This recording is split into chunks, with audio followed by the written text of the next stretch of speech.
B. Okay. Thank you very much for being here. I think for the record, we have, I think gonna mute my, there we go.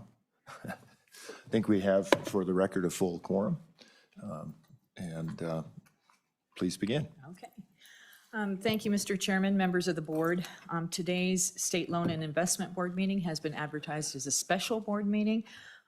However, this is our usual November meeting where we address the Transportation Enterprise Account Grant Loan Program applications. However, we do have some additional matters on the agenda today related to some policy issues and some ARPA grants. Mr. Chairman, we have supplied some reports for the board behind tab B. We have staff here if there are any questions about those reports, and if not, we can move forward. Thank you. Members of the board, are there questions on the matters behind tab B? Tab B is the report on the TEA fund, and that's under 1. And then under 2, it's the American Rescue Plan, ARPA. Any questions? I guess I have one question here on the TEA. Could you put your microphone on, Mr. Secretary? Thanks. Well, we could ask it at the TEA time as well, but Mr. Chairman, the investment income on the TEA, this 900 grand adjustment, the shortfall, what's the cause of this shortfall in the investment income on the TEA account? Mr. Chairman, Ms. Sewell would be happy to answer that question. I don't think your microphone is on, Ms. Sewell. And maybe the batteries are dead.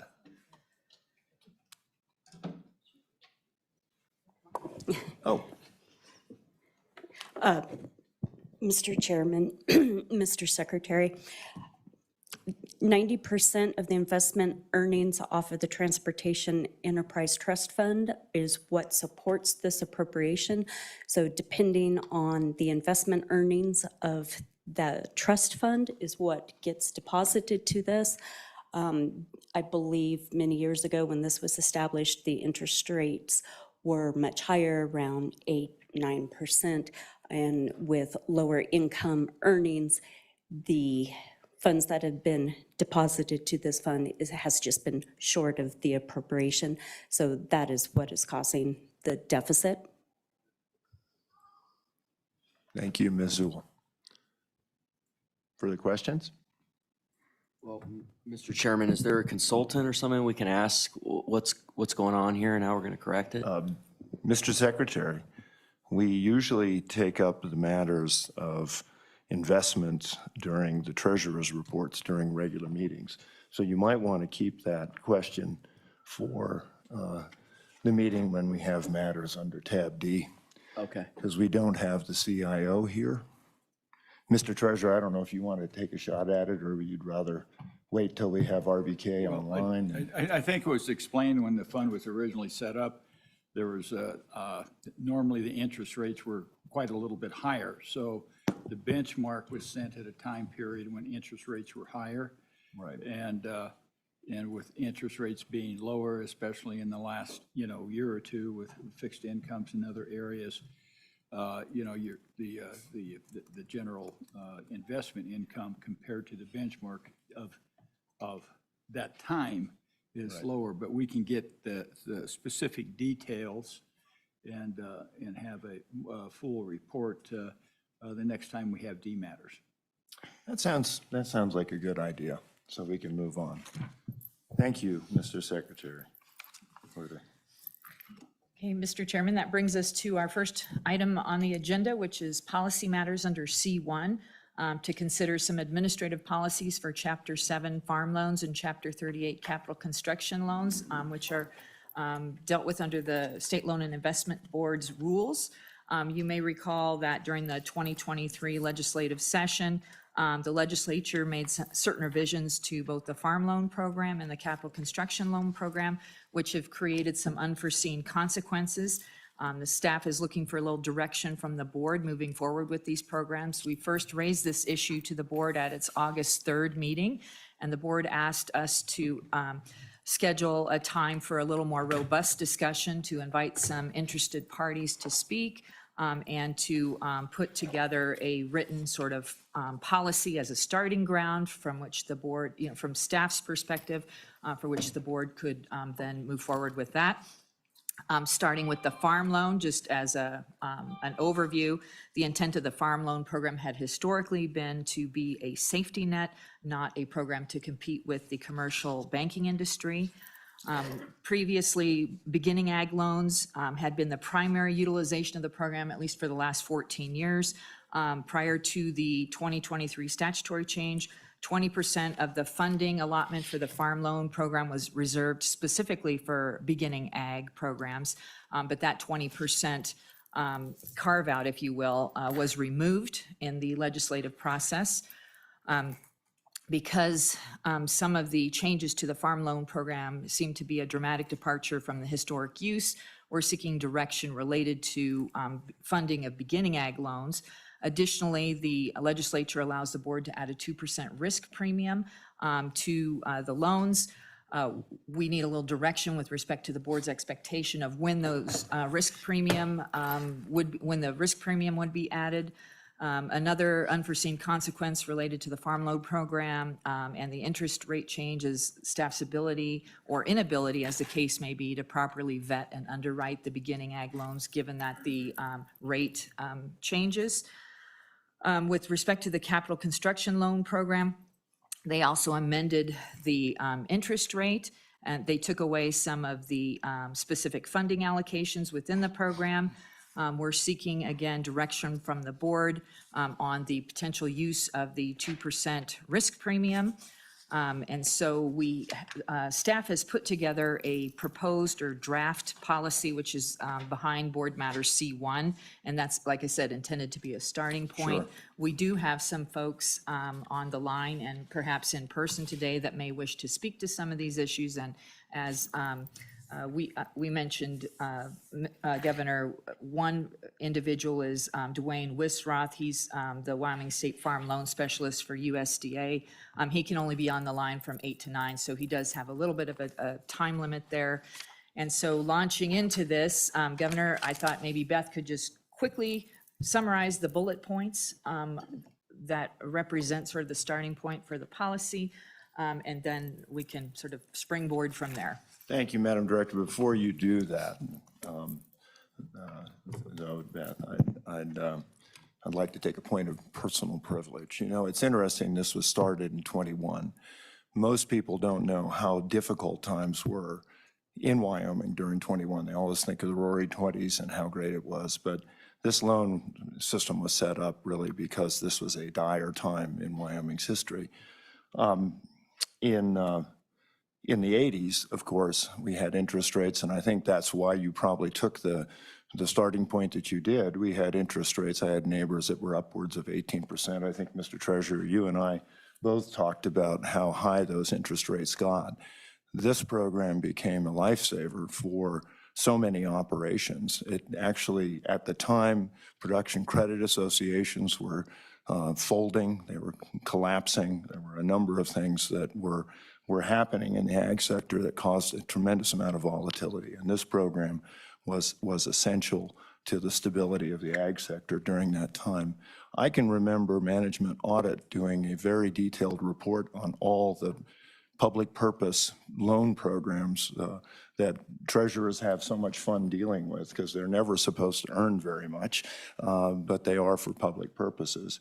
And it was interesting in that, I think it was 2006, Management Audit took a look at this and said, well, the program's not being utilized, and so we should make it much more attractive because we'll get much more utilization.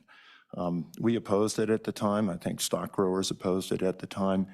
Because of this shock absorber, it was really a capacity that was meant to be there. Now, this is different from the beginning ag producer loan program. To my great chagrin, last year, there was an omnibus bill that had a number of good things in it, reducing the number of PPLs that we were doing. But this program was put in direct competition with our private sector. And I think the intent was well-intentioned, but I think it missed the mark. And so I vetoed the bill. I spoke forcefully, I think, at the first meeting we had on this. So I'm glad you bring this matter to our attention. I do not think the state should compete with private sector. So with that, let me turn it back over to you, Beth.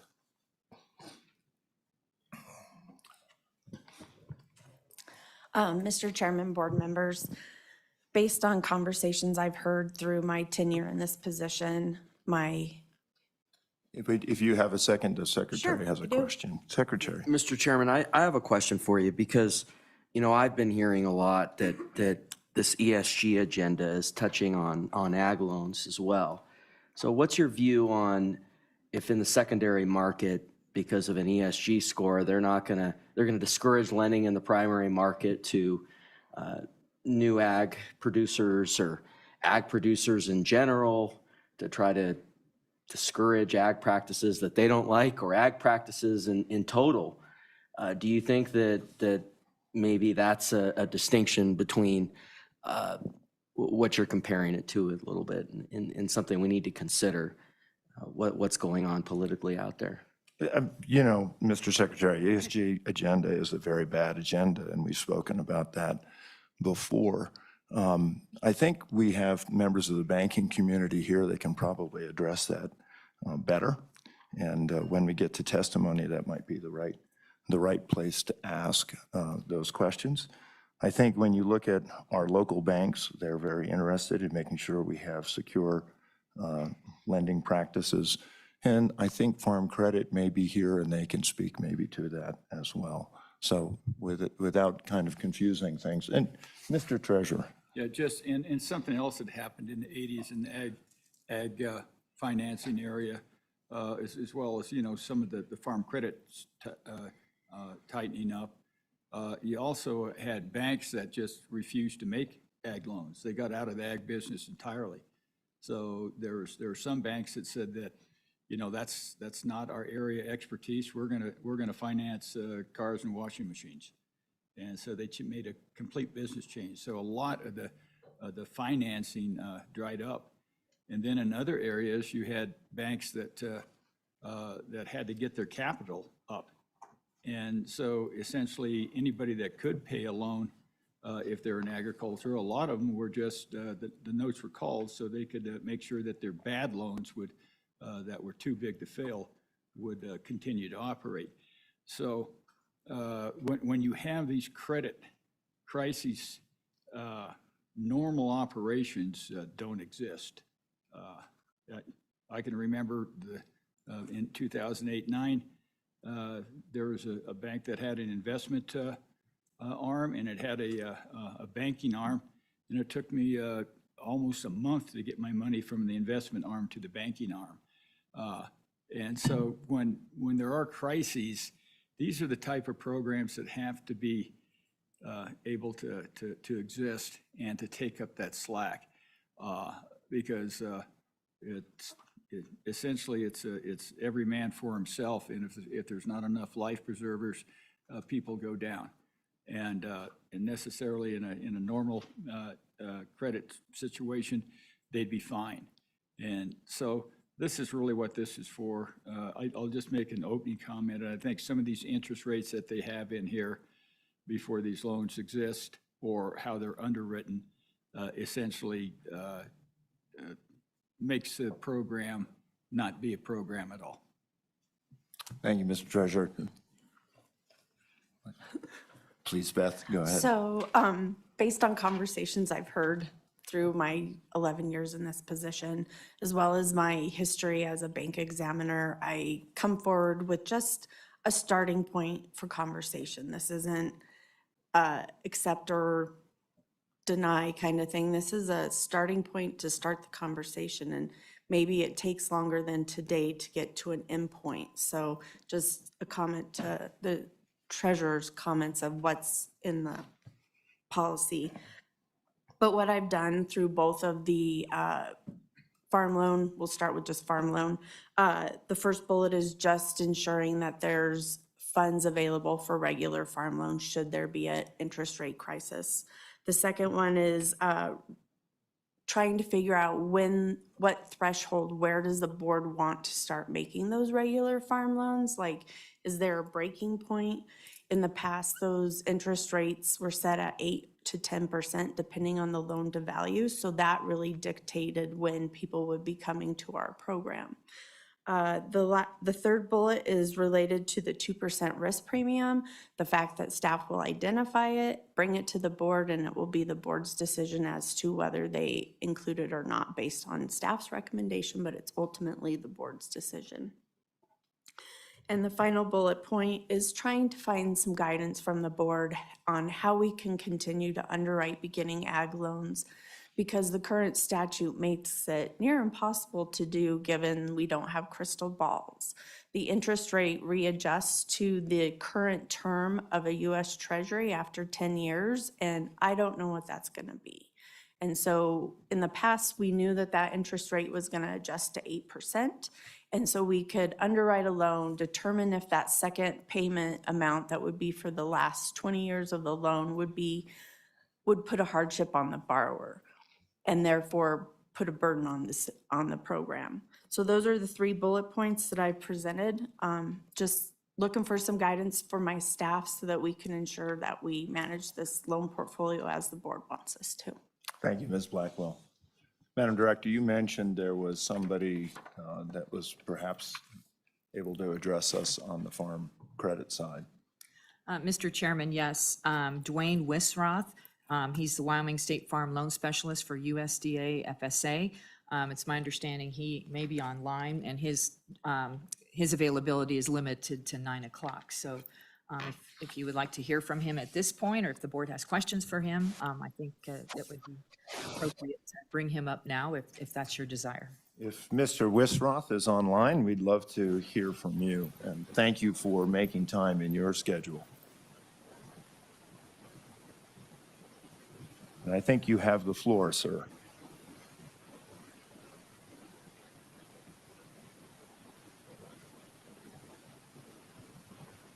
Mr. Wisroth, are you able?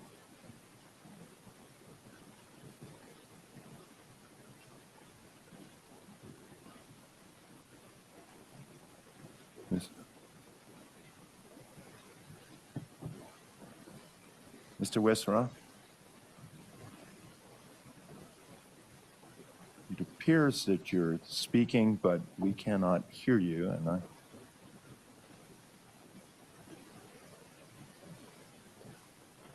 Mr.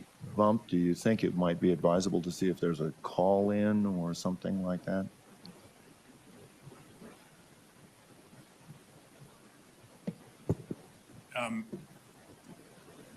Mr. Withroth, if you'd like to try, there's a phone number in the email that you received. Try to call in. It appears that your microphone is not coming through.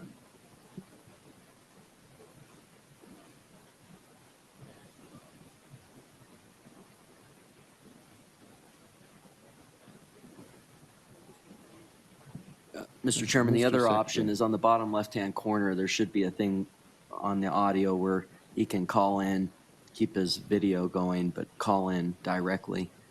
So it's always a good option on Zoom.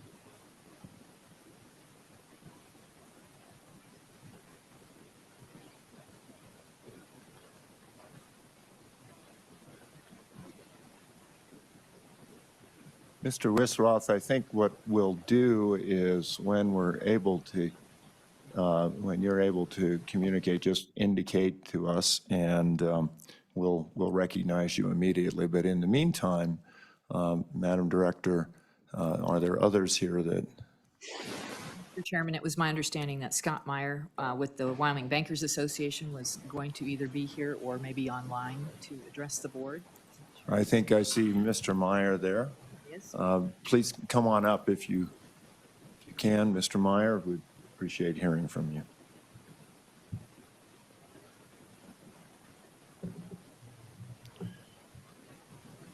And Mr. Meyer, you may also be able in some way to address the good secretary's question about secondary markets and how that affects Wyoming banks.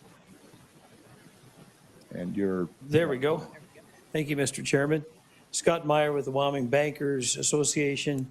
I also have brought two bankers with me in the ag world. We have Kevin Kosicki from Cheyenne, and we have Toby Heitrick from Pine Bluffs. Burns, sorry about that. Anyway, so they probably may have some more detailed information. Let me go straight, I guess, then to Secretary Gray's question regarding ESG. That may be something that they look at some point in time, but generally what we're finding is that that's not an issue right now. Right now, that what we're dealing with respect to the ag loans is just strictly loans being sold and not being bundled however they can, but I don't think that there's any issues right now that we're seeing regarding ESG.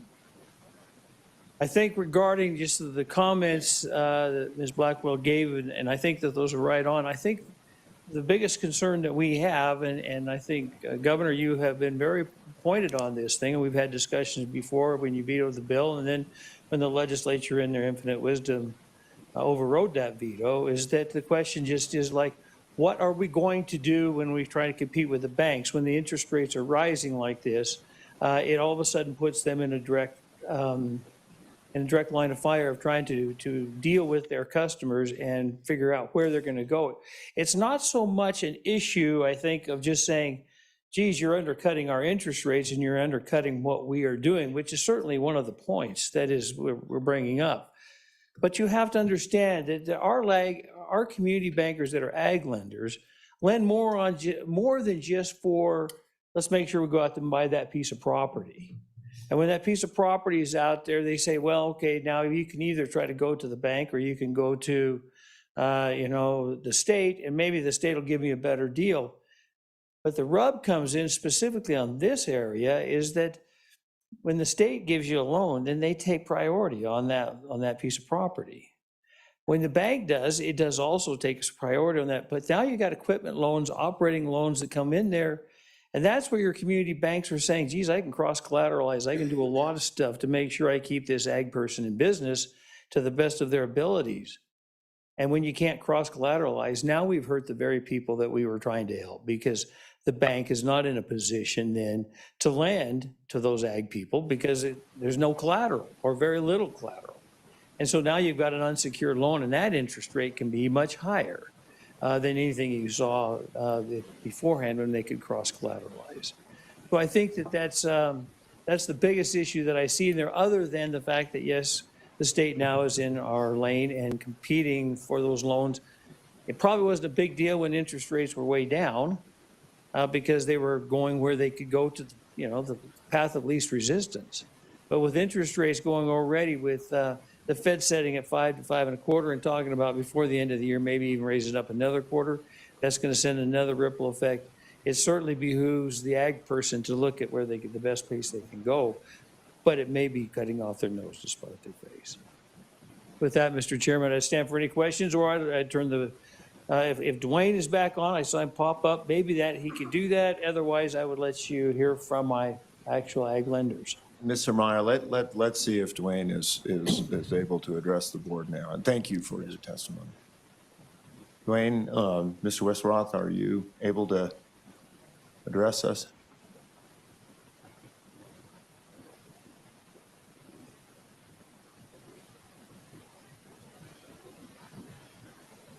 Mr. Chairman, Dwayne is called in.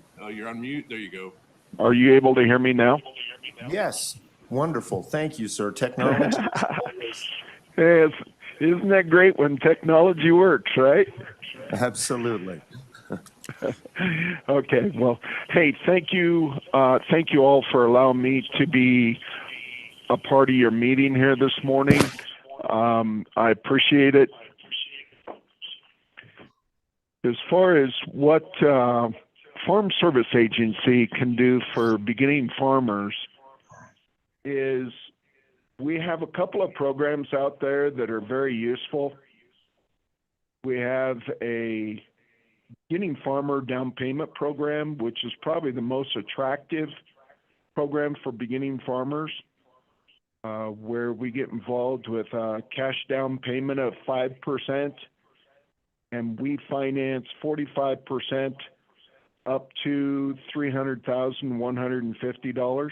And we put that out over a 20-year term, and we go and put that at a 1.5% interest rate, which is unbelievable.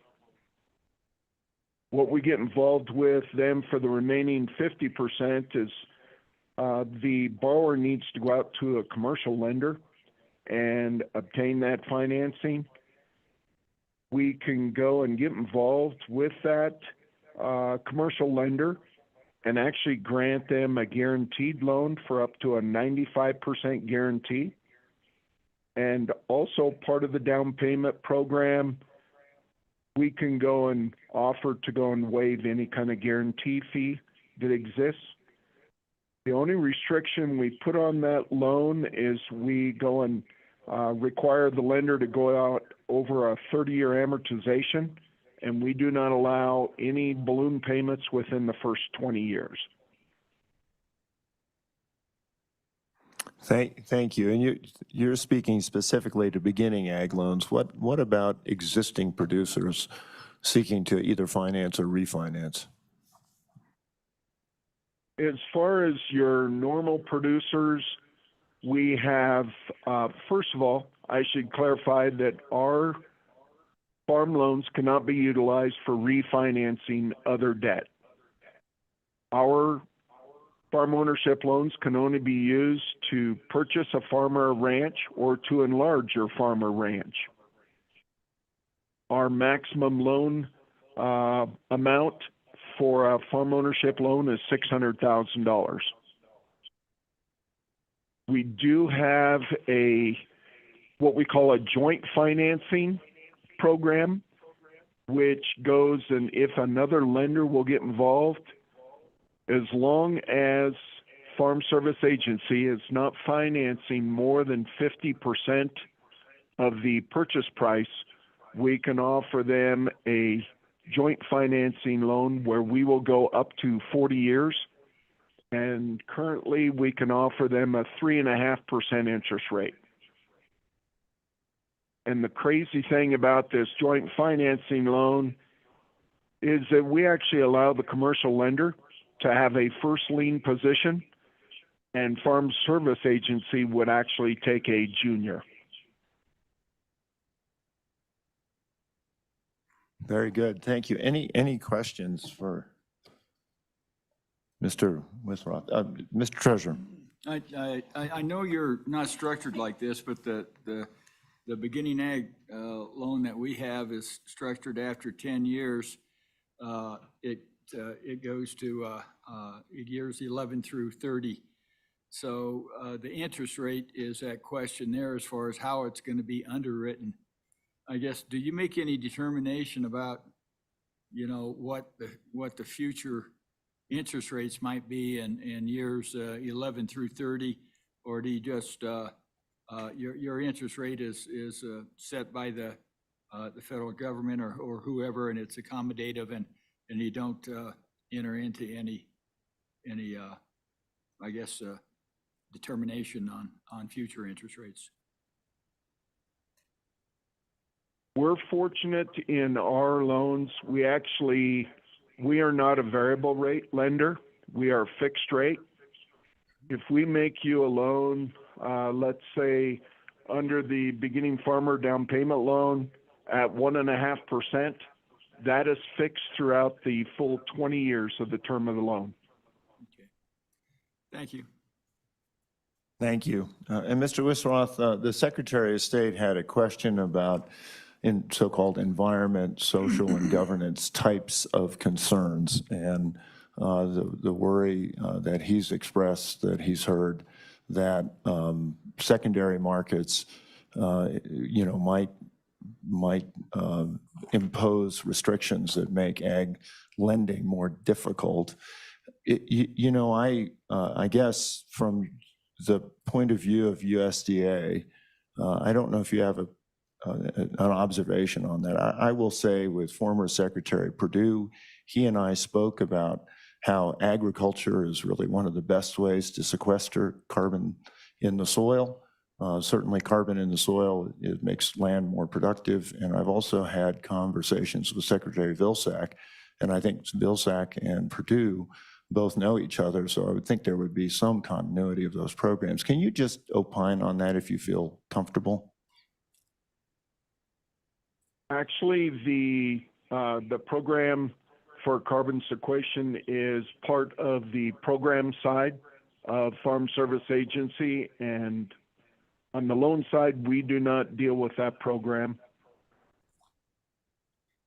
Very good, very good. Thank you, but you don't see any impediments to lending or any shadings that your service would look at that could come to bear on the availability of loans? I do not see that that we're going to have any kind of holdbacks. In fact, just like I heard earlier in your meeting, as far as availability of Wyoming Farm Loan Board, I kind of dated myself there, but the interest and the financing, just like you guys, we are not allowed to compete with conventional financing. But if people are able to get their loans from their local ag lender, that is where they're supposed to go. Very good, thank you. Any further questions? Mr. Withrow, thank you. You're so welcome. And if you ever want me to come in and discuss with you guys, please get a hold of me. And I'm the farm loan chief here in Casper. And please reach out and give me a call, and I'd be more than happy to talk to you. Fantastic. Thank you, sir. Thank you. All right, with that, Mr. Meyer,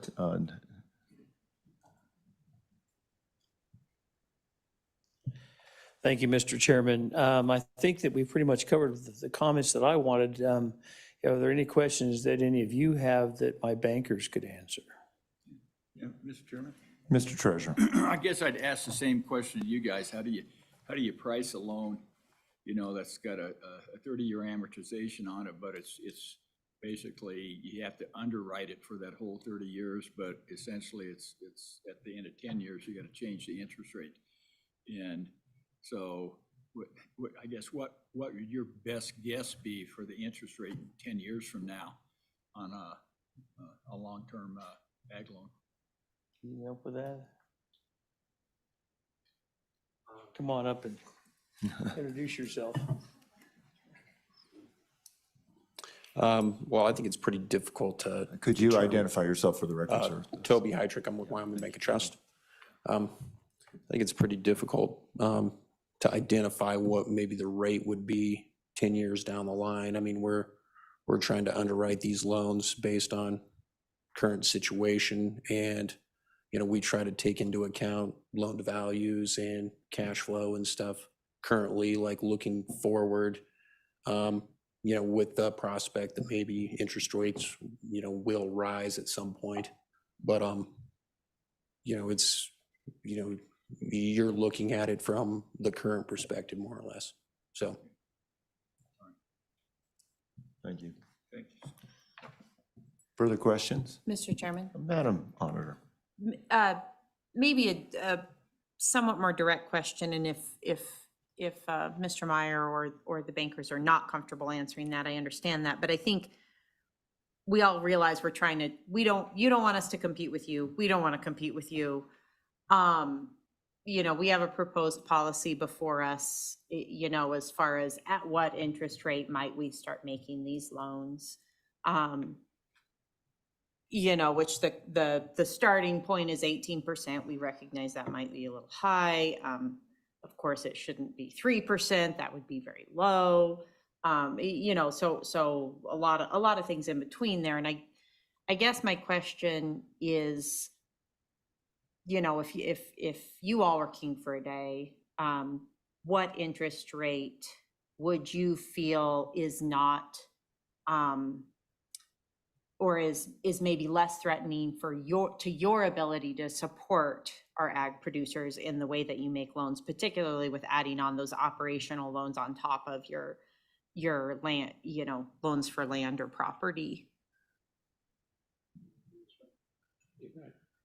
And I mean, all three of you may have a different number. I'm just looking for a ballpark. Well, thank you, Mr. Chairman.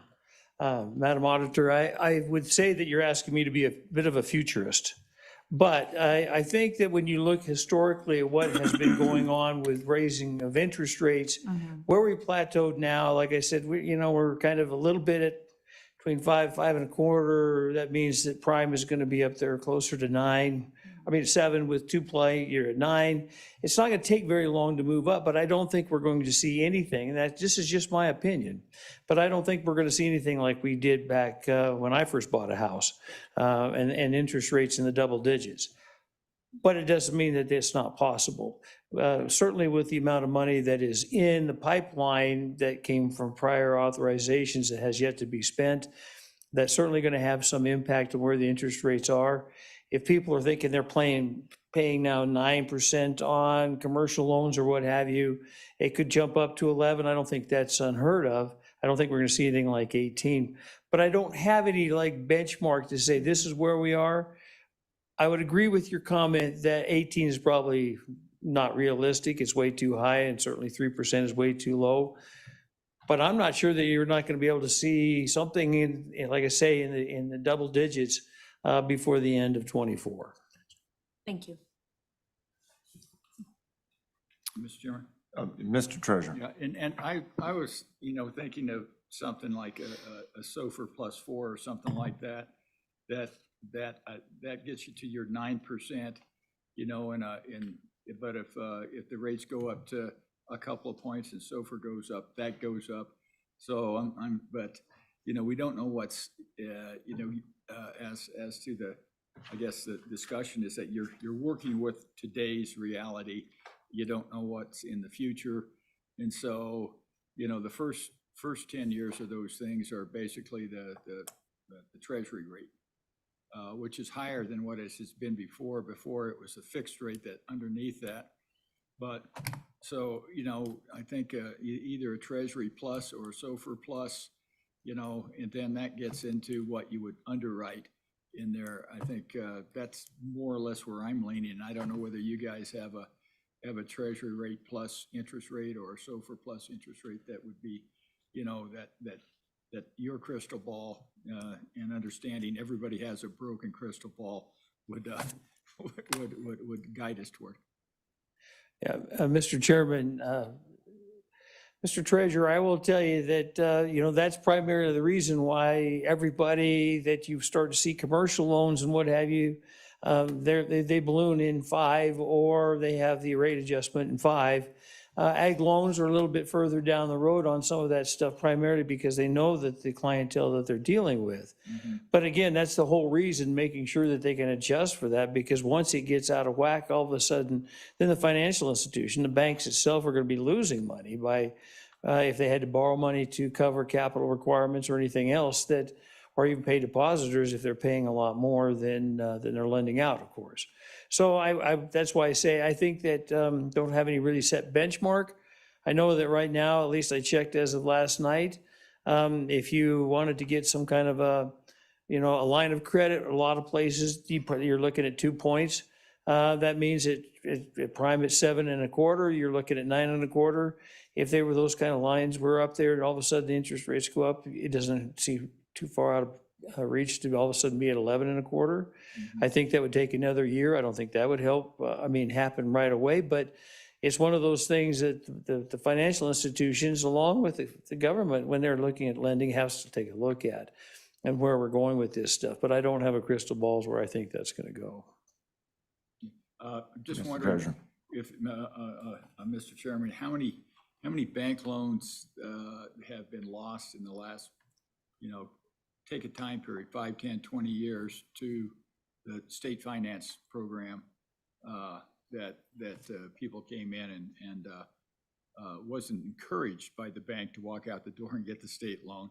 but I'm just wondering what the problem is. Do we have a problem here or if we do have, what is the size of the problem? Mr. Chairman, Mr. Treasurer, I don't know that I have anywhere of any kind of information like that. Doesn't mean I can't do a little digging, but I have no idea right now. And Mr. Treasurer, I would say the typical rate on this up until the last year or so was 8%.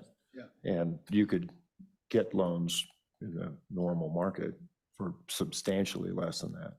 Our beginning ag loan program was what, at 4 or less? We honestly closed loans in the past couple of years. The first 10 years was less than 1%. Less than 1, yeah. So. Okay.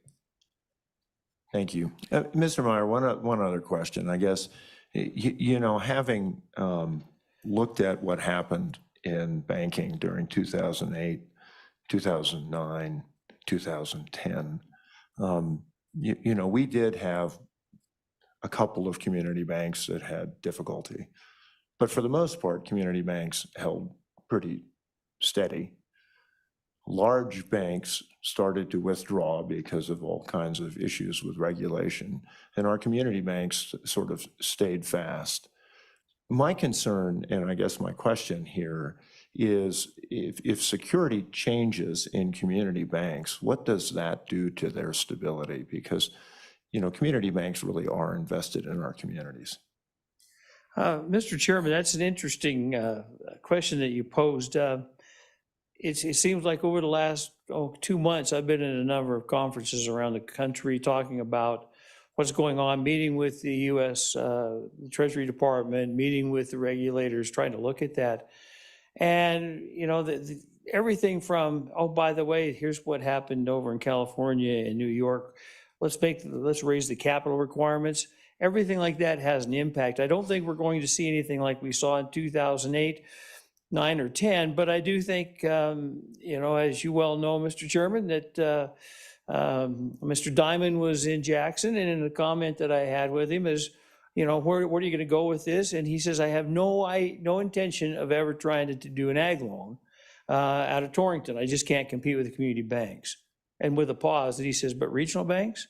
Well, regional banks actually have a part in what we're doing and in what we're having. So I do think that, capital requirements, pressure like that coming out down on banks, it makes it awful difficult. I think you're correct that most of the community banks were able to survive, but it was very difficult. I see a lot of problems coming on the horizons. If I look at the number of deposits, and I did yesterday over for the state of Wyoming for our community banks, last year they were cash rich and they were flush. That's not the case anymore. And so all of a sudden you're starting to see where things are going. It puts a lot of pressure on the banks to do whatever they have to do to help their communities. But, as we've talked about even in with some of the members of the Stable Token Commission, it's not about just making money. It's about serving that community. And that's where the banks are with this ag loan stuff, is that they really need to support and help those folks in Burns and in eastern Laramie County. And that's the pressure that gets put on them to make sure that they have to be competitive with everybody else as long with the state. Thank you, Mr. Meyer. Further question, Mr. Treasurer. I know during the Volcker years, one of the things that I think that a lot of community banks liked about the state, that they were less at a note that was less than what they actually would have to charge. So they could get an 8%, I think it was up to 400,000 then. But if somebody had a larger note and they had, all of it at the bank and the land was free and clear, the bank was to keep that producer, in business rather than charging them 18 or 20% for that part. It actually helped the community banks because there was a lower place of interest that they could go that was stable, and it actually stabilized the cash flow of their customers. So, sometimes that lower rate helps the banks. Sometimes it might hurt them, but a lot of times when things get tight, you lose that participation between different banks, and so those loans in ag is very capital. I mean, you can, spend $1 million on a corn chopper now, which is insane, and $1 million for a combine.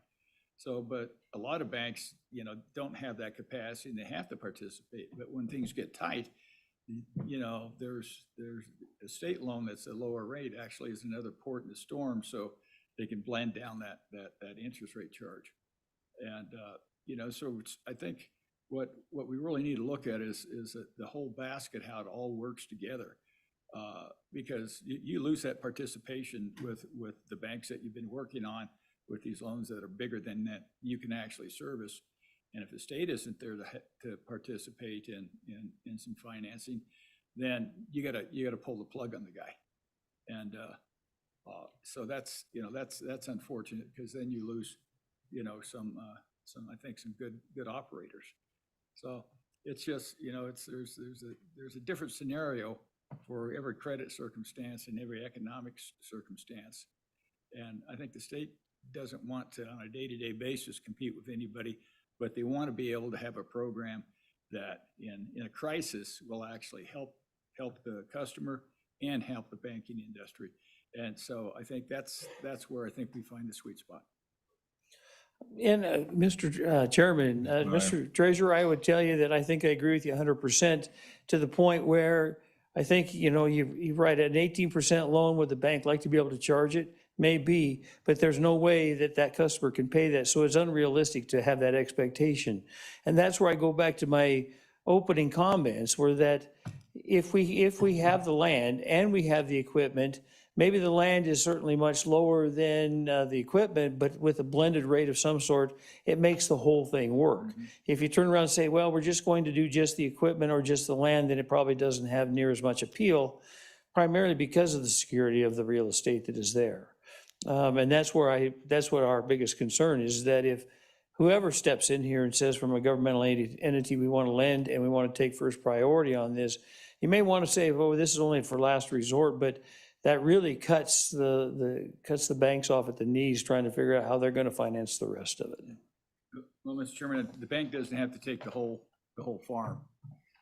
I mean, or the state doesn't have to take the whole farm. So there could be some free and clear land. It's just every circumstance is different. Correct. Yep. Yeah.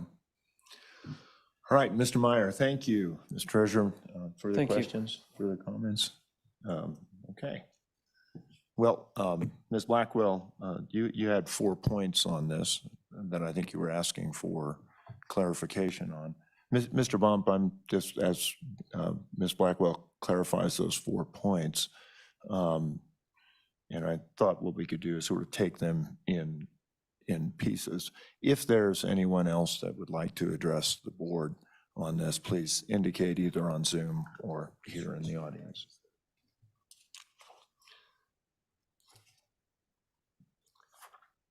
In the back, we have a couple.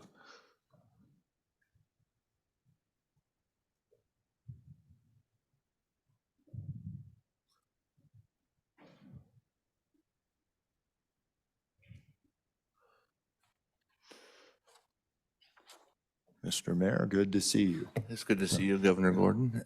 Board, it's a shame we only get together a couple times a year, but we need to probably fix that, the way things are going. But it's good to see you guys too. But we're here just to talk about rates and the 2% rate that you're talking about doing. And I just wanted you to be aware, I brought my treasurer with me, Shari Laura, and she's the numbers person. I'm not. But I know that raising that right now at this time would cause catastrophic failure for cities and towns to come and apply for loans and stuff. So I think it's a real slippery slope. And I just want us to be careful when we do things, because we have a lot of projects in the work and I'd hate to see them fail because we couldn't afford them. So I'll let Shari take over. Good morning. I'm Shari Lara. I've been the city treasurer in Lander for 17 years. We're not speaking to the farm loan. We're speaking to the capital construction increase. The city of Lander, in my 17 years, has not gone into debt in the general fund and obtained any loans, but we are looking at financing our assisted living through this. It's a $10 million project, and when this started at the 2.5 million interest rate, that was going to cost us about $2.8 million. the interest rate from June till October has raised on the Treasury bill in almost 2%. So at 5%, that's going to cost us $6 million for this project. If you raise it the additional 2%, that makes our $10 million project an $8.8 million project. Now realize that municipalities, 86% of our income is totally driven from taxes that we have no control over. So in paying that much in interest, is that the best use of taxpayer money, to be paying interest for a project that you're paying almost as much in interest as you did for your project that you're trying to get debt for? We don't think so, and we would like to be able to use that money towards things that were mandated by statute to cover, like police. So we're requesting that you do not raise the interest rate on the capital construction loans by another 2%. Okay, thank you. And Mr. Mayor, could you identify yourself for the? I thought I did it. I'm Mayor Richardson from Lander, Wyoming. Thanks, Monty. Thank you, I'm sorry. I get to talk and where we're headed, so. Mr. Secretary. Thank you, Mr. Chairman. Just want to clarify one thing. The way the policy is worded, it's sort of situational. That's the way I read it, and I don't think it. We didn't want it to hit our situation. Right. I mean, I think when a municipality comes to ask for a capital construction loan, remember, we are mandated by legislature or statute how much we can go into debt for. So municipalities aren't going to come and ask for capital construction loans willy-nilly, because we are so limited in how much we can go into debt, that we wouldn't want to, if you are going to be able to recognize that additional 2%, to be able to assess that to a municipality, because they've been very mindful in coming to you and asking for the amount of money they're asking for, since they are limited into the amount of debt they can go into. But Follow up. Mr. Chairman, we're not touching on specific. I appreciate your testimony. I just wanted to clarify that I think it's more just broad language as to when the 2% risk premium may or may not, but ultimately it's going to remain with the discretion of the board, I think, situationally. True. Madam Treasurer, let the Secretary finish, please. No, it's okay. Thank you. Thank you. I just wanted to clarify that. I appreciate your testimony. Yeah, we pushing just back want at to, all. we just want to make sure if there's language in there that you're mindful of the municipalities, of not assessing that additional interest rate, because we are so limited in our debt that we can go into. Thank you. Thank you very much. Madam Auditor. Mr. Chairman, just to further the Secretary's comments a little bit, this is what the statute tells us to do, is to look at that and assess that where we feel it is necessary, project by project.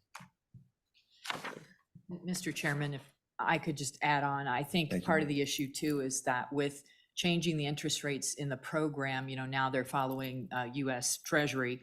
Prior to that, they were much lower. They were what, 2.5, 1.5, something like that. And those days are gone, obviously. But Beth, you could probably speak to that. Correct. The term for the capital construction loan originally was a term of 5 years to 25 years, an interest rate of 1%, which increased 75 1/1000ths of a basis point for each year, increasing up to 2.5% for 25 years. With the new interest rate, there's a floor of 3%. So the floor is even higher than the max of these loans prior to this interest rate change. Thank you, Ms. Blackwell. And I think that's a really interesting point, because this was designed as a very attractive program. People took out term loans and now they're being put at risk. And when you look at some of the communities like Lusk, for example, that are conceivably already over their debt limit, this could be incredibly problematic. Yes, sir. We tried to testify to the fact that you're taking a great funding instrument for our communities to do projects that traditionally didn't have other funding sources, roads, sidewalks, that kind of stuff. And it was a great partner to SRF projects, where they could come in and do a complete overhaul of the whole street, because you can only pay for your street with SRF funds where you've disturbed the property. But you come in, you take an SRF loan, you take a capital construction loan, you meet them together. At the end of your project, you have a whole new street, hopefully new gutters, new curbs, new sidewalks. everything is done properly and you're not going back in 2 years, digging something up and trying to replace it. So with the interest rate matching what was with the SRF program, it was awesome. And there's several communities that did that, and it's been a great success. But now with the interest rate, it's not going to work as well because this other part, it's going to make it difficult to fund these very expensive projects. And unfortunately, the smaller communities, the more rural communities, those projects are even more expensive because of their rural nature. And also they have less population to generate revenue by user fees, which is usually what is pledged to pay these funds back. Thank you. One more point, Mr. Chairman. It's interesting that they decreased the interest rate for the SRF loans. So exactly what Beth was saying, municipalities are going to be able to go after that money almost dollar for dollar, especially if they have a larger project, and it's not going to make funding their projects as expensive, but they're still going to need the money to do the streets and the curbs and gutters. Thank you. Thank you. Chair, I'm going to thank you guys and all your time, board, and Beth, thank you. Thanks, Monty. Very good to see you. I want to recognize Mr. McGagnon. I think he has his hand up, and Mr. McGagnon, I know we're taking things a little bit out of order. I didn't know if Monty was going to address us on ag loans, but I think his testimony was valuable for the capital construction. I imagine you're talking about ag loans. Certainly, Mr. Chairman, and appreciate the opportunity. Be very brief. Just a couple of things by way of background. As you correctly noted earlier, our position has always been that we do not want to be a direct competitor when rates are reasonable with the commercial sector. And we've resisted several attempts by the legislature over the past 15 years to reduce that 8% rate, for example, down to a lower rate for that reason. We also opposed the actions that were taken by the legislature this past year for a couple of reasons. One, of course, the loss of significant amount of funding, at least at this point, to be available for farm loans. The other being the fact that to enable a typical family rancher or farmer out there to be able to look at this as an option when the rates were fixed, it was just more viable, more easy to do than it is now where those rates are going to be variable. But we are where we are. We certainly want to work with you and with OSLI on this. Specific to the 4 bullet points that were raised in the memo, the 2 that caught our attention are, one, for regular farm loans, the 18%. Just the reality is, while we want to work with the local bankers, we also want to be focused on balancing this with what is viable for a typical family farm and ranch in Wyoming today. And I think the viability of a loan and the viability of the operation ceases long before 18% in most instances. So certainly I would think that needs to be something meaningful, but much lower than 18%, would suggest as a starting point, perhaps 10% there. That would be a couple of percentage higher than what it was in the past at the 8%. But I think that would be something that could be workable and as a trigger point for which you would start to consider regular farm loans. Referring to the other issue that's of concern to us is the beginning farmer rancher loans. And certainly understand the difficulty when you have variable rates of not being able to analyze upfront what that rate might be at the end of the initial 10 years. It was very easy when you knew it was going to be 8%. Given that we have to deal with what we have, again, we think that projecting that at 20% is basically going to make most beginning farmers ranchers ineligible for a loan that would extend beyond 10 years because the reality of the performance isn't going to justify that. And again, there we would suggest that a starting point for your discussions at least should be in the 10% range, at which point that would be used for an analysis along with all the other factors that go into that analysis. So with that, Mr. Chairman, I have nothing further, but be happy to take any questions if there are. Thank you, Mr. McGagnon. Ms. Blackwell, any Any comments on either of those points? No, sir, I believe, like I said at the beginning, these were just starting points. The 20% was really worst-case scenario. Let's look at the very worst-case scenario that could possibly happen and go from there. So, like I said, 18% was just based on conversations I've heard. 20% was just grasping at a worst-case scenario of, let's look at what could potentially happen since we don't know what the future holds. Thank you. Further questions? Further questions? All right. Well, thank you, Mr. McGagna. Thank you, Ms. Blackwell, Mayor Richardson, Treasurer. Great to have the testimony. Appreciate Mr. Meyer, your testimony as well. What's the pleasure of the board? Madam Auditor. Mr. Chairman, and I would note, just as we work this policy and potentially move it forward, all of these are worded in generally a permissive matter. You know, we'll attempt to ensure, right? Which is good, because that sort of gives staff, they really need guidance from us, so that's helpful. And applicants really need guidance from OSLI, which they have not been able to give because we haven't given it to OSLI. So I appreciate that, and I want to just really state that for the public, that these are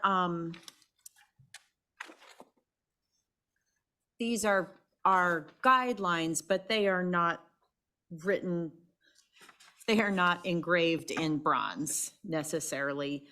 So I if we wanted to do, if we had a beginning ag loan that kicked us over $500,000 into $25.5 million, this policy does not restrict a little bit of discretion for us. So, Mr. Chairman, with that, I would move the policy as presented with the following two changes.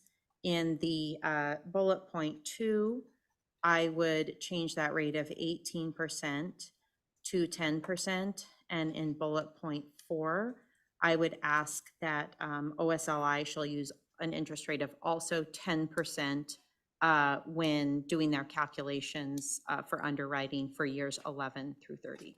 Second. It's been moved by the auditor, seconded by the treasurer. Thank you.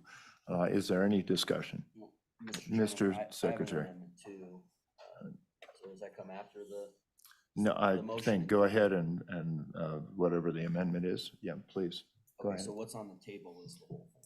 Yeah, what's on the table is a motion to approve the policy with those two changes, moving the rate of 18% to 10 and moving the beginning ag producer loan an interest rate down to 10% for years 11 through 30. That's my understanding of the motion. Okay. Thank you, Mr. Chairman. I'm going to amend, I guess, I mean, we have amendments on the table, so I think this is a little odd, but I'll just make it. Sir, that is the motion that was Okay. made and seconded. Okay, so I guess I'm going to amend after 10%, it's not 18 anymore, add the words, or the applicant demonstrates extraordinary need due to ESG lending restrictions or other reasons, period. So after the 10%, it would read, or the applicant demonstrates extraordinary need due to ESG lending restrictions or other reasons. Okay, Mr. Secretary, that amendment is on the table. Is there support for the amendment? Is there support for the amendment? Is there support for the amendment? That motion, or that amendment motion fails due to lack of a second. Thank you, Mr. Secretary. Mr. Treasurer. I second and support this amendment. I think I'd like to, I guess, call for the question now, but I think there's another issue about the risk premium that I want to have flesh out after this one. So you're seconding the. Yeah, no, I'm not seconding the secretary. You're Seconded seconding the motion auditors, on and I'm calling this for a question on the amendment. of the 10% and the 10%. Yeah. Okay, Mr. Treasurer, my understanding is that's the motion that the. Right. So if we pass this motion, then you're going to come back and amend the motion? No. Okay, No. okay. I- All right, you I have don't think another that- issue. Another issue, yeah. Okay, thank you. Well, with that, all in favor signify by saying aye. Aye. Nays? No. That motion carries with the secretary voting no. Yeah, Mr. Chairman, the question I have is on page 4 there, I don't know, the director's recommendation, it's unclear whether the director's recommendation is what we just amended. And I'm not sure about whether we've addressed anything about the 2% risk premium will be added to the interest rate. So I don't see the farm loan program letter here that we changed.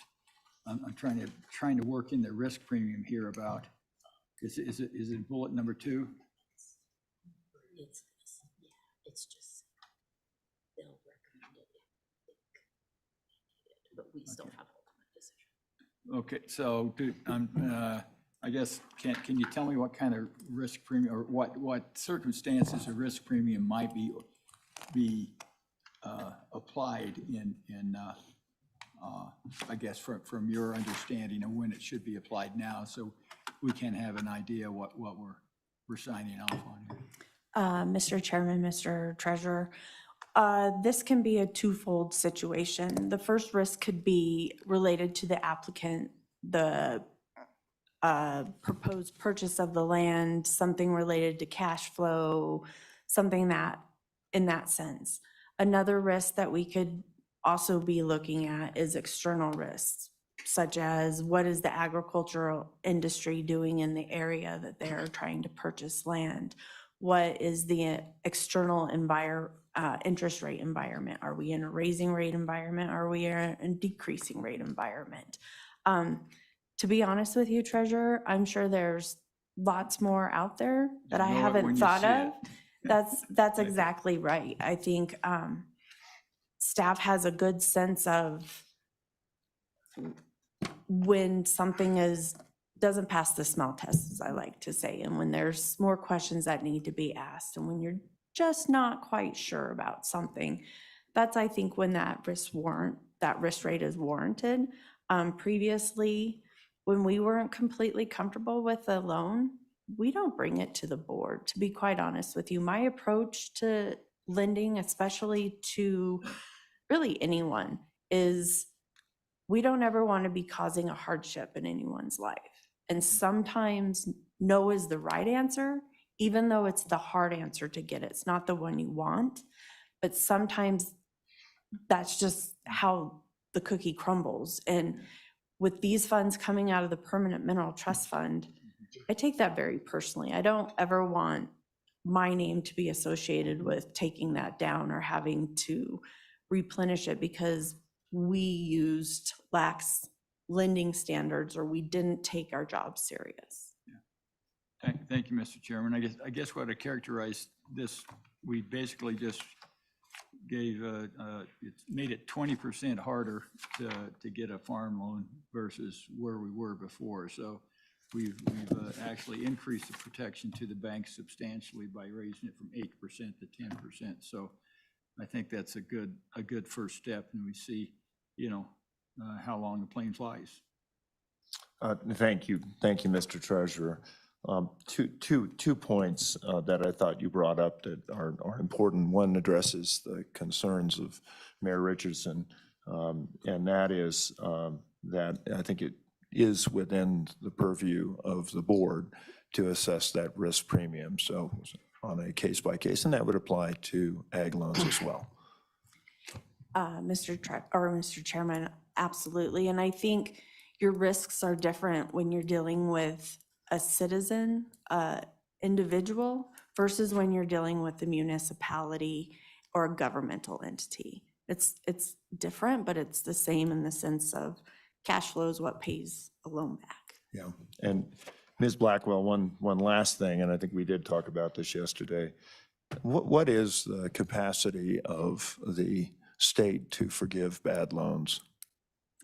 Our capacity is non-existent. So within the farm loan and the capital construction loan, they are funded through the Permanent Mineral Trust Fund. Per statute, the corpus, so Permanent Mineral Trust Fund, has to be made whole. So when I first started my my job here, we had one loan that had been around for 30 years. It had been a bad debt for 30 years, and we didn't have the money in our loan loss reserve to make the corpus whole. Therefore, we had to go to the legislature and ask for general fund monies to make the corpus whole. We only charge a 1% or a 0.5% origination fee on most of our loans. That's what goes into our allowance for loan loss. And it's not a whole lot when you look at it. I think it bodes well for the programs and for the office that our default level is very low. A lot of loans, if something's gonna happen, we try to work with the entity before something happens. Maybe we need to restructure a loan, maybe we need to do something like that. But our abilities to be nimble like a normal financial institution are very limited. We can't just put a loan on non-accrual and just start collecting the principal. We have to keep accruing that interest. So there are some difficulties there in the sense that we are not a traditional lender. So the tools and the resources that a traditional bank would have, we don't have those. Thank you, Ms. Blackwell. Any further questions? Madam, or Mr. Secretary. Well, thank you, Mr. Chairman. Just want to explain my vote. I certainly support lowering the interest rate to 10% and then the interest rate that's going to be considered when underwriting beginning ag producer loans, but without some sort of language acknowledging the attack on the ag industry from these ESG practices. I was just talking to somebody about how the secondary market is being used to restrict or put conditions on ag loans to promote certain political agendas within ESG scores. I just think that we're not quite there and we're not being proactive. So I just think without that language, there's a huge deficiency. And that's one of the purposes, I think, of this program is to think about how politics could get in the way of what a normal lending standard would be. So I just don't think it's quite there, and that's why I voted no. Thank you. Thank you, Mr. Secretary. Madam Director. Mr. Chairman, if we have completed the farm loan discussion, the next piece of this policy discussion concerns the capital construction loan program. So if you're ready to move on to that. Again, the legislature in this past session made some changes to the program. It eliminated loan limits related to the maximum loan amount to be loaned in a single year and for a type of project or to an entity, such as the roads and streets. We're seeking direction from the board related to the potential imposition of the risk limit again to ensure the portfolio is diversified and not concentrated into any one entity, area, or project type or industry. The amount of funds made available has decreased, and so obviously there's a concern about putting all your eggs in one basket, if you will. So again, our proposed policy to address the concerns raised by staff, it's on the back page or the second page of that C1 attachment. And Mr. Chairman, I would ask Ms. Blackwell to go over the bullet points high level if the board is ready for that. Thank you. Mr. Chairman, once again, pulling from my past history as a bank examiner and understanding the need to diversify loan portfolios, I come forward with just some suggested concentration limits that staff should be aware of. At the end of the day, as the auditor, Madam Auditor explained, ultimately it's going to be up to the board on what is approved, what is not adhering to these concentration levels. So my take at this is trying to look at how best to protect this pot of money from any fluctuations in the economy, specifically to any entity, in a county, a geographical area, or an industry. What I am looking for is just some guidance related to how the board wants this pot of money to be administered. Prior to the decrease in the allotment, we had some thresholds of how much could be used on road and streets versus infrastructure, how much to an entity, and how much in a given year. So the first bullet is just related to the initial concentration limits to any one entity within a county, so that would be all the entities within a county. We'd add up their loans. A geographical area, so say the northwest corner, so it would make up a couple different counties, or a project type or industry. The second bullet is related to how much we would approve in a given year. Since these funds come out of the Permanent Mineral Trust Fund, we don't want to put a large burden on the Permanent Mineral Trust Fund in any given year. So we suggest maxing the amount of loans that we could make out of this program at $100 million in any given year. And then the final bullet is, once again, talking about the risk premium. This would come in play. It would be a case-by-case basis. And once again, it could be based on the project, the applicant, or external environment that we're experiencing. Once again, these are just starting points to start the conversation. I just, with our fiduciary duty to ensure that these funds are spent well and invested well, we're just looking for some guidance. Thank you, Ms. Blackwell. Questions from Ms. Blackwell on this part? If Mr. Treasurer. Yeah, I think something like this is necessary. I was just scratching my head on the geographical one. Let's say Campbell County takes, basically $44,000, and you've got 52.5 left for the northeast corner. So you're looking at, around $9,000 for all the rest of the counties there, which would be, I'm assuming, Sheridan, Crook, Weston. So we're 9 million. So that seems like that would hamstrung, or yet those counties up there would be hamstrung. Then the other thing I look at, if you look at project type, so let's say we've got a city water or some type of water projects that amount to 70 million across the state, then nobody else can get a water project. I'm thinking that's how that would work, but I'm not sure. You're shaking your head no. So, or the type or industry, you got project type now. I could see industry, and if it was for an industry, but if it's a project type, yeah, for towns, tell me why I'm wrong. Ms. Blackwell. Mr. Chairman, Mr. Treasurer, these are just some standard thresholds. We won't be tied to them. If you want, similar to Madam Auditor's comment with the farm loans, and if you go $500,000 over, if the board feels like the investment is appropriate and they're willing to take that risk, that's ultimately the board's decision. I think these are some thresholds for staff to keep in mind when they're underwriting loans, and to document in the board matters when we're bringing them forward to the board. If these are the type of concentrations, or ensuring the portfolio is diversified. It's kind of rankings then to tell the board that these guys over here have a lot of money. We need to put our eyes over here. It's not so much a ranking issue, because we don't have a set application date, and it's not necessarily a competitive process. People come in and request loans, and we look at each loan case by case. But I think prior to this, we had 200 million for infrastructure projects and 200 million for road and streets. That's all we really had.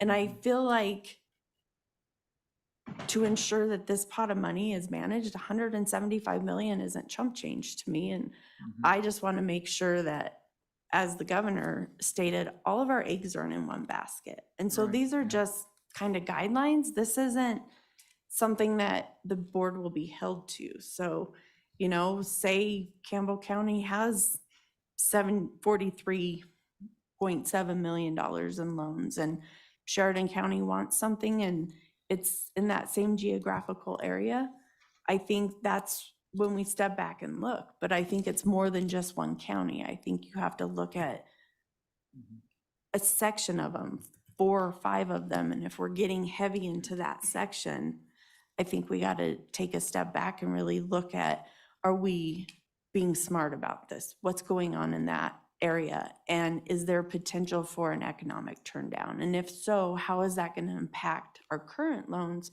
and potentially new requests? Yeah, Mr. Chairman, I just look at, you know, some of those ones there, if we're going to do a geographical area, I'd like to have a bigger spread maybe between the entity and the county one. So you'd have actually a chance to have maybe 3 rather than 1 1/4 projects or something. But, you know, I guess we'll see how it works. And we can always give haircuts to somebody that comes in and asks for 43 million, I guess. Yeah. Well, and I think, Ms. Blackwell and Mr. Treasurer, I think you're really looking at really a way of just noting particular circumstances, because I think we're always going to be worried about quality.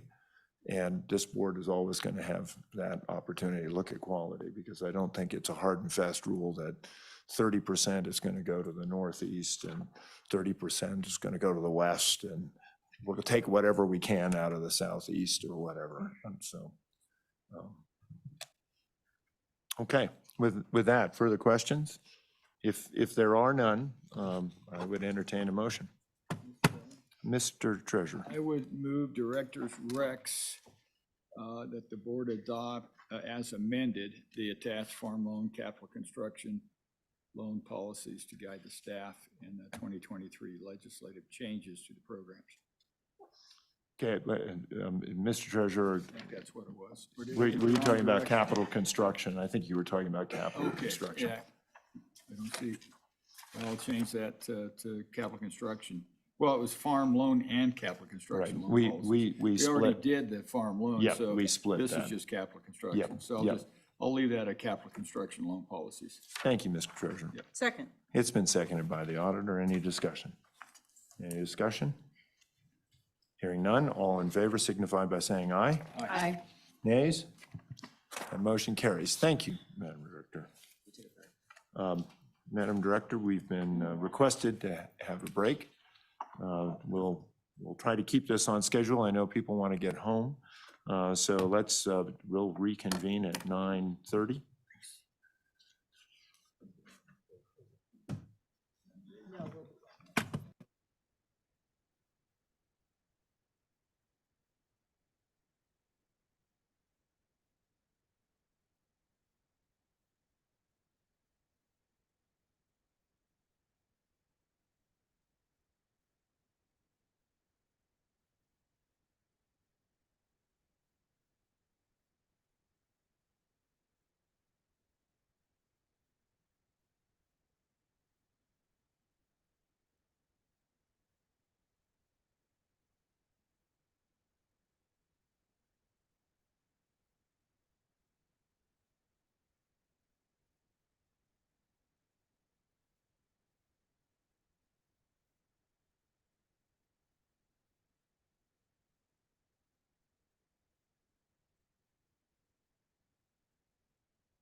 is J1, and that's to consider 9 applications for funding from the Transportation Enterprise Account Grant and Loan Program. This program was established in 1999 to foster transportation investments of benefit to the general public within the state. Historically, this has been in the form of grants to public transportation providers for the purchase of vehicles. During the 2022 legislative session, the legislature approved a $2 million spending authority for the 2023-2024 biennium. These funds is subject to the available investment income generated by the Transportation Trust Fund. This is the second and final TEA meeting of the biennium. As was mentioned earlier today, we are projecting a $917,846 shortfall in the interest revenues. And we have previously awarded grants in the biennium in the amount of $227,422. So the projected available balance for the biennium is $854,732. As I mentioned, when I read the title of this matter, we did receive 9 applications for this meeting that totals $820,740. We are recommending full funding for 8 and partial funding for 1. The partial funding is due to, I believe, the applicant requested 2 vehicles. We are recommending 1 vehicle, and that's largely because we thought some funds should be held back for the end of the biennium in case there are some emergency applications. We have had that happen on occasion where we've had someone come forward at the toward the end of the biennium seeking 1 additional vehicle due to an emergency with one of their current vehicles. And with that, Mr. Chairman, I would yield to Ms. Blackwell to provide any other color on the analysis and the recommendations. Ms. Blackwell, thank you. Mr. Chairman, members of the board, I like grant programs like this where we have enough money to give everyone something. Doesn't happen often, so as the director stated, we had 9 applications, 8 of which requested a single vehicle. The 9th application requested 2 vehicles. We figure we could give everyone 1 vehicle, keep some money back for any potential emergencies, and that's kind of how our funding recommendations came out. We do have within your materials a review sheet from the Wyoming Department of Transportation. They review these applications. They have 5 or 4 priority levels. The first priority is for applicants that are part of their transit program, and they are requesting a replacement ADA vehicle. The second priority is related to applicants that are in their program that are requesting new ADA compliant vehicles. Their third priority are entities that are part of their transit program but are not requesting ADA vehicles, and their final category are those entities that do not participate in their program. When making up our funding recommendations, we consider this, but it's not our sole consideration. We also look at the program funding, how much we've been requested, what's left for the biennium, those types of things. So we bring forward the recommendations, and if you have any questions, I will hopefully be able to answer them. Thank you, Ms. Blackwell. Any questions for Ms. Blackwell? Any questions?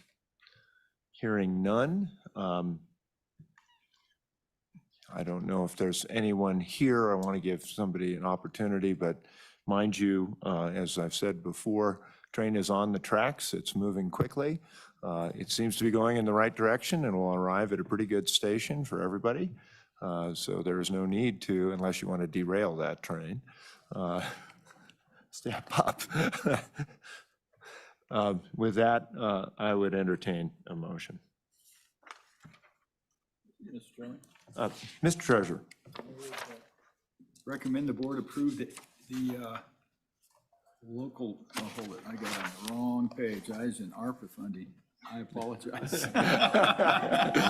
Go for it.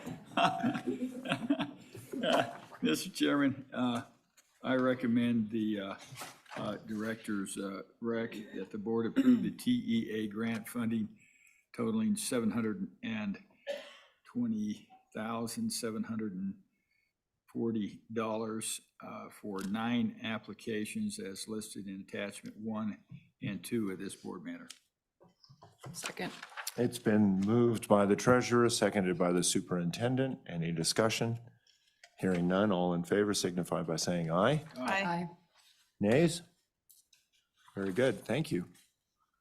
Congratulations to everyone. Mr. Chairman, that brings us to Board Matter J2, which is to consider 22 applications for funding from the Chapter 42 Local Government Project ARPA Grant Program.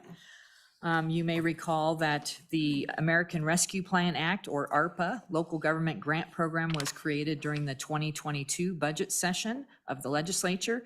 The legislature initially appropriated $50 million for the board to award grants under this program. Per their requirements of footnote 17 of the legislation, the appropriation was for administrative costs, competitive grant funding to address the COVID-19 public health emergency or its negative economic impact, and noting also that eligible water and wastewater projects must receive a lower priority than other eligible applications. At its February 28th, 2023 special meeting, the board approved funding for 43 projects totaling $49 million. During the 2023 general session, the legislature added on an additional $20.3 million to the original appropriation for a total of $69.3. $5 million of the 2023 increased appropriation is specifically limited to projects for infrastructure related to affordable housing, leaving 15.3 available for the board to award today for qualifying projects. We had an application period that ran from June 20th, 2023 to August 4th, 2023, so approximately 6 weeks, and 29 applications totaling a little over $37.2 million were received. Each submitted application was reviewed for ARPA eligibility by the Budget Office and the state's ARPA consultant Clifton Larson Allen and the Wyoming Attorney General's office, making sure that the applications were in accordance with federal and state regulations. We did summarily reject applications that are clearly ineligible, and those have not been presented to the board. There is a list of those applications for the board's information that were summarily rejected, and as per your rules, those are not before the board today. So we also, as part of Chapter 42 rules, calculated a score for each project application to assist the board in prioritizing eligible applications. And a technical review of all the water-related applications was completed by the Water Development Office and DEQ for eligibility, feasibility, and compliance issues. If the board wishes, it can award fundings on the basis of the raw scores, or it can disregard those rankings per its rule. So attached to the board matter are recommendations for 18 applications requesting $28.1 million. As far as our recommendations today, we tried to follow the board's directive previously, which was to look at funding those applicants who had not received any prior funding from ARPA or who had received very little funding with ARPA. So that's where we started. We did not go down the list and prioritize based on score, but again, the board has full discretion to handle it in whichever way it desires. With that, Mr. Chairman, I would yield to Ms. Blackwell to provide any other color on the recommendations for this second round of local government funding. Ms. Blackwell. The director covered it pretty well. I would like to share with you all, we provided you documentation on prior funding on the applicants that are in front of you today. That includes their prior ARPA funding, whatever funding they received from OSLI related to CARES, as well as what they received directly from ARPA funds. Also, we provided you 2 heat maps. The first set of heat maps is related to what has been applied for from each county. The second set of heat maps is related to what was awarded. I'm excited to say on the heat map of what has been awarded, every county in the state has received some sort of ARPA funding. There is not one county under the 3 programs. So that's a pretty exciting news. We felt taking cues from the board's prior actions at meetings of coming to the board with a list of applications they wanted to fund. Those were generally based on prior active actions taken by the board, whether an entity received little funding or no funding. So we started at that point. We then worked backwards of who's received the least funding and started to award funding based on that. At the end of the day, based on what we put forward, most entities will have around $3 to $4 million of ARPA funding that was awarded to them of those on this list. Thank you, Ms. Blackwell. Mr. Chairman. Madam Superintendent. Thank you, Mr. Chairman. Can you share with us a little bit of just the difference in preference of CapCon versus water and sewer? Mr. Chairman, Madam Superintendent, the regulating statute or the state statute requires that non-water and sewer projects be prioritized over water projects. Purposely, water and sewer had their own $50 million, which turned into $80 million for those type of projects that are funded. However, identifying capital construction projects that are eligible under ARPA because they have to have a link to the current and ongoing harm of COVID has been very difficult. Water and sewer projects are one of the 4 primary eligible uses of ARPA funds. And so I think that's why you see them here in the majority of them. And we do have the one non-water and sewer, and that was recommended to be fully funded. Thank you. Further questions for the staff? Okay, members of the board, how would you like to proceed? Take some testimony. I guess that's fair enough, but I guess what I'm asking is, do we want to page through these one by one? Mr. Chairman. Mr. Secretary. Mr. Chairman, I think that to respect those that have come here and I always like seeing people fight for the projects and explain why they're here and talk about their communities. I think that's a great thing. So I think we should just go one by one and see if there's any interest in testifying, and then at the end take it rather than do upfront award. Thank you, Mr. Secretary. Without objection from the board, we can, Madam Superintendent. Oh, Mr. Chairman, I'm fine with that. I had, my only difference would be to start with those that haven't received any funding at all, in case they've made the trip, and we can move through those or in the CapCon, but happy to just go through the list in order as well. Okay. With that, let's walk through, and my suggestion here is that we walk through all of them, and then we can come back and think about funding. So I'm going to start with A, which is the City of Riverton HVAC upgrade, priority 1 of 2. Thank you, and as you approach, please identify yourself. It's good to see you, sir. Hello, thank you, Chairman. I'm Mike Miller. I'm the Community Development Director for the City of Riverton. Before you is our grant application for HVAC upgrades. Our City Hall and Central Wyoming Regional Airport HVAC systems were upgraded starting in 1994 and completed in 1997. All of those units are still currently functioning minus RTU-1, which is a basis of this program here, which is our 50-ton unit at City Hall that we replaced this summer at the end of the last fiscal year. We have 2 more large RTU units at City Hall and 8 more units at 8 smaller units at the airport that are all between 8 and 12 years past their term of life for use. One of the things that when we looked at the ARPA funding, we recognized a large change in the way that our city halls function, the way that they used to in the 90s when ours was designed, in our airport in the 90s when ours was designed pre-9/11 for the airport, and pre-COVID and security concerns for our city hall. And so we've restructured our city hall. We've built new walls. We have secure areas. We have non-secure areas. And what we've done is we've created air chambers that where we have low transfer of air with our HVAC units.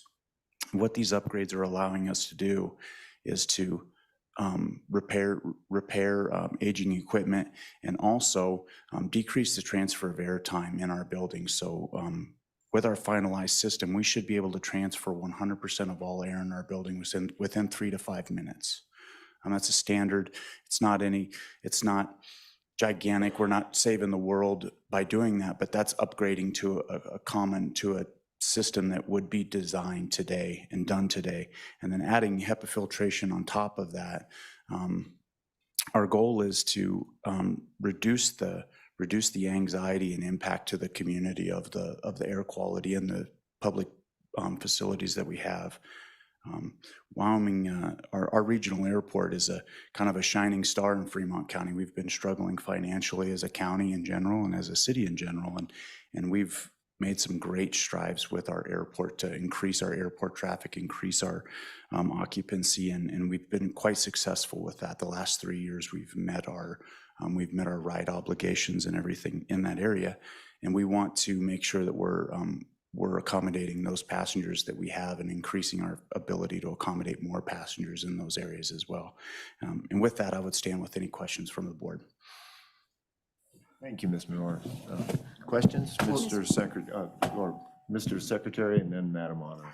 Thank you, Mr. Chairman. I've got a couple, but I'll just ask the first.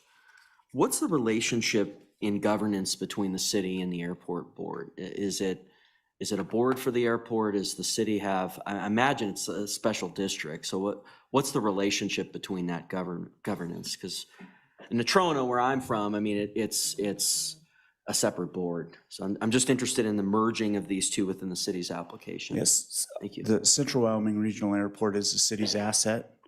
It does have a separate board that it has a committee that oversees it, but it is the city of Riverton's asset.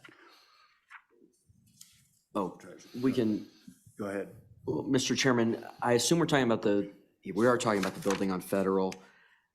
Does the city own that building? Because it's kind of in that, it's attached to something. I've always been interested in this. Does the city own the building? Yeah, Chairman, Secretary, the city does own the building. There is a dividing line. It's a shared wall. It's a shared wall dividing line in that structure between City Hall, which used to be a Kmart back in the day. We remodeled a Kmart in the 90s. And currently it's a Domino's. There's a separate owner structure for that building and our building. There's a shared firewall, CMU wall between the two. Thank you. Madam Auditor. Mr. Chairman, Mr. Miller, do you have faith in your ability to get the components for these HVAC units? Chairman, Auditor, that is a very valid question. So it took us 27 months to get our 50-ton unit. And that was RTU1, which is by far the largest unit in the system. The other units are 5 and 10, and we have two 20-ton units.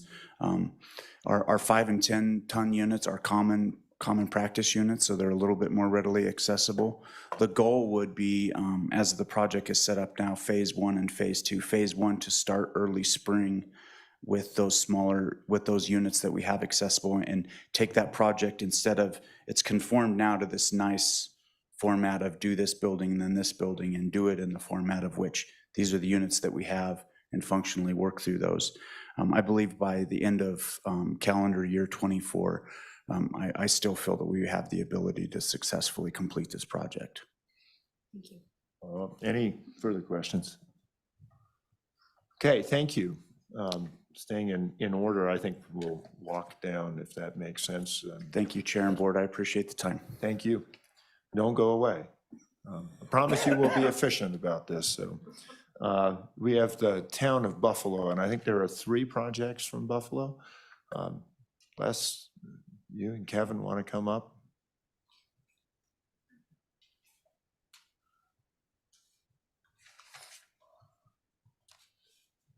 I am Les Hook with the City of Buffalo, and this is Kevin Silbernagel with the City of Buffalo. And yes, we do have 3 projects. Okay, thanks. So for the board members, that's item B, item E, and item M. And M, first one is the alluvial well, priority 3 of 3, request for $388,000. So go ahead. Yeah, that's a project that we did get, was that water development, we got some funding for. But due to cost overruns and engineering and this and that, we've run into further expenses. So that's why that funding was asked for. And it's actually a supplement well system, whereas Buffalo's water system is all from the creek as it is right now. So we're putting this, I think it's a 8-well system, emergency type backup supplement system. So it'd be it's an important project for the city to get completed. So Thank you very much. Questions? If there are none on that project, let's look at the North Main Street Water Project, $3,327,250. Is that? Yep. Yeah. Yeah, Yes. that's what you had prior. I'm sorry, you're requesting $2,565,379. Sorry. Yes. And so what that is it's a storm water extension, basically to take the water runoff that previously ran through private property, relatively undeveloped area. So it's going to take that water and run it and tie back into a storm sewer system for development of that property and just clean that system up. And at this point right now, it would tie in well with we're in the process of next year. They're going to do the downtown Main Street. YDOT's doing a project to renovate, resurface and that. So it would actually tie in to do with that project at that time to get our work done, and then they would resurface over it as we were doing that. So. Very good. Thanks. Are there questions about this project? Mr. Secretary. Mr. Chairman, so the chairman keeps alluding to this previous slip award. So can you speak to that? Because I didn't see it in the application, and then but the application does refer to the slip loan, which matures in 2030. So could you speak to that as well?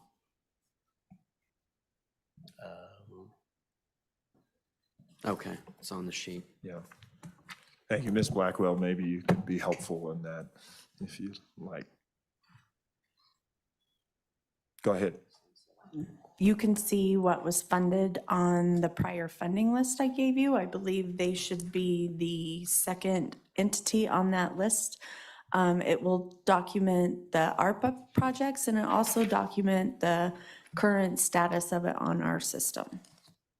And I believe Buffalo received $2,427,250 for their Sunset Avenue water and sewer lines. That project is still pending, and they received $900,000 for remote read water meter replacements, and that project is also still pending. Okay, then this is different. This is a totally different project. Correct. Now the slip loan, could you speak to that? I'm from a while ago. I'm not familiar with it. Not familiar with that. It, on that application, Secretary, they have to list any loans that they have outstanding related to the system that they're requesting funds for, so that we can see their indebtedness. That loan is probably a prior loan that was awarded to them for a prior project. Okay. Further questions? Thank you, Ms. Blackwell. Then let's look to M, which is Town of Buffalo Main Street Water Main, priority 1 of 3, a request of $798,278. Yes, Mr. Chairman. And so that is also ties in with the YDOT project that will go from stoplight to stoplight. And we're actually replacing the water main down Main Street. So that's what, and again, that's a good time to do that because with Main Street getting renovated, obviously it saves us a lot in money, does not have to resurface, so. Very that's that good. project. Thank you. Thank you, Kevin. And I know this is your first time here. Yes. So thank you very much for being here. Well, thank you for the opportunity to be here. Appreciate it. I might ask Les if you could just put a little color. I know you've retired, so you really didn't need to come down here, but it's good to see you. Could you just kind of give a little color to what that project means? Well, yeah. So we're doing this in conjunction with YDOT. Matter of fact, it's going to bid with YDOT's project. But this would be the opportune time to do it because they're going to mill and overlay. So while they've got it milled, we've had, I think, 5 water leaks on that in the last 10 years. So we do not want it breaking underneath their brand new surface. So that's why we need to get her done. Very good. Well, thanks, Les. It's good to see you. And you as well. Kevin, welcome. So with that, thank you. If there are no further questions, we'll move on to C, which is the City of Casper, WWTP secondary rehabilitation for $2 million. Is the City of Casper here? It's the City of Casper online. Yes, Bruce Martin, maybe? Mr. Martin, Yes, good morning, Mr. Chairman, members of the board. I appreciate the opportunity to attend by a Zoom meeting. I apologize for not being in person. I'm tied to a mediation meeting today as well, so I couldn't make the trip down. The project we have before you today is the wastewater treatment plant secondary rehabilitation project, which has come before the board before and was awarded $1 million worth of ARPA money in the first round. The city also received $2 million for a wastewater treatment plant motor control center project. The secondary rehabilitation project consists of some large diameter steel pipe replacement, piping that has been in place since the 1970s, some in the 1980s. The project went out to bid and came in much higher than expected, much higher than the engineer's estimate, mainly due to some bypass pumping requirements. The facility needs to stay in operation while the project is taking place, so bypass pumping is needed. Again, this is a regional facility serving City of Casper, Mills, Evansville, Town of Bar None, and several smaller districts throughout Natrona County. thank you. Any questions? Any questions? Mr. Martin, thank you very much. Don't go away because we'll come back and be walking through things. So right, thank you. Thanks. With that, move on to item D, and there are 2, item D and P for the town of Lusk. The first is a vac truck and street sweeper. Is the town of Lusk here? Yes. Lusk is in the house. Yes. My name is Linda Fry. Like you said, Mr. Chairman, I am from the town of Lusk. I help with the grant writing. Des Lalou is also with me. She's our clerk treasurer. And I think Todd Screwcrude is probably on Zoom. He's our director of public works. As you probably are aware, we are doing a major infrastructure project.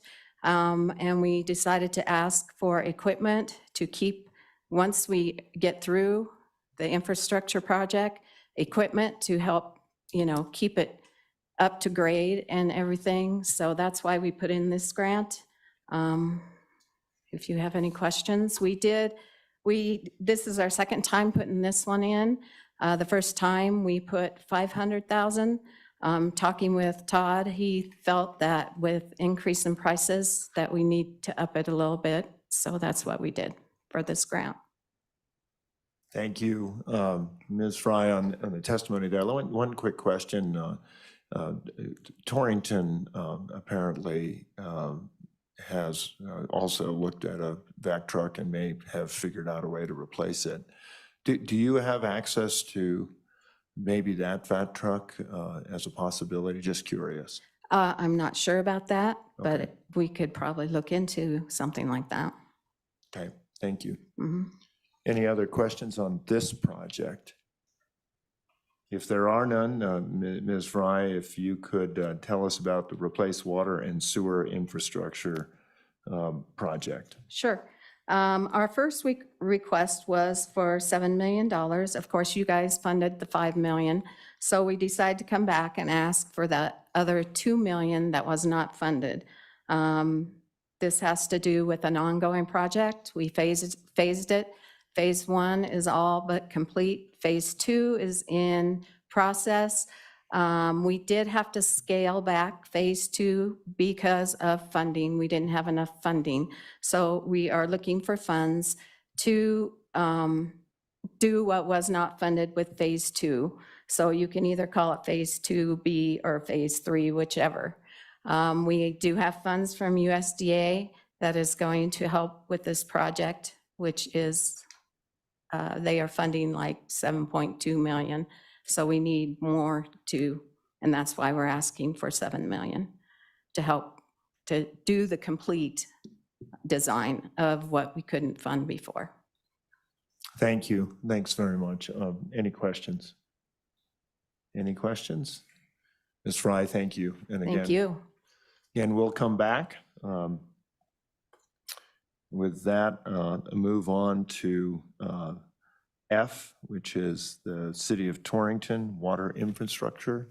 City of Torrington here or online? Is Mr. Harkins from the online? Yeah. Go ahead. Good morning, Governor Gordon and members of the board. This is Mayor Herb Doby. I do have Jeff Harkins here present with me, and he can certainly answer any questions where detail is required. We asked for an ARPA grant of $920,000 most recently. That's the subject this morning. It is for an Albany Avenue project. That'd be water, sewer, curb and gutter, and also a sewer lining project. We have a substantial amount of old clay pipe for sewer that we would like to line.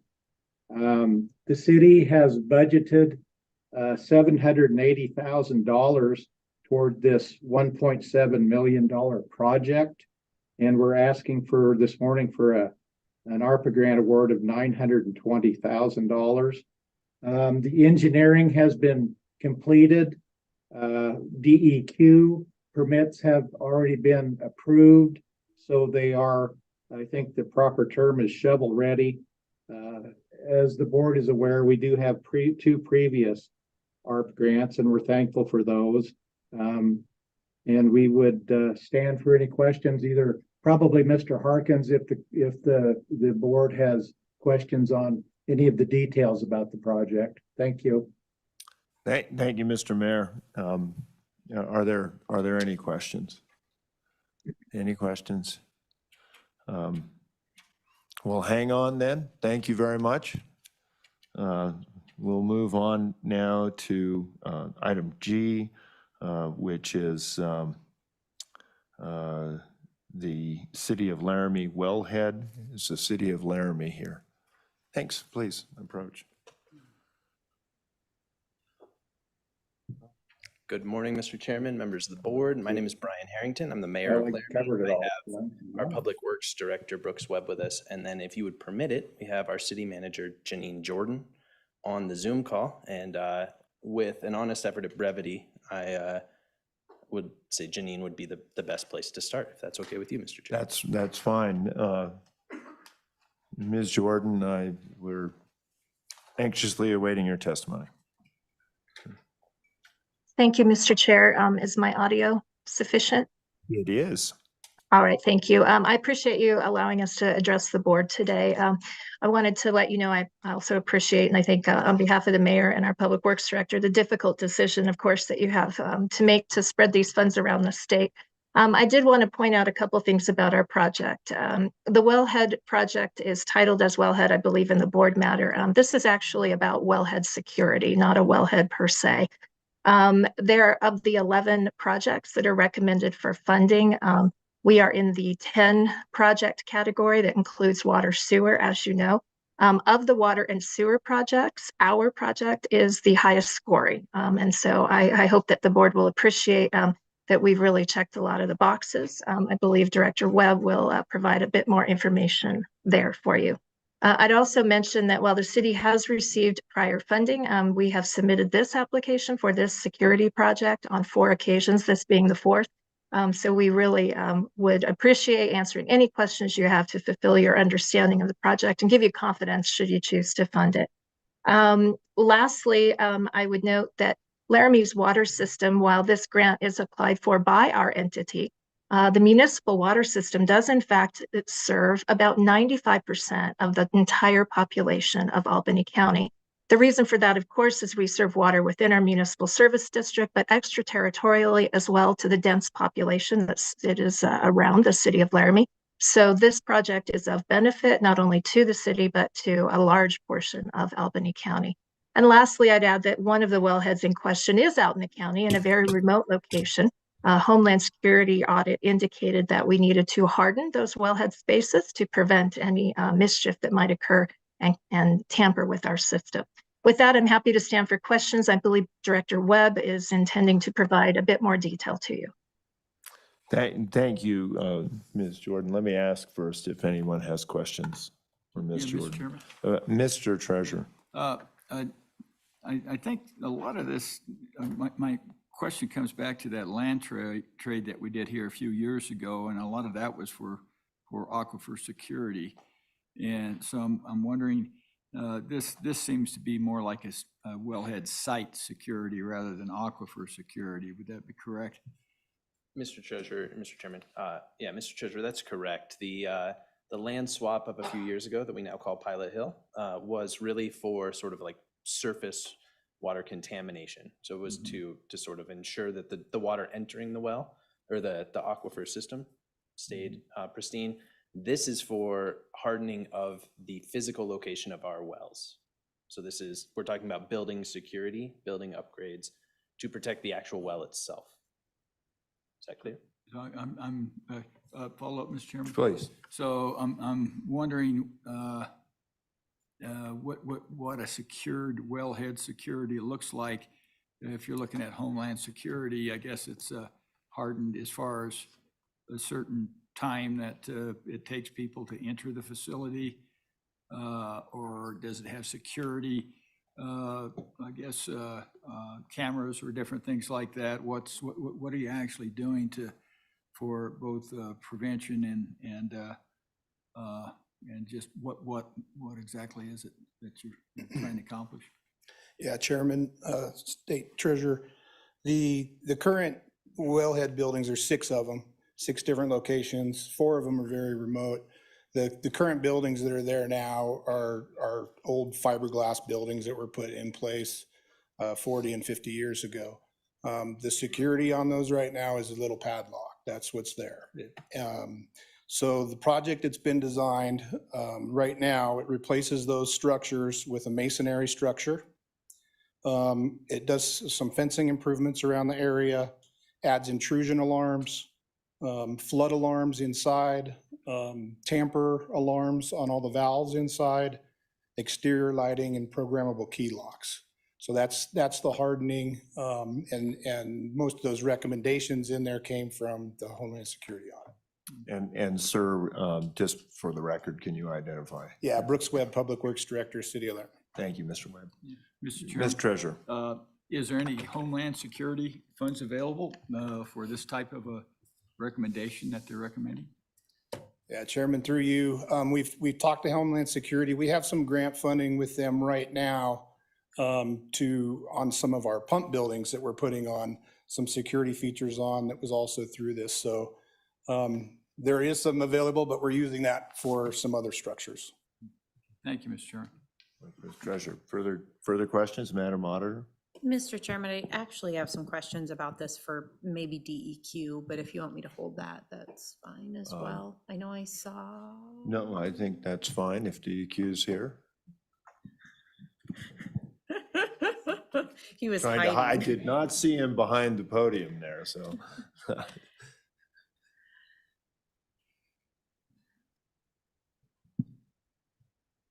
you're on. When it turns red, you're good. Right. So I'm Stan Miller with DEQ, but you're putting me on the spot because I'm not sure I'm going to know the answer to your question. Go ahead, though. Mr. Chairman, that is entirely understandable and possible. I guess my question, and I understand how this came through Homeland Security. I guess my question is Albany County and or Laramie set apart in the maybe insufficient security they have? Is this a standard recommendation that DEQ makes? That's sort of what I'm wanting to get at, or is your security issue different than any other city or town in the state? I just want a little bit of the lay of the landscape, perhaps. Go for ahead. anyone who can answer it. Stan? My understanding is that EPA and DEQ require wellhead protection. These wellheads provide 20% of the drinking water to Laramie, so they are important, the protection of them. Whether or not other communities have the same issue, I imagine they do. I mean, it's a requirement. You want to protect that water source, especially in your drinking water system. So just to add on, DEQ doesn't typically do the inspections on water systems. That is, the EPA actually does the sanitary survey portions or the water inspections for the state. And they usually come out with a large list of recommendations, which you can take that as being a requirement if they put that on their list. So a lot of systems have quite typically smaller things listed that have to do with the security. And it is very typically just about every water system in the state has got a few of those that they're working on, including Laramie. Thank you. Thank you. Mr. Treasurer. You know, normally I think it's the state engineers and the Water Well Drillers Association that has, you know, standards that you go by, but these must be elevated standards above what we normally have on the books for somebody that drills a well on a ranchette or anybody else that drills a well. So is there I guess because you're a municipality, is Homeland Security asserting primacy over our water in Wyoming? Mr. Chairman, through you, Homeland Security, we actually voluntarily entered the program with Homeland Security to evaluate our entire system. And they're recommending. They're not saying you have to do this. We're not in a violation with Homeland Security. It's simply a recommendation to harden our assets. Okay, and I guess to the auditor's question, Mr. Chairman, is that all cities and towns are going to be doing something like this at some point in time, more likely than not, or are you an outlier? Mr. Chairman, through you, I hate to speak for the other communities, but I assume everybody is going to want to harden their assets. This, Mr. Chairman, again, it's not necessarily covered by water development. I mean, they do wells and they do production and they do transmission. So I don't know whether they would consider this a priority one way or the other as far as water development, or have you approached them? Chairman, through you, we have not approached Wyoming Water Development on this project. We actually, this was identified in our water master plan that we did in conjunction with Wyoming Water Development. We budgeted for the project in 2018. We were planning on handling that project ourselves through our enterprise fund. We bid the project in 2021, right in the heart of the mess of the bidding stuff. And we came in 40% over budget, and that was happening with all projects, right? So we were forced at that time to reject those bids. Later, the ARPA rules came out, and we were like, man, this is what this ARPA Act was written for, was this project, right? I mean, we're shovel ready. It's in our intended use plan. It's in our water master plan. Homeland Security's identified it. It benefits the whole community. So So that's the direction we went. Yeah. Thank you, Mr. Chairman. Thank you, Mr. Treasurer.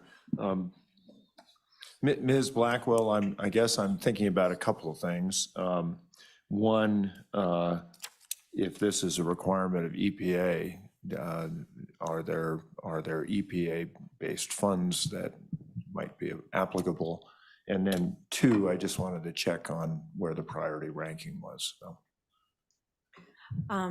So based on the information that I have, the priority ranking was, their ranking came in at 20. The town of Buffalo, for related to water, came in at 25. The town of Casper at 23. Town of Lusk at 22. Another town of Buffalo at 22. And the city of Torrington was at 21. So actually, Laramie wasn't the highest ranked project related to water and sewer. There are funds available for these types of projects. It would be the Drinking Water State Revolving Fund. That program, the standard interest rate was just decreased to 1.5%. Also with that comes the potential of principal forgiveness, which would forgive a part of the loan that was given to them. If the full amount of principal forgiveness is not available to them, they would get a decreased interest rate plus whatever principal forgiveness was available to them. So if they were eligible for 50% principal forgiveness, I believe their interest rate would be 75 basis points. And just for information purposes, when would the next round of those be that they'd be eligible for? They are on the intended use plan for this project, so they could submit an application at any time. SRF applications are required to be submitted to our office 120 days prior to the board meeting that they're going to present it at. We have changed our processes related to the SRF program. We used to do a 2-part application. We now do a 1-part application. That requires that the entities have their environmental completed, their public meeting completed, everything completed before they come to the board. So they may have some work to do prior to submitting an application, but we would be happy to work with them through my office, through DEQ, and through water development to make it happen. Thank you. Mr. Mayor, does any of that make sense to you, or is that a possibility to think about? Mr. Chairman, I'm going to say that, the city manager has her hands up. She may know more. I'm smart enough to know when I'm out of my depth. And so I would leave it Wise to man. our Public Works Director and City Manager there. Ms. Jordan. Thank you, Mr. Chair. I did want to clarify, perhaps I misspoke with respect to the priority points. What I was intending to say is that the City of Laramie's project has a higher point rank than any of the projects recommended for funding in the water category. So I'm sorry if that was unclear. I also wanted to mention with respect to Water Development Commission, we have a frankly enormous project that we have been working on for 4 or 5 years with them. We're in the midst of construction now. And that is to basically power up with water an annexation area that is north of the current city limits to accommodate the growth that we've seen in Laramie for some 15 years. So with that project on the table, I think that's why we chose to come to this pot first. As Director Wepp said, we felt this project was absolutely perfect for the program. We're certainly willing to explore other funding opportunities. We do have some sense of urgency, as you can imagine, however, with having the audit reveal that there is potentially a security weakness that is maybe not adequately protecting the source water in our municipal potable water system. And I just want to close by sharing with you that the audit findings weren't necessarily surprising. We had realized that we had a security issue at one of the wellheads that is close into the city, unlike the majority, which are further out. Probably 4 or 5 years ago, when we discovered literally a squatter, a homeless person who was who had infiltrated, broken into, I believe, one of our buildings and was living in that building for some period of time before we found that individual. So anyway, just wanted to share those points. I appreciate it. Happy to answer any other questions. Thank you, Ms. Jordan. Any further questions? Any further questions? Any further questions? Thank you. Thanks very much. Thank you, members of the board. Thank you. Thank you, Mr. Chairman. Stay tuned. So I think now we'll move on to application H, Town of Upton. I don't know if anybody could. Sir, I don't know if you want to be recognized. Who is this guy? Good morning, Mr. Chairman, members of the board. Mark Lindstrom, Superintendent of the Town of Upton. And I'm here just to answer any questions on our project. It's a continuation of our capital improvement plan. It's taking out the old AC water lines and clay tile. So I guess on that, I'll entertain any questions or comments, sir. Are there any questions? Any? Mr. Treasurer? No question, but a comment that we went up to the rare earth opening up there, and I tell you, it's amazing what that town is doing as far as economic development and the things that they're doing, and there's so much more potential that can happen there, and they're doing a great job in phasing in projects when they can find enough money to phase them in. And this is just another phase, and I think it's a great story to look at and have other small communities try to emulate. So 100% in favor of this, Mr. Chairman.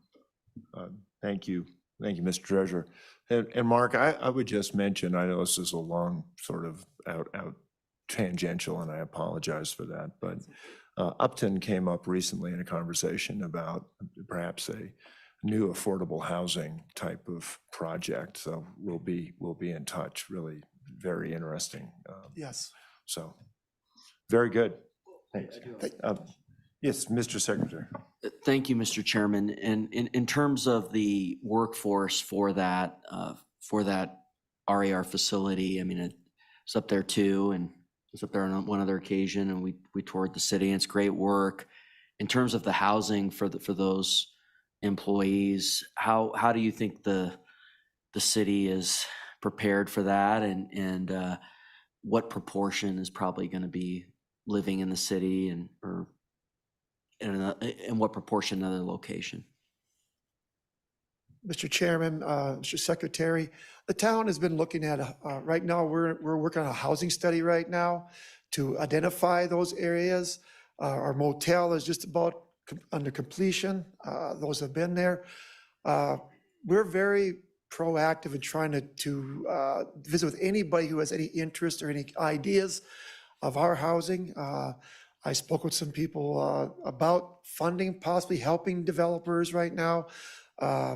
Like Mr. Chairman said, we have been approached by different organizations interested in our housing in our area, which it's in Wyoming, we all have a housing issue. I mean, I think I can speak that pretty safely. As in Weston County and stuff, we're just trying to look at what we do to keep as many people as we can living in Wyoming and in our community. So the town is proactive on looking at, like I said, we're doing our own housing study right now because we really want to identify it so we can give the best we can for our area and the state. Thanks. Mark, thank you. Thank you, Mr. Chairman. Appreciate it. Yep, thank you. We'll move on to town of Manville, drinking water distribution and storage. Mr. Ladwig, good to see you.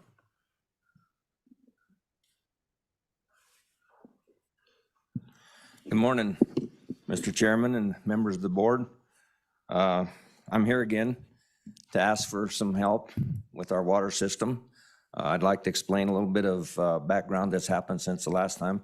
I want to thank the OSLI office for recommending approval. We've put a lot of work into this time, and I think we deserve that approval, and we're happy to get it. When I came the last time, we had high hopes of getting enough money to do our water and sewer system.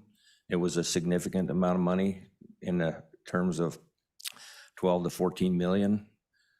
We realize now that was unrealistic, so we've busted it out. We're going for a water system only, but because of the increase in costs, that water system is going to run us almost $10 million. Our water system's 100 years old. We have documented leakage of approximately 30,000 gallons a day that we just can't find. It's going into the soil. subsoil. Somewhere in the average of 30,000 gallons a day is being gone. Our customers use less than that in each month that are paying customers. So we already have some money available. There's people in the audience from USDA. We have money coming possibly from USA that's been approved, USDA. We've been doing a lot of work. We've worked with the Midwest Assistance Program, Terrell Owens, and we've set up some accounting capability. We've went to clerk books for municipal entities, which is one of the neatest things that I've ever seen in the world. It's real-time accounting for small cities, and we know where we're at now. We didn't know where we were at a year ago. Right now, I have the previous AAR, our ARPA grant was 1.1 million from this organization. The USDA grant is available for up to 4.5 million, which is, or 45% of the project, which 45% of the project as we're putting in today is $4,381,000. We have that money available. We have a $704,000 loan from USDA to pay back for the next 30 years. We have the specific purpose tax approval that was given in our county where to receive $2.5 million over probably a 35 year period at the rate of $3,000 to $5,000 a month is what the town of Manville is bringing in. One month we actually got 12 million, but that's because of the water project that's going on in Lusk right now.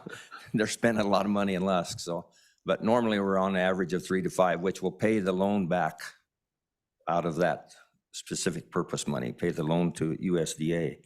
So our ask today is for $3,551,625, which will make our $9,737,000 project ready to go to bid. I have in the audience CJ Walker, Jordan Crane, our engineers from Sunrise Engineering. Terrell Owens is here. I'd be happy to answer any questions that I can. We're ready to go. We need to do this. We'll worry about the sewer system, and then later we have it working better. And we just need some help with the water system. Thank you. Thank you, Mr. Layton. Any questions? Any questions? Well, thank you. Okay, thank you, Good to sir. have you here. Next, we have the town of Pine Haven. Glen Vista Sewer Main the town is here.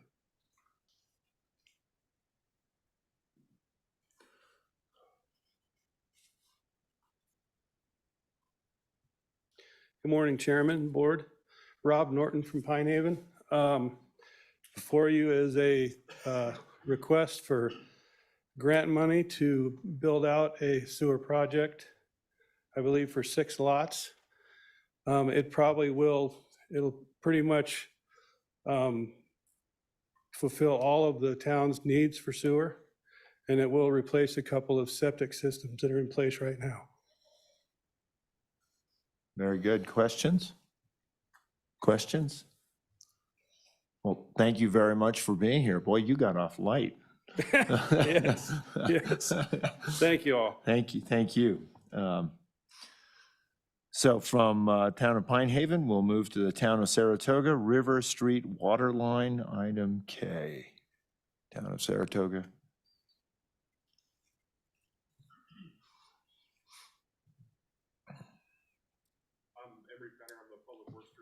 Can you hit that little red button? I apologize. I'm Emery Penner. I'm the Town of Saratoga Public Works Director. This project that we've applied a grant for is a continuation of a project that we completed a portion of it this last summer. So basically, our water system we see as a major proponent of public health and safety. And for us to achieve those things, we need pressure, fire flow, and circulation. So replacing these dilapidated lines that we have help us protect those attributes of that system. The line's old, it's worn out, and it's also coupled with a conglomerate of smaller lines, and we will get rid of all of those lines and tie the appropriate infrastructure into this one main distribution line. Very good. Questions? questions? Thanks. How's the new health clinic? It's slick.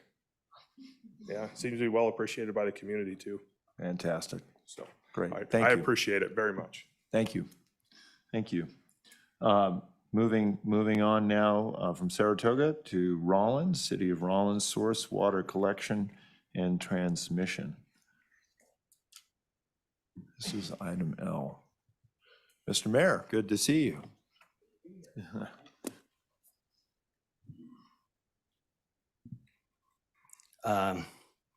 Mr. Chairman and board members, my name is Terry Wycombe. I'm the mayor of Rollins, and I'm here today with Vice Mayor Sanger, City Manager Tom Sarvey, and our engineer Murray Schroeder. And what we're here to ask for is the design work for the next 3 phases of our water line. We have had a tremendous challenge with our water line. We have been here before, and thank you for the help you've given us. We have taken a lot of money from our general fund. We have, this last summer, we were fortunate enough not to have water restrictions at the moment, and all fingers crossed until we get the rest of this project done. I want to point out that we supply water for the city of Rollins. We also supply water for the city of Sinclair. All of that water goes through our plant and then into town.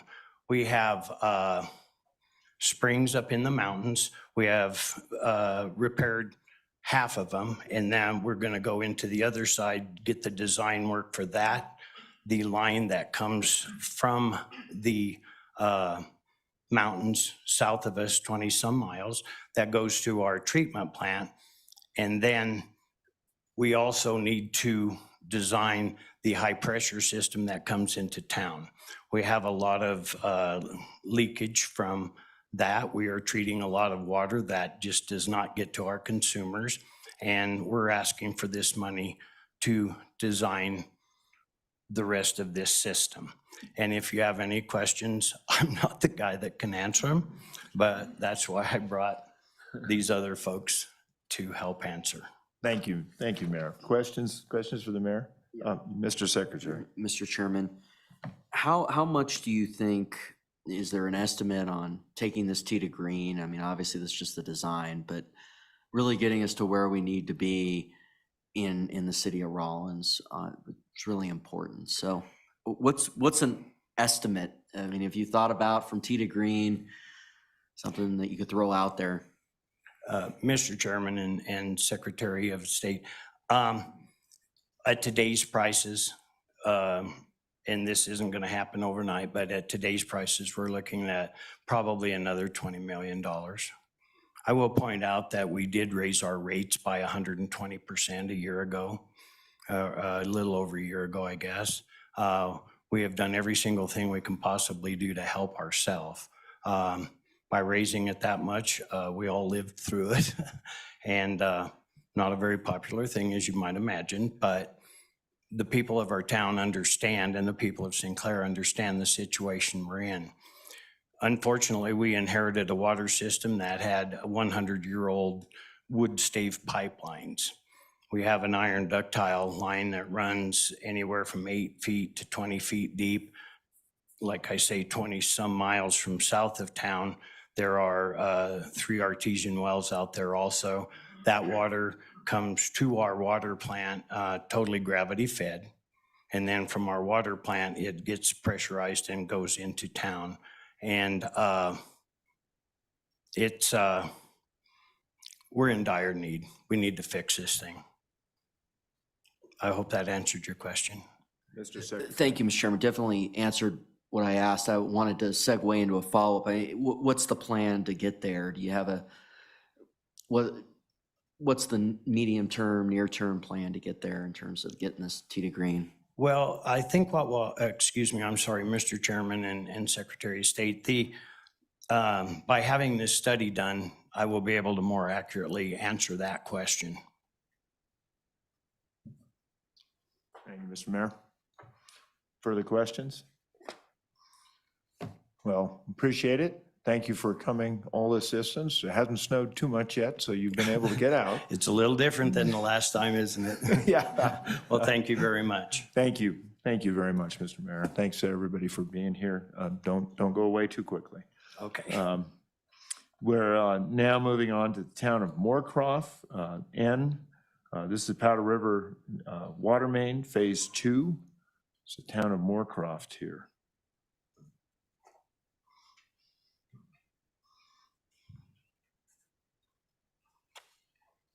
Thank you, Mr. Chairman, members of the board. I am Benjamin Glenn, Mayor of Moorcroft. This is Cheryl Schneider, our clerk treasurer. We are here for the Town of Moorcroft Powder River Water Main Phase 2. It's a big water line project that we broke into several phases so we can continue to move forward with the project. And there's been several issues with it, and we're just trying to get everything completed. Thank you, Mr. Mayor. Any questions? Questions? Wow. We're getting ready for lunch, I think. So Well, that's one of my favorite categories. So. Thank you. Thank you very much. Thank you very much. From town of Moorcroft, we're going to the town of Lovell for the Shoshone Joint Powers Board, Shoshone Pipeline.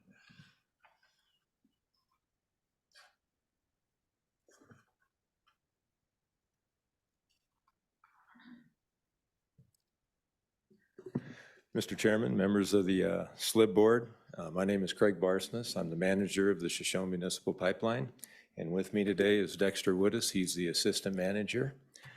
Shoshone Municipal Pipeline is a regional water system. We're made up of and we serve the cities of Cody and Powell and the towns of Byron, Lovell, Deaver, and Franny, and also the 10 service areas of the Northwest Rural Water District. We are the main water plant. We are the water supply for all of these entities.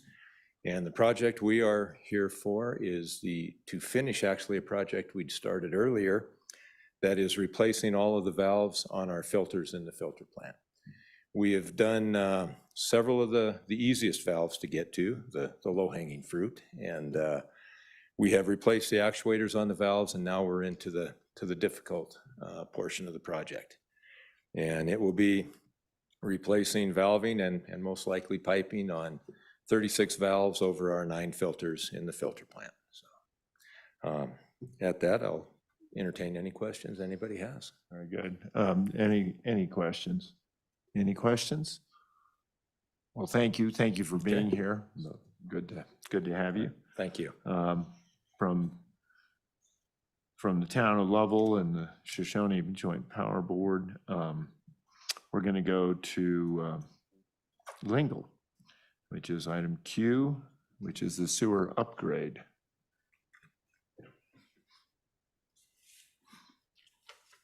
Mr. Chairman, members of the board, I'm Mayor Unverzat for the town of Lingle, and I brought along Rich Reyes, the clerk treasurer, who did the application, and the project engineer, Rochelle Anderson. So we're trying to finish up phase 3 of our sewer project, and it's basically a lining project of the lines. And the biggest part of this thing is trying to get it under the railroad tracks. So that's pretty important to finish this out. So I guess if you have any questions, I'd like to just direct it to Ms. Anderson. That's not fair. You can't do that. Are there any questions? Any questions? Fantastic. Thank you. Thanks for being here very much. So from town of Lingle, we'll move on to Board of Public Utilities, City of Cheyenne, sodium hydrochloride system conversion. Did I get that term correct? You did great. Yes, thank you, Mr. Chair, board members. Excuse me, Brad Brooks. I'm the director for the City of Cheyenne Board of Public Utilities. I also have with me Frank Strong, who's our engineering manager, Bryce Dorr, who's our capital projects engineer director, and then Clint Bassett, our water treatment division manager. Want to first of all just say thank you this morning for considering our project and the recommendation for $1 million towards our project. It's estimated a little over 4.4 million. This is for what we call our sodium hypochlorite feed project. And right now, what the city uses is gaseous chlorine. So we have 1-ton gaseous chlorine tanks up at our site, and then that's injected into the water stream. It can be very dangerous to deal with. Chlorine gas is something you can breathe for a little period of time, but not very long. It's very deadly. So this is a project, we actually did an analysis here about 1.5 years, 2 years ago, because if we have a chlorine gas leak at our facility, unfortunately, the way that the wind blows here is either out of the west or the north. So you can just imagine what happens if we have a leak and it does escape our plant. It does affect this western side portion of the city as well as the base. It also, if it comes from the north, could affect Interstate 80 because, and I'll give you a real live example, timing couldn't be any better, unfortunately. About a month ago, some of you may have been aware, we did actually have a leak at the facility. It was confined within the plant, but what happened when the guys were changing a cylinder, one of the valves on one of the tanks would not close. So we had to call in local fire department, hazmat crews.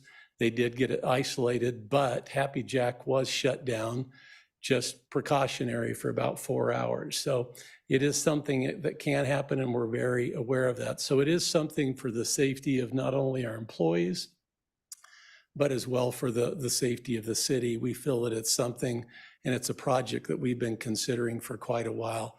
I would add one other real benefit for us right now, and some of you have been able to experience and been out. We did just bring online our hydroelectric generator project. And so thank goodness to funding that we received from the state, and thank you. We don't have to have a power bill anymore. But one thing we do have is we have excess electricity. And the way that you create sodium hypochlorite is it's a salt mixture with electricity that converts that solution into making sodium hypochlorite, which then you inject into the water stream for your disinfectant. So because we have free electricity right now, it makes even more sense to go to this system. So it's a win-win for the city as well as for us as the Board of Public Utilities. So again, we just want to say thank you. We're here. Hopefully we can answer any questions you may have, but we're here to answer anything we may have. Thank you again. Thank you, Mr. Brooks. It looks like the auditor has a question. Mr. Chairman, maybe ever so slightly off subject, but nothing is off subject. All is free game all the time. Is Bopu probably the largest system in the state? If probably close, if not. I would say fairly close. Casper, Gillette are the others, but I would say we're one of the biggest, yes. So, Mr. Chairman, I guess, I mean, as we all know, sort of the population trends in Laramie County and that have happened over the past 10 years and upcoming projects, I guess, how is Bopu, you know, I'm sure there's a 2-hour answer behind this, but how is Bopu planning for that expansion and expanding their systems, or are there plans to add more taps or replace wells or anything like the, you know, in 90 seconds or less? Great question. I'll see what I can do. It's not political season. You can't do that. Solve the world in 30 seconds. Yeah, Of course. just kind of curious from a big picture, what does the next 10 years look like? Yes, through you, Chairman to State Auditor. We are continually looking for additional water resources, options for the city, development on the Belvoir. Everybody's aware of the Belvoir Ranch that the city owns. We're looking at doing some wells in the deeper aquifers there on the western side of the ranch. We are looking right now for additional water resources. Everybody here may not know, but unfortunately, you know, the city of Cheyenne gets some of its water, about 70% of our surface water, from Colorado River drainages. So we actually pull trade water over. everybody's following what's happening with Colorado River issues. I actually have the privilege of serving on the governor's advisory committee for that.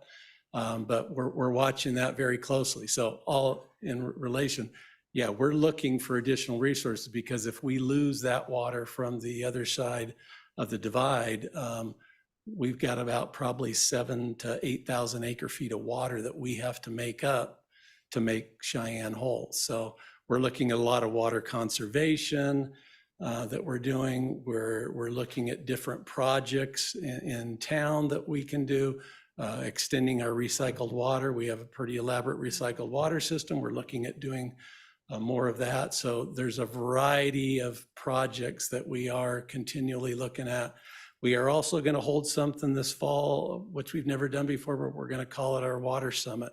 So we're going to invite a lot of the players in Cheyenne and our area to come together to look at, okay, we've got stuff going on in the future. How are we going to plan for that? And how are we going to prioritize our water usage? So that's a quick answer, probably longer than I need to take, but yes, we're continually looking at those type of issues. Thank you. Thank you. Mr. Secretary. Thank you, Mr. Chairman. You know, one of the questions I had reviewing this application was on these financial projections, the other revenue. What is, it's quite sizable. I assume it's trash mostly. Is that what it is? Correct. Yep. We built, for the city. Gotcha. Yes. Further questions? Yeah, the other question I had was, have you approached the military about any interest in the military helping to fund this? We have not. Okay. Well, Mr. Chairman, I have one other follow-up. Sure. With the $1 million, it was the plan just to proceed? Great question, Chairman, through you to Mr. Secretary. Yes, when we got the notice that we were going to get $1 million, $1 million is $1 million, and that's big money. So we have kind of met. In fact, we just met last week to sit down and look at what we can do internally with existing projects that we have budgeted this year. So we're going to shift stuff around to actually make this work. We got a quarter of our project grant funded. We're gonna put it together, and we possibly will even dip into some reserve funds that we have to make this project happen. We feel it's that important. I'm just curious, Mr. Chairman, do you know what percentage of the country switched to this treatment process? Because I was talking with the Shoshone Joint Powers Board yesterday. They had switched, and I'm just interested because it does seem like a safety issue. And I do not, Mr. Chair, through you again, I do not know. I know Gillette has switched. There's another one in the state. In Torrington. Okay. It's Torrington, I hear. So I don't know, Clint, it may have a percentage nationwide. well, I am actually most interested in Wyoming. So yeah, if we could, the Wyoming Water Systems focusing on, that's great. Clint Bassett, Water Treatment Manager for the Board of Public Utilities, through you, Chairman. Yes, we're seeing more and more. I don't have a percentage, but there are quite a few things driving this. The safety is one factor, but we have seen also chlorine prices triple, quadruple in the past couple of years. And so it's really adding to our disinfection and our treatment costs. And it is making this type of treatment cost effective for us. So in combination with our electricity, it becomes a cost effective solution for us and a safer and also hardens us a little bit because we're able to generate it ourselves. We're not relying on a vendor to come in and provide us with the chemical that we need. Mr. Chair, if I could add one other thing, and I was talking with staff before, just another thing, not that it could or not happen, but another neat thing that we have going on in the state is we actually have a company in Laramie that produces these type of processes that is very interested in bidding on this project. So we have to go through a competitive bid, but it is interesting. They have reached out and are aggressive in this market. So that's an exciting thing for the state. Great. Any further? Okay, Mr. Treasurer. Yeah.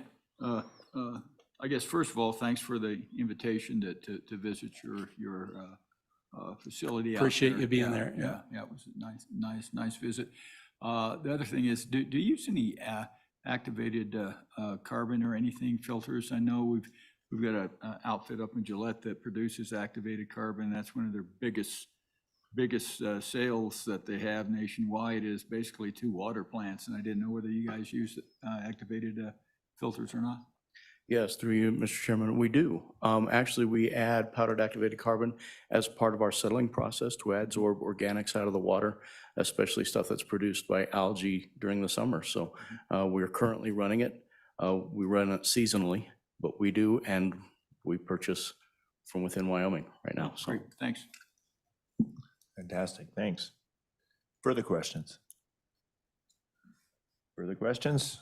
Okay, I hear none. I think we've come to the end of our list. And so looking for recommendations on how the board wants to proceed. Sure. Well, we're all about water systems. Mr. Chairman, I can probably start out and knock out a few that maybe I would guess have less discussion. I might get it wrong, but I'm willing to give it a go. Very good. Mr. Chairman, I would move a consent list of items A, H, J, K, L, N,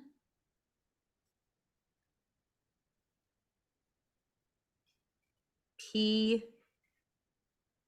Q, R. You said N as in Nancy? Yes. So just to repeat, that is A, H, J, K, L, N, as in Nancy, P, Q, and R. Is that your consent list? Yes, Mr. Chairman. Members of the board, Mr. Chairman, Mr. Secretary. just for clarification here, I assume she's recommending the recommended amount, not the amount requested? Mr. Chairman, that would be my intention on the next motion, but just moving the consent list right now. Okay, is there support for the auditor's motion? It's been seconded by the secretary. Is there any discussion?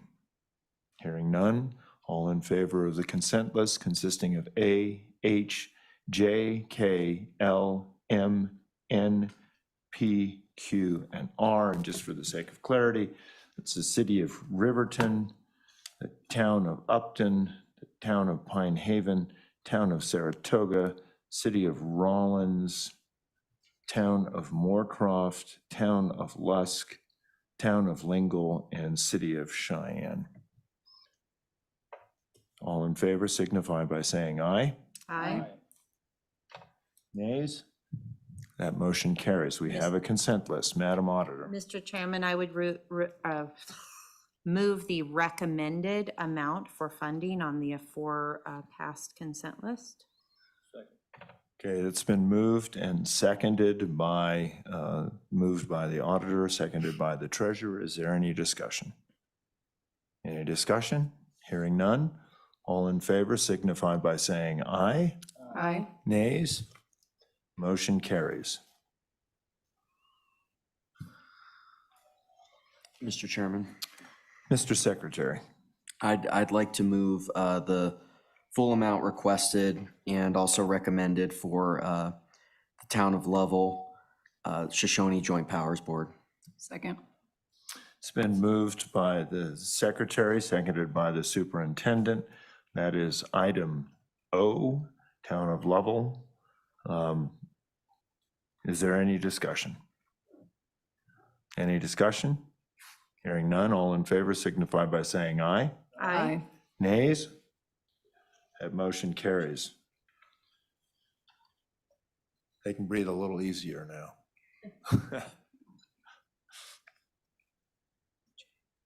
All right. Mr. Secretary. Well, Mr. Chairman, from my calculation, we've got one more recommended that hasn't been addressed for my notations. And I think we have 3.5 million left. So I'm just going to move the recommended amount, the 3,551,625 for town of Manville, and we can discuss it. Thank you, Mr. Secretary. Is there support for the Secretary's motion? Sorry, Mr. Chairman, can you repeat that once more, Secretary? That would be the town of Manville. Please go ahead, Mr. Secretary, it's your motion. Yeah, Mr. Chairman, it would be the full requested amount, which is also the recommended amount for I, Town of Manville. And by my notations, that would be the last one that was recommended. Thank you, Mr. Secretary. Is there support for the Secretary's motion? Is there support? Thank you, Mr. Treasurer. So we have a motion and a second, a motion made by the Secretary, seconded by the Treasurer. Is there any discussion? Any discussion? Any discussion? If not, all in favor signify by saying aye. Aye. Nays? No. That motion carries with the auditor dissenting. Mr. Chairman, Madam Auditor. I would move the recommended amount on items B, C, D, E, F, G, and M. That is Town of Buffalo, priority 3 of 3, City of Casper, Town of Lusk, Town of Buffalo, priority 2 of 3, City of Torrington, City of Laramie, Town of Buffalo, priority 1 of 3. And I guess, I'm not sure if you need a consent list separately. I guess I would just move the recommended amount on all of them, but If there is no objection from the board, I think we can entertain that as a full motion. If there's support for it. Second. It's been seconded by the superintendent. Hey, Mr. Chairman, can we have a, I guess, a scorecard on what's left after that motion, if anything? That leaves you a big flat goose egg of nothing. Not enough. Thank you, Ms. But it's Black. absolutely, it absolutely balances out 100%. All the ARPA money is spent. We don't have to be in here for ARPA money again. For Not this so pot of fast. money, we are good. You have another board matter, and who knows what legislature will do to us. Okay, okay. Thank you, Mr. Treasurer. Further discussion? No. Okay. Mr. Chairman. Further discussion? Hearing none, all in favor signify by saying aye. Aye. Nays? That motion carries. I want to thank everyone for being here. I know some people came and did not leave with a sack full of money, but please, we know that we appreciate very much. In the back, we have a comment that you'd, please. It is USDA Rural Development, our good friend.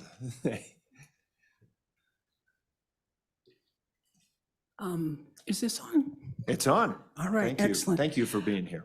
Thank you, Mr. Chairman, Board. I wanted to let you know that next Tuesday at noon Wyoming time, there will be a listening session to look at changing the rules in what USDA Rural Development does. And I think it's very important to this group here. We have sent out an announcement on that, but most people kind of just do a, delete. They will be discussing how USDA Rural Development can fund workforce housing. If you would like that announcement, if you would like to listen to that listening session, I just need your email. Be happy to send it to you, anyone in the room, and then we will go from there. And then they will have a 30-day comment period.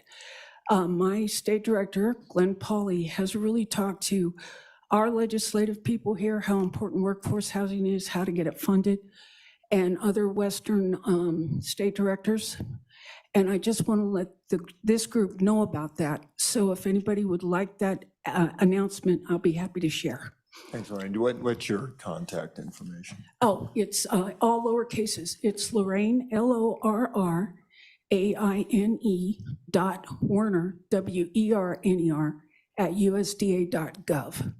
And it's so important in Wyoming, workforce housing. We do farm labor housing and off-farm labor housing, but no workforce housing. So we need to step up and listen and talk to them about it. Mr. Chairman? Thank you. Mr. Treasurer. Yeah. You know, one of the things I know when I was on chairing corporations and we were trying to look at, I guess that section 202 area or whatever, and the one area that we were really short in was curb and gutter. You know, and that's really, you've got a lot of these little ranchettes and stuff just right outside of town. And it's hard to extend, you know, services past there because you got that isolating block that nobody, you know, they don't have, they didn't need curb and gutter, they don't need it, but to get everything else in line, it's like you need the curb and gutter, and there's no way, and I don't know whether your program would address that or not, or those things, or you just go into housing and into water, or what other things might be more than just water? So USDA Rural Development, I like to say we're the only federal agency that can build a small town from the underground up. And that includes curb and gutter. Unfortunately, there are no grant funds for that. It is loan funds, but we're happy to include that in the in an engineering process of doing water, wastewater, or even by themselves. So we can do roads, bridges, we can do all that. One of the other things they'll be talking about is, at this listening session, is recreational loans, walking paths, healthy areas for communities. And you'll hear all that if you listen to it, but I did want to bring up the workforce housing. But if you need to build it and it's essential, we can fund it for the most part. Keeping in mind that grant funds are very limited. We are a lender, and so it is mostly loans. Is there any restrictions as far as whether it's out in the county, totally away from any other water supply? Can you build supplies, I guess, from the ground up? If it's a section out there or 2 or 3 sections, you just get the money and you can pop it up from Yes, scratch. we have different population amounts. So the only 2 completely ineligible areas for rural development is Cheyenne and Casper. If they're under 50,000, we can do business loans and energy efficiency loans and grants. If they're under 20,000, we can do curb, gutter, bridges, roads, county, city, it doesn't matter, housing, all types of housing, hospitals, et cetera. And if they're under 10,000, we can do water, wastewater. Can you do 3D concrete houses? Yes, we can. Okay, thank you. Thank you. And Lorraine, thanks so much. It's so good to have you here, and what you do for the state is wonderful. Can you do you have an idea of how much capacity we still have for rural development available? About ballpark. Well, the Congress, of course, hasn't given us, and right now our housing loans, we've already spent everything that they've given us. Okay. But everything else, last year, Wyoming was second in the country for obligating community facility loans because of the hospital projects we put together. The Manville project, the 4.5 million, that's one of the largest grants we've ever given to a community because they needed it, and medium household income is low in Manville. So we always, our goal is to always go back to national office.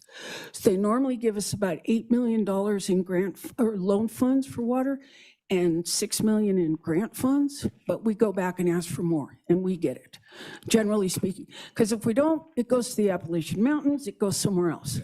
So it needs to stay here in Wyoming. Well, I appreciate that, because there were a number of years we didn't get it, and then we had Richard show up, and by golly, things happen when Richard starts talking. So. Thank you so Thank much you. for hearing me out, and you all have a good day. All right, thanks. Yeah, Mr. Secretary. Mr. Chairman, thank you. I want to thank, it's not a question, sorry. I want to thank everyone for being here. I think just comparing to some of our other meetings, I mean, just the attendance, I believe, was 100% on defending the projects. And I really appreciate it because in the past, it's been pretty high, but not 100%. And so I think it's just great. I know some didn't get funds. Some is going to revert very soon. I don't know the exact timing on that. So my view is, one thing I've learned on this process is that the water and sewer needs in the state are just tremendous. I already learned a lot in the legislature, but just the scale of it has been one of the key lessons of this ARPA process. So I think when we discuss this future application and the provisions that the legislature has passed regarding revisions, what we're going to do in a moment, I think we need to consider all the projects that have been left on the table, that one last bite at the apple, whether it's February or March of next year, or what that looks like, that exact timing of the reversion. And I think we need to consider that because there's a lot of great projects that have been left on the table. So thank you. Thank you, Mr. Secretary. Mr. Bump, I see Rebecca Bextel and Blair Mouse have their hands raised. Are you wanting to address the board on this matter, or is it for the next matter? It's on the town of Jackson matter with the housing at the fairgrounds. This is Rebecca. Thank you. We'll Thank you. slot you for that. Thank you, Rebecca. All right, Madam Director. Mr. Chairman, that brings us to Board Matter J3, which is to consider one application for funding from the Chapter 42 Local Government Project ARPA grant program related to infrastructure for affordable housing. As I mentioned a little bit ago, that during the 2023 general session, the legislature added $20,300,000 to the local government project ARPA grant program. $5 million of that was specifically reserved for projects for infrastructure related to affordable housing. We did have a 6-week application period from June 20th to August 4th of 2023. Unfortunately, we didn't have a lot of interest in the program. We did receive 2 applications. We are continuing to work with one of the applicants on potential eligible expenditures under their application. The second applicant, though, the town of Jackson, and that's what's before you today, they are looking for $1,250,000 for their Flat Creek Apartments project, which would provide 48 affordable rental units aimed at serving households earning 30 to 60% of AMI. The Jackson-Teton County Housing Authority will ensure rental rates are adjusted to ensure long-term affordability. The project's going to increase a critical supply of available units and will leverage private partnerships to accelerate development. Staff is recommending that the board approve funding for this project. I would yield to Ms. Blackwell for any other color on the application. I have nothing to add. Okay, thank you, Ms. Blackwell. With that, members of the board, any questions for staff? If there is none, I would recognize, I guess, the first person to respond was Rebecca Bextel. Ms. Bextel, I'll turn it over to you, or do we have, or if there's someone else, I think actually you're muted and Rebecca Cloetta is not. So Mr. Bump, I leave management to you.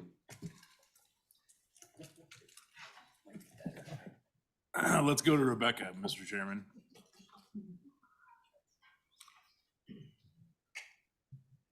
Which one? Bextel or Cloetta? You're up, Ms. Bextel. Thank you. Okay.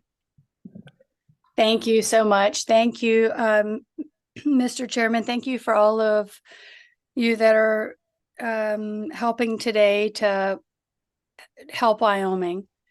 My name is Rebecca Bextel, and maybe 2 or 3 years ago, I started the Save the Rodeo and Fairgrounds movement in Teton County, or Jackson Hole. I know I'm talking to. Can you hear me? Okay, so yes. Thank you.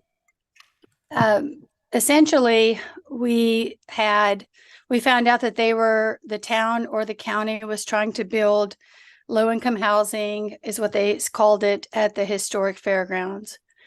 My friend Blair Moss and I canvassed almost the entire town of Jackson. We had over 2,500 signatures on a petition that we did not want the fairgrounds to be used as housing.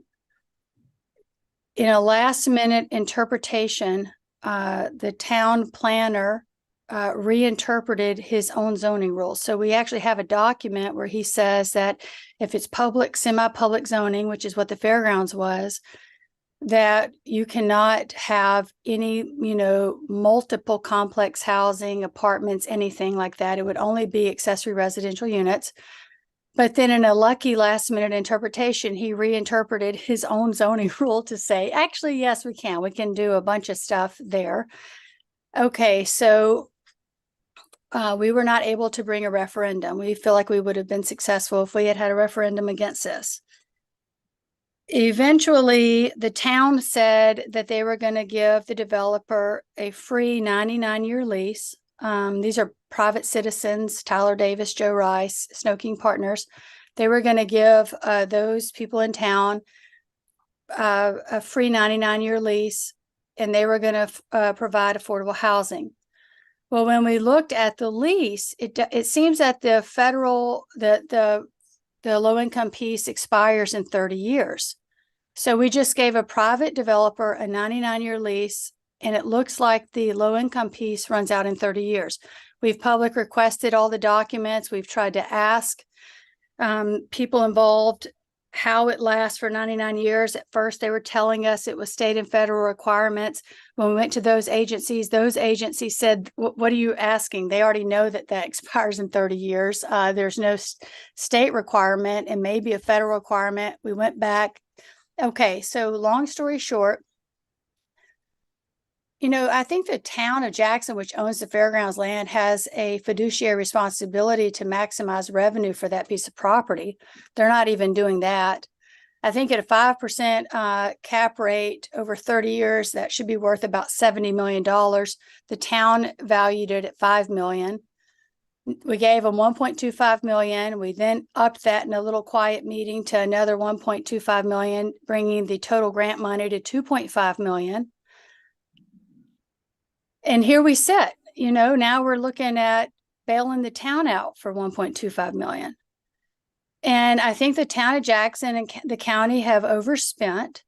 I don't think this helps anybody in actual need. This is not helping senior citizens who have a fixed income of $15,000 a year with an $18,000 tax bill for property tax. That's not who this is targeting.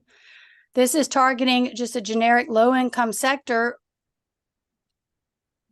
Are they in Wyoming? This is a federal grant. It seems unclear if you could be from New Jersey and apply for the housing. Every bit of this stinks. The way the town handled it has stunk. They've, like I said, reinterpreted their own housing. They reinterpreted their own zoning rule. So we couldn't bring a referendum.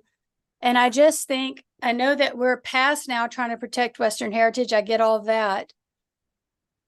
Why are we bailing Teton County out on this for $1.25 million? Thank you so much for your time. I think this is the first time I've not been cut off on public comment. Thank you. Thank you, Ms. Bechtel. Mr. Treasurer. Yeah, so I want to be clear, is this the apartment complex, is it being built on the fairgrounds? Yes, sir, it is. There's 26 acres that were deeded in 1941. A lady named Elena Hunt was in an abusive relationship. She wrote to her aunt and said, where can I escape with my children and still keep my children? And she said, if you move to Wyoming, you have possession of your minor children. And that is the woman who put up the money to start what is now the fairgrounds and the rodeo grounds. Yes, sir. It's on the 26 acres. Thank you. I didn't realize that. Okay, thank you. I'm going to recognize here locally. I'm sorry if I missed you earlier, so. No, thank you, Mr. Chairman, members of the Slib board. Tyler Sinclair, the town manager with the town of Jackson. So happy to be here with you today to discuss our application in front of you. As it's shown in your documentation, it's for a 48-unit affordable housing project in the town. We are very excited about this project. It's the first project in many, many years to serve the lowest income members of our community, which are a key part of our community, working jobs every day, volunteering in our community every day. So we're really excited about it. We've secured the majority of the funding, as you saw in the application, through a combination of local funds, private-public partnership, as well as through other state agencies and federal agencies looking or requesting today for your consideration of the $1.25 million of a total of $29 million project. Where would that money come from if we didn't get it from you? Certainly a fair question. The town has that money in our affordable housing fund. It wasn't anticipated to be used for this project. So if we are not successful today, we would allocate that money, and we do have the money, but we would like to use that money as well for affordable housing and 2 other specific projects that we'll have coming out of the ground over the next 12 months, and feel this is a eligible application for this money and would appreciate your consideration of that today. Certainly, COVID hit Jackson, as the rest of Wyoming, very hard. Certainly, COVID was a big impact on affordable housing and the cost of housing, the cost of rentals in our community. So the timing of this project and the timing of this funding is certainly critical to us, and we're very appreciative to having this opportunity to apply. Related to the location, certainly there's been a lot of discussion locally and at the state level regarding the location of this project. The Jackson Town Council, along with some discussion with the Board of County Commissioners, found that this site was an appropriate site, had appropriate zoning, and has gone through all the appropriate approvals locally to secure it, and it is under construction. There was a fair building associated on this property that was removed as part of the moving forward with this project. That previous building, which was a very dated building in our community, had been loved and used for a lot of years by a lot of different generations, was fully replaced just across the street. On what I would call the bulk of the rodeo grounds is still intact, in place. Our grandstand's in place. Our indoor riding arena is still in place. Our fair building is still in place. Our community building is still in place, all serving the community well. Had a wonderful fair this summer. Look forward to continuing that tradition well into the future, as it's a key part of Western heritage in the town of Jackson. As you know, we have 2 rodeos a week, all summer long, and are extremely proud to have that resource right in the town of Jackson, where people can walk from the downtown, our tourists and our locals, to enjoy that every day. So certainly there's strong commitment to maintain that moving forward. So with that, I'm happy to answer any questions you have, and just really appreciate your time and attention to this matter. Thank you, Mr. Treasurer. I'm just curious, what's the total cost, I guess, per unit, all in, turnkey ready for the 48 units or for a unit, and the average square foot, if you have an average square foot, is it 800, 600,000? Just curious.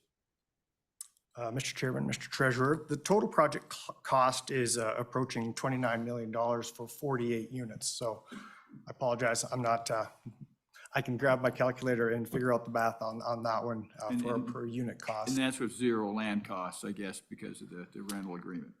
We did put the land cost in that 29 million. So the town of Jackson valued the land at $5 million, and that is part of that total, close to $29 million for the project. Unit sizes will vary. There's a mixture of 1, 2, and 3 bedroom units in this development. And I think the square footage that you described for the 1 bedrooms, yes, are 600 to 800 square feet, up to 1,200 approximately square foot units for the 3 bedroom units. So Christy Malone with the Housing Authority is online. She can probably speak to some of the details a little bit better, and happy to get her on there. But I think that 1,200 for a 3 bedroom? Correct. So like 800,000, 1,200 for 1, 2, 3, in that range? In that range. Thank you. Thank you, Mr. Treasurer. For any follow-up? If there are none, Mr. Secretary. Mr. Chairman, thank you. I've been very concerned about the rodeo fairgrounds and its status. And of course, I believe, what is this, 15% of it that has been taken for this? I guess, what is the plan? Because it's very unique in Teton County, where the city owns the rodeo fairgrounds, and I guess the county has some arrangement with you in terms, what is, and what sort of protections are in place for the remainder of the fairgrounds? Because there's a lot of concern out there. And I get back all the time, well, there's nothing to worry about. There's nothing to worry about. Well, then construction starts here. I mean, isn't there a way to put some kind of perpetuity in place where we can protect the remainder of the fairgrounds? Thank you, Mr. Chairman, Mr. Secretary. The current arrangement is a lease to the Teton County Fairgrounds, or to Teton County Fair Board of the fairgrounds in Teton County, owned by the town of Jackson. So that lease is in place. It runs for quite a few more years. I think it's about 10 more years, maybe a few more left on that lease. There's no indication that we won't extend that lease or continue on past that. Certainly that's something I think the elected officials will look at in due time. It's not immediate, and I don't think from the elected officials' perspective there is pressure or any interest in relocating the fairgrounds or doing anything different. So from a perpetuity, certainly we could look at extending that lease sooner than later, but it's not timely, I guess, in our minds at the moment. But that's the arrangement as it currently exists. Well, Mr. Chairman, I think there are some other ways to address this if the intent is truly to protect the remainder of the fairgrounds. Because I'm not sure that trust is out there with many people that are concerned about this. My next question is, how long does the low-income housing last? Because there's been a lot of concern about this and this arrangement with a 99-year lease, and that only 30 years of the low-income housing is guaranteed with the folks that are going to be managing this, I guess. I guess you have a partner on this. I'm not totally understanding this arrangement. So there's a lot of concern here that the low-income housing is not guaranteed beyond 30 years. Right. Mr. Chairman, Mr. Secretary, the land lease between the Teton County Housing Authority and our private partner is for 99 years. So that ensures affordability of the project for 99 years. I believe the 30 years that is discussed has to do with the low-income tax credit award that was given by WCDA, and that is a federal requirement. And Mrs. Malone may be able to address that a little bit separate, but my understanding is that 99 years through the ground lease does assure affordability for the project for the life of that 99 years. The 30-year portion, again, I think that's a federal requirement under the tax credits, and Ms. Malone may be able to address that specifically. Thank you. Mr. Chairman, I got a couple other questions. I can come back if Superintendent Degenfelder's got a few. Superintendent. Mr. Chairman, just one quick question. So just want to clarify so I understand correctly. So this project is not on the current fairground grounds. It's across the street, and is there other development or building around it? Mr. Chair, Superintendent, our rodeo grounds is kind of bisected by Snow King Avenue. So I say the majority of the rodeo grounds is on the other side of the street. Kind of those amenities, the typical amenities of a rodeo and fairgrounds are across the street, across Snow King Avenue. This piece of land was previously used for the fair. It was a green piece of lawn. It had largely had no structures on it. I did mention the building that was tore down, which was adjacent. So we do consider it, or was historically considered, part of the fair. But again, the majority of the fair amenities and what I think of kind of as the fairgrounds proper is across the street. But they have worked back and forth historically as the fairgrounds. Yeah, and Mr. Mr. Secretary. Mr. Chairman, just to further clarify that, it's on what has been considered the fairgrounds, and construction has started. So my other question is on this affordable housing fund, because I'm still trying to understand all the aspects of Jackson, but my understanding is every time there's a sale, there's a certain percentage that has to be remitted to the city for this affordable housing fund. Is that correct? There's a certain amount that is remitted to the city for this affordable housing fund. Mr. Chairman, Mr. Secretary, I think maybe what you're referring to is upon new construction. So Yes. upon issuance of a building permit, there are housing fees associated with the development of that new residential unit in the town of Jackson. So not at sale, but at time of construction. Okay, gotcha. Mr. Chairman, so every time a new facility is built, individuals are paying into this affordable housing fund. Now how much is there right now? What's the fund amount? Mr. Chairman, Mr. Secretary, I don't know the fund balances off the top of my head. I can certainly get back to you with that information. There are some exemptions. For example, in Teton County, the first 2,500 square feet are exempt from those fees. But I apologize, I don't know those balances off the top of my head, but I'm happy to get them to you.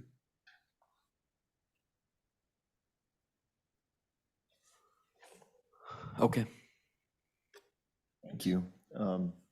Madam Auditor. Mr. Chairman, do those exactions apply to residential or just business endeavors? Mr. Chairman, Madam Auditor, they apply to both. We have both residential and non-residential based upon your land use type. They're a little bit different, but yes, they do apply to both. Thank you. Mr. Treasurer. Yeah, I'm got some concerns about that thing getting out of affordable housing in 30 years, because you got a 99-year lease, you build it in 30 years, you can kick the affording housable people to the curb and sell those things for, $1 million a piece or something, for a 3-bedroom or something, or more. Who knows what it is now? I mean, so, that defeats the purpose of affordable housing in the future. It just, that kind of bifurcation of the housing, of an affordable housing project, I think is unacceptable. The other thing I think that's unacceptable is that you guys won't offer a 99-year lease with an automatic 1 year, every year it's a reoccurring new 99-year lease for that rodeo grounds. And it's not so much for the Western heritage as it is for the protections of the businesses there that are hotels, that fairgrounds is within walking distance. And that really, I think, underpins the benefit of having a hotel within walking distance of that summer recreational. So you have a full-time, draw to your property. And so as this is eaten away and you no longer will have a viable chunk of ground to do that, which, as it's going, I expect that to happen, and probably within that 30-year time period. But the pressure after 10 years is going to be immense just to scrap it and move it someplace else, or just forget about it altogether, and that to me, I can't be a party to it. Just can't.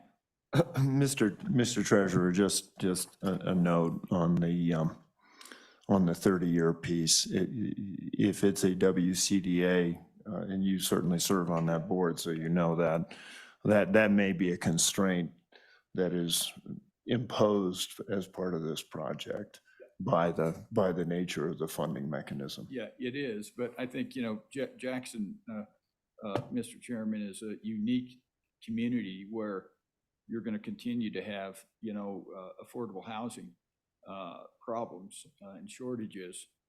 And if you just have a project that says we're going to have short-term affordable housing for 30 years, and you continue to have constraint on the availability of places to build affordable housing, you're just I think we're not really on. I wouldn't feel I'd be honest with myself saying that we're actually fixing affordable housing with a scenario like this. And I appreciate it. I just wanted to make the point that it may be a federal constraint. So, okay, further questions, Madam Auditor? Mr. Chairman, I think what I heard, and I think this is why we probably need to hear from the housing director, is that the housing authority holds the lease. And so I'm afraid we're making, I get the concern that a developer in 30 years would say, we're kicking all you low-income folks out and selling at market rates.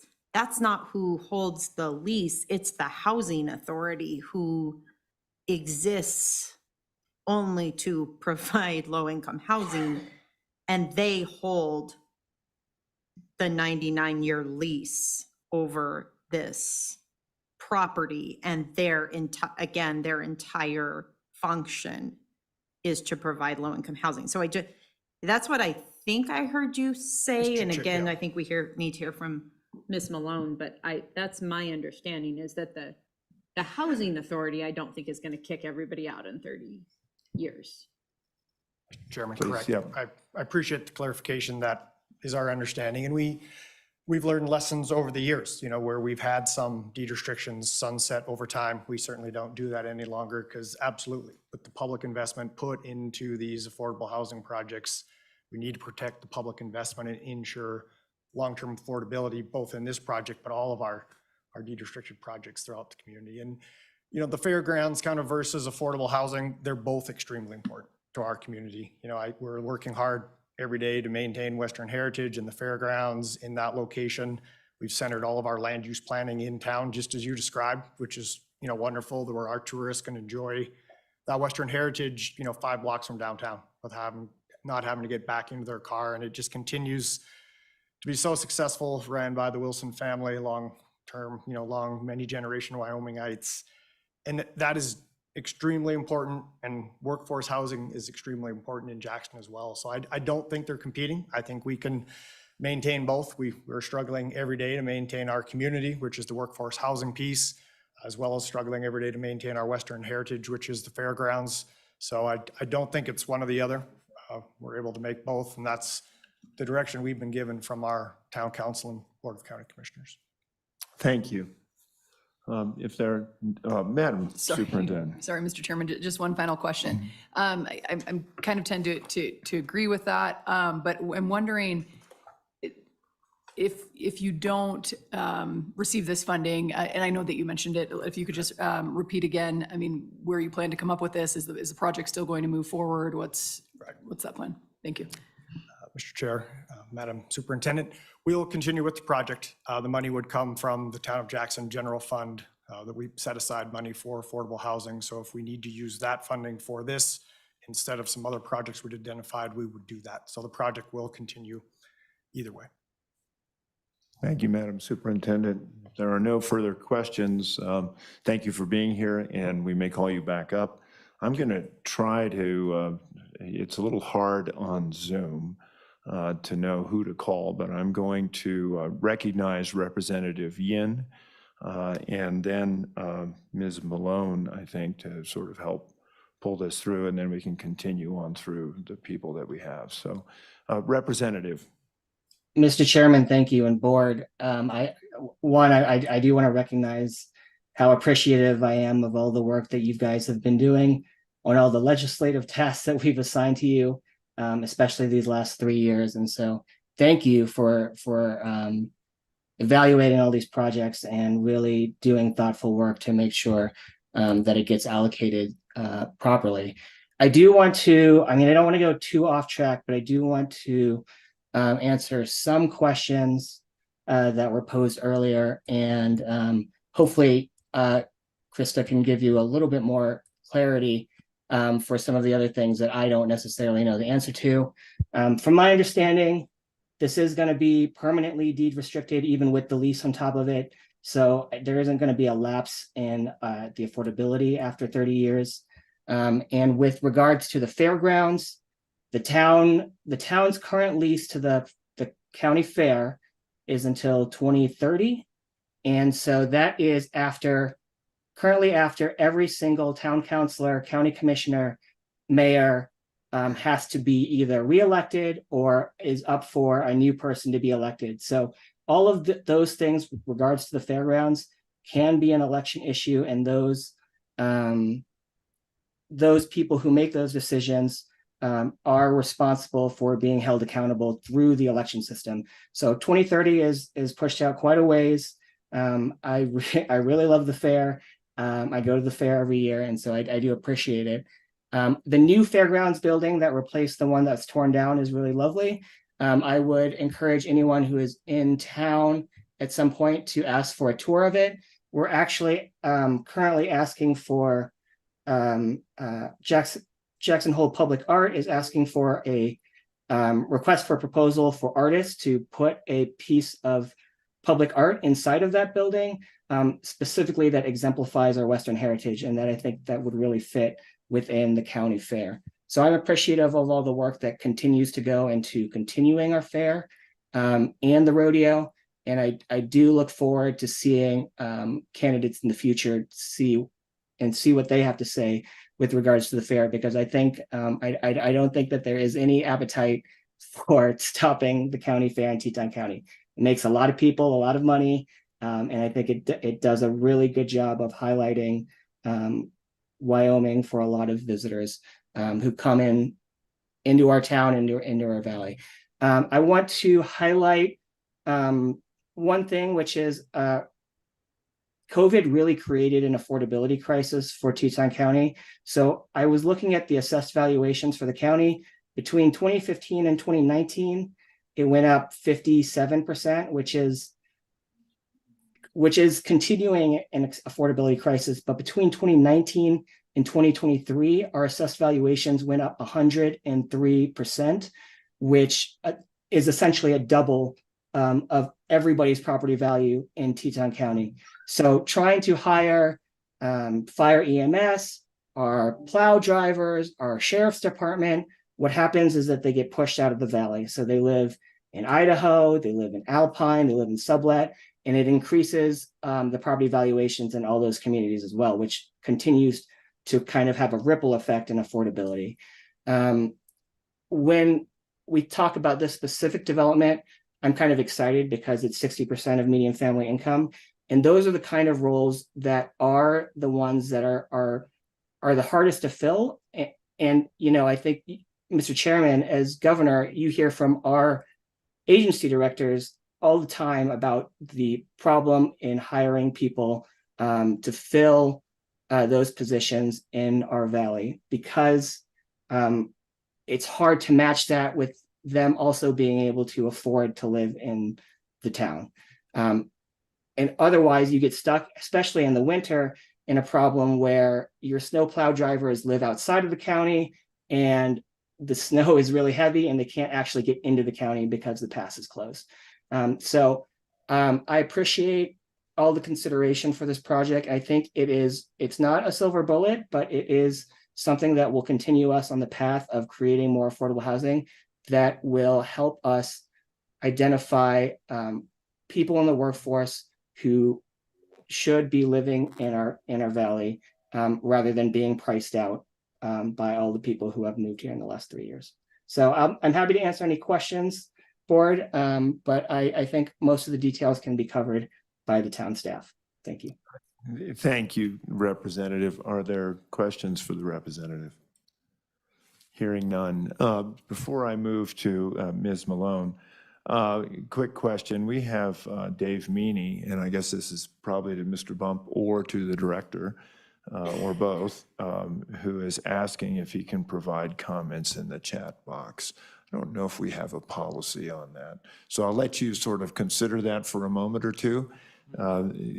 If we can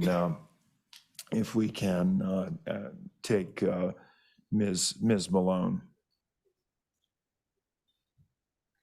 Mr. Chairman, the chat's recorded for every meeting, so they would be on the record. They would be on record.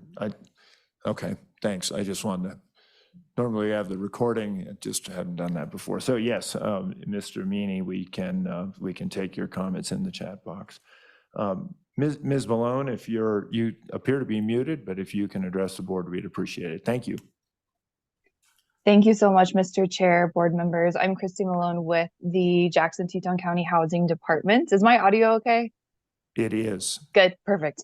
Okay, thank you so much for your consideration today. I just wanted to provide some brief clarity on terms of the ground lease and how that relates to long-term affordability of these homes.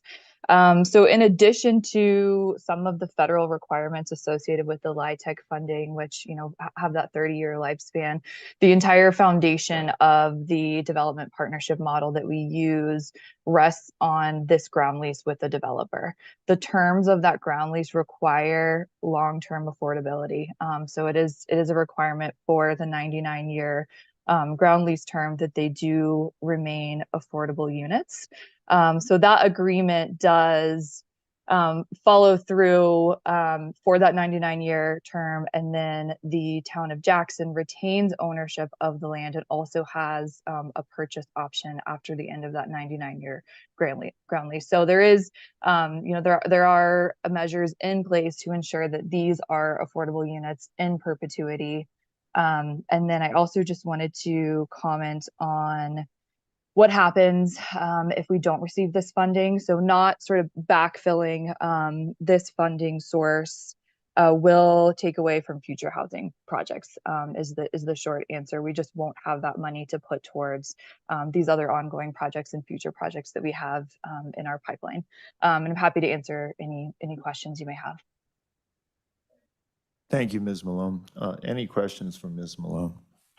Yeah. Mr. Secretary. Mr. Chairman, what is the exact wording of the lease that guarantees the low-income housing piece, and can we get a copy of it? Yes, of course. I would be happy to provide that for you. I don't have it in, the exact language in front of me right now, but I do have the lease up if that's something that you would like us to provide, if you would like to read it in full, or we can also excerpt the relevant terms as well. Mr. Chairman? Mr. Treasurer. Yeah, I wonder if you've ever considered doing like a 999-year land trust, because we can do a 999-year trust in this state. Just wondering whether you've ever thought about that. You got a lot of great trust lawyers up there in Jackson. I know that. Yes, I think that, the model that we're using here is similar to a land trust model. In this case, you have the town of Jackson and the housing authority sort of acting as that trust entity, even though we're not specifically a land trust. But as a board member mentioned earlier, it is the intent of the housing authority to maintain, manage, qualify, and enforce the residents and the terms of these housing. So it is a similar setup.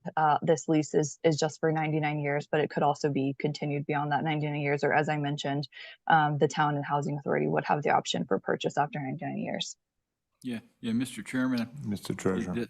I guess if it's the town of Jackson or any other political subdivision, you still have politics involved. But if you have a 99-year actual trust, then it's a legal matter and not necessarily a political matter every time period. So just I guess the realization that politics do change.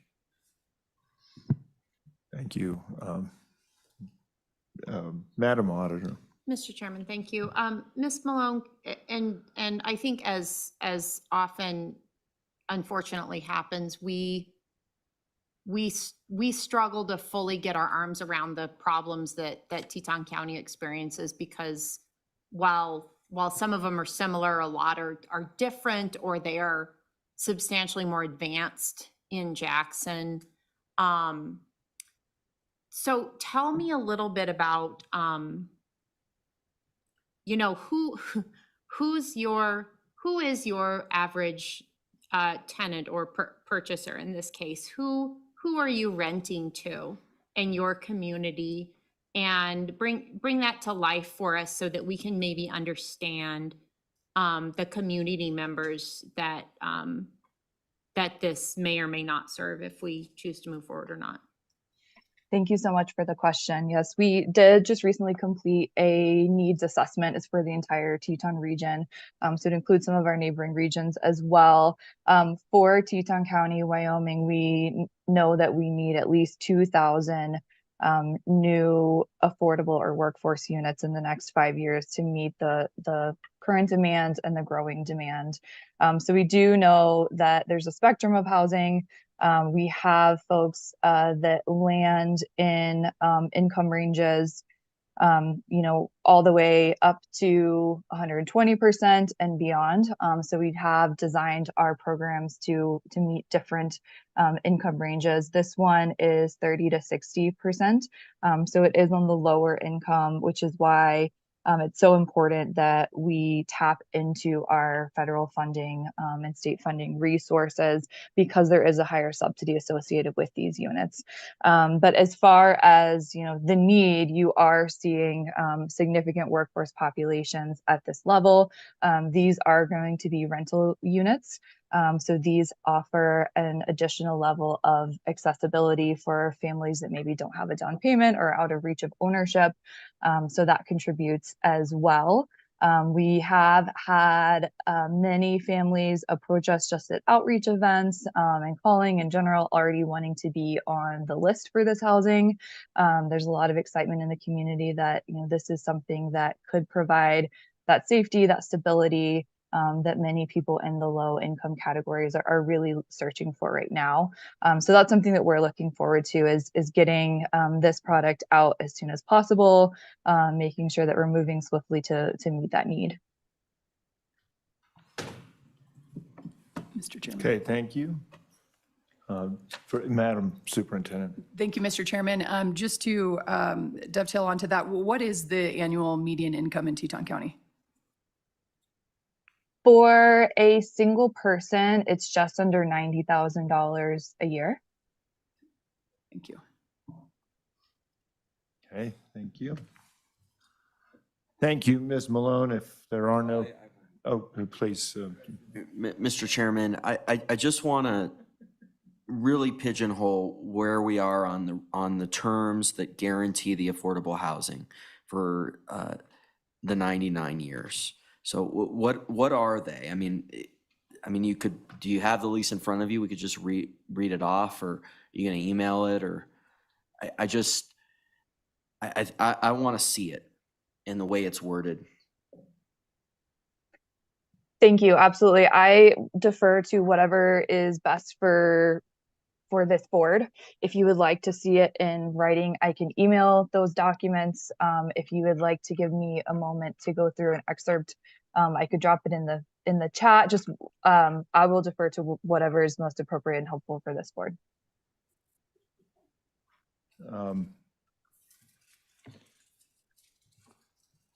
Ms. Malone, if you want to drop that in the chat, or possibly we could share the screen on that.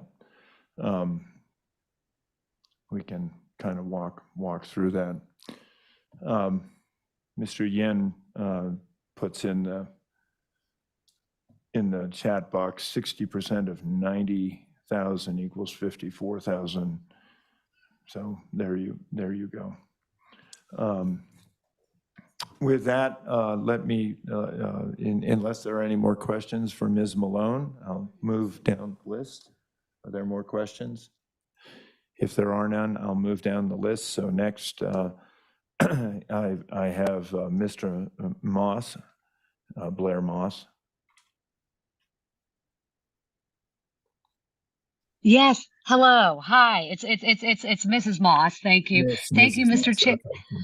Okay. Thank you, Mr. Chairman, and everybody on the board. I just would like to clear a couple of things out from the previous comments and give a little bit of history about the fairgrounds and rodeo. But the fairgrounds and rodeo, as Rebecca Bextel said, were originally 26 acres.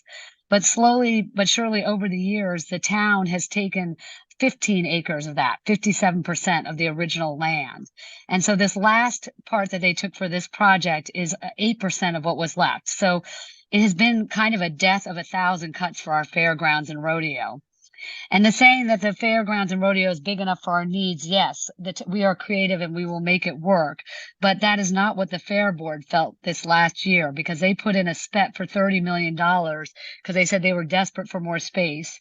Also, the owners for the rodeo And I mean, the people who run the rodeo and people who come to the rodeo and participate in it, also, everybody knows there's not enough space. I also do not understand why we are able to give a private developer a 99-year lease, but we're not able to give the fairgrounds and rodeo, which benefits the entire community, not just, benefiting 48 units, a 99-year lease. That has to be up for every election cycle, but these 48 units don't. That doesn't make any sense to me. Also, people keep saying, that this land is not on the fairgrounds and rodeo. When we were making public comments over and over again while trying to save this piece of this acreage for the fairgrounds and rodeo, they would keep telling us, no, it's 400 West Snow King. It's not part of the fairgrounds and rodeo. And we'd say over and over again, it was. Then at the very last minute, when they had to, they realized they didn't want to put this up for a referendum, which we would have won, they changed their entire story. You can look this all back in town meetings and in recordings, but they changed the entire story. And all of a sudden, 400 West Snow King was a part of the fairgrounds and rodeo, so that they didn't have to do a referendum, and they totally changed their story. So, also, Secretary Gray, I very much appreciate you wanting to look at the exact wording in the ground lease, because we have requested documents from the FOIA, through FOIA. First, we were told that the federal government required this project to be a 99-year affordable housing. Then we were told it was the state that required it. Then we were told it's in the ground lease. We have not, through lawyers looking at this and other people, we have not been able to find that is actually the case. And then we also just don't, this developer, who's a private developer, has already been given extremely valuable land. We all know the cost of land in Jackson with this 99-year lease. And I'll just reiterate, as Rebecca has said, this land, if you cap rate at 5% over the life of this lease, could be worth up to $75 million. He's also been given $2.5 million from the people of the town. And I appreciate Mr. Sinclair saying that Jackson can't afford this. So I don't understand why we're now coming to the state of Wyoming and asking Wyoming taxpayers to pay for a project that the town of Jackson can afford. So those are my comments. Thank you. Thank you, Ms. Moss. Any questions for Ms. Moss? Okay, well, appreciate that very much. Next up, I have Rebecca Cloetta. Thank you, Mr. Chairman and Board. Is my audio okay? It is. Okay. My name is Rebecca Cloetta, and I have lived in Teton County for 26 years. I'm opposed to any state money for this project. It would benefit a private developer to build the all-hallowed affordable housing in my county. This project has already been gifted millions in taxpayer dollars locally, not to mention a free lease on our precious rodeo grounds. These taxpayer dollars came out of all of our pockets, and there's just nothing left after inflation and property taxes. If folks can't afford to live where they want and developers can't afford to build for them, then maybe the project isn't worthy. I have always paid my own way and really can't pay for someone else's. Using our rodeo grounds for housing is actually a power struggle between the town and county here, and we, the residents, are the losing members. It's obvious that my town and county representatives want me to pay and place priority on housing over Western heritage. Please honor how hard we all work for our money. Don't treat us like the town does, and reject this request and honor Wyoming. Thank you. Thank you. Any questions for Ms. Cloetta? Appreciate your comments. Thank you. Mr. Meany.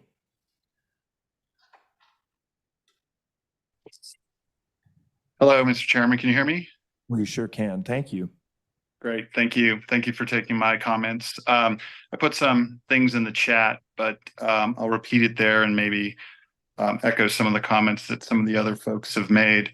But I guess first and foremost, I think what I heard from the town and other members of the county, this is a misrepresentation of the situation.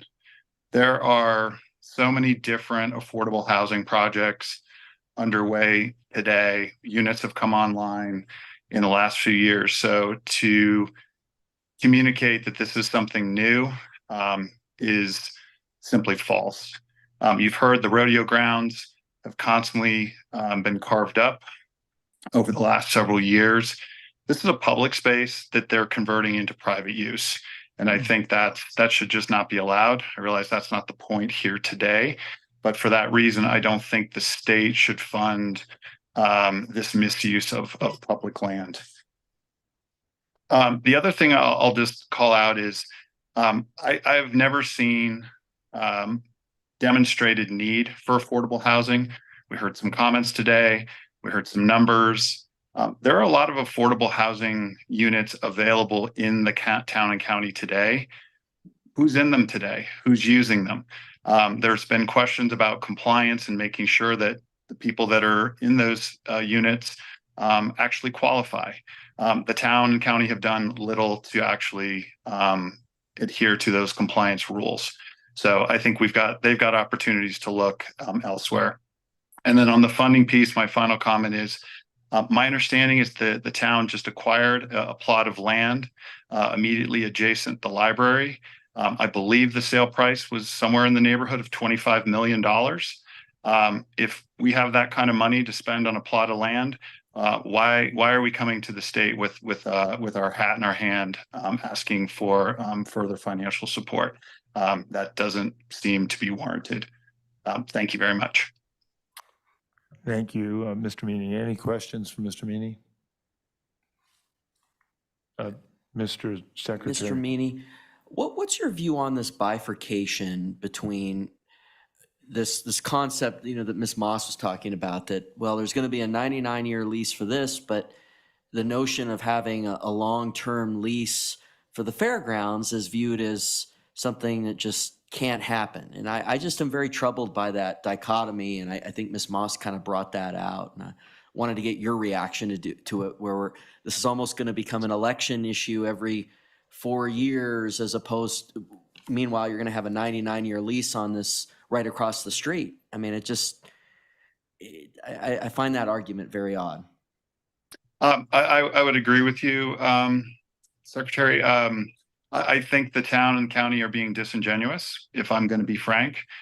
We've approached them with what you've suggested. Why can't we protect the fairgrounds, right? This is, as I mentioned, this is public land. Why are we looking to use it for non-public usage? They've carved it up. They've built some county housing, I believe, on parts of it. They're obviously now building private housing. So I think their actions speak louder than their words in this case.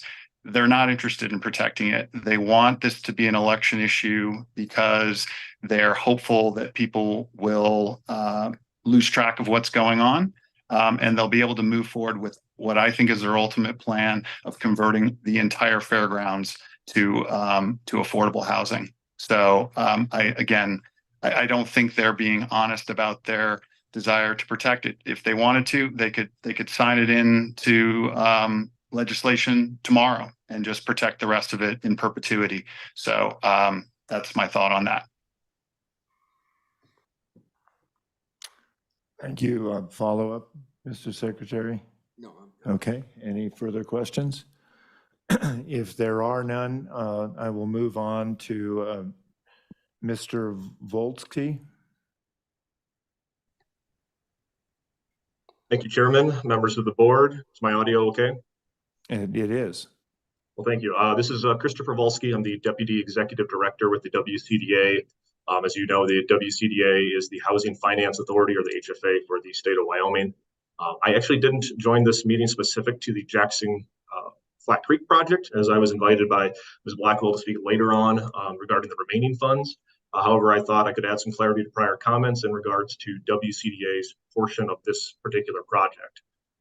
This project isn't unique to Jackson and how we fund projects with our federal programs that we administer.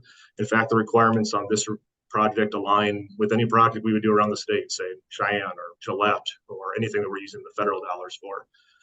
This property was approved by our board for both low-income tax credits, HUD's home program, and the National Housing Trust Fund back in February of 22. And as has been mentioned earlier, this is already under construction. Just so folks know, the 3 different funding types hit different area median income levels. So you may have heard the 60% threshold. That is for the LIHTC component. Some of these units will be reserved for home funding, which we have earmarked at 50% AMI. And some of these units are in the lowest AMI, the 30% AMI, which is the National Housing Trust Fund federal dollars. And the entire project's a mix of 1, 2, and 3 bedrooms. I have the numbers here, so I did pull it up for Treasurer Meyer. Square footage ranges from 480 square feet up to 912 square feet. Those 30% AMIs are particularly impactful because you're really talking about your lowest incomes in the community.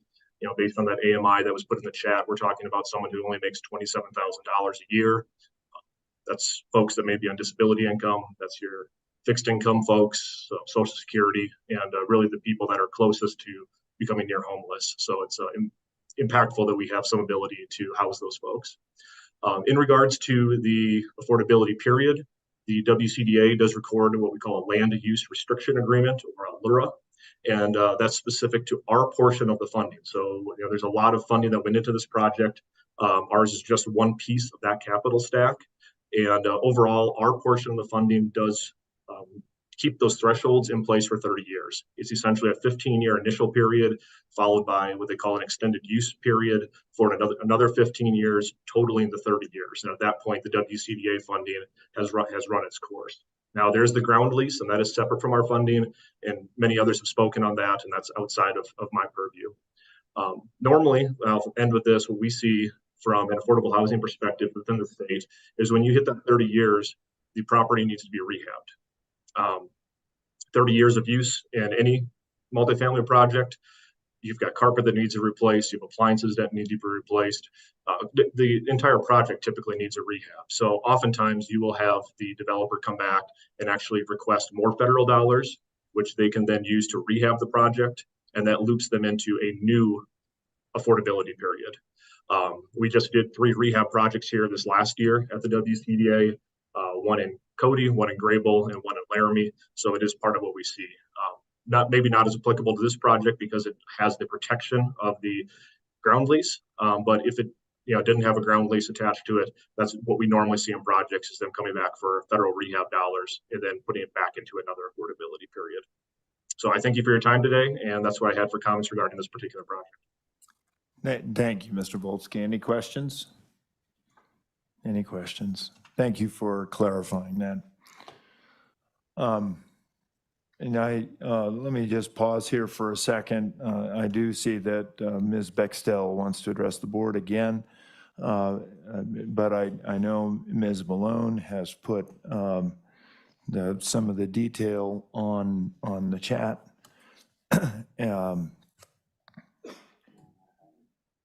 And if we want to take some time, you can probably go over and review it on the screen there.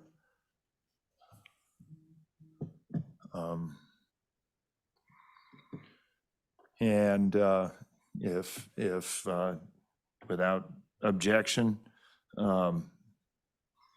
is Ms. Bextel, I will recognize you again.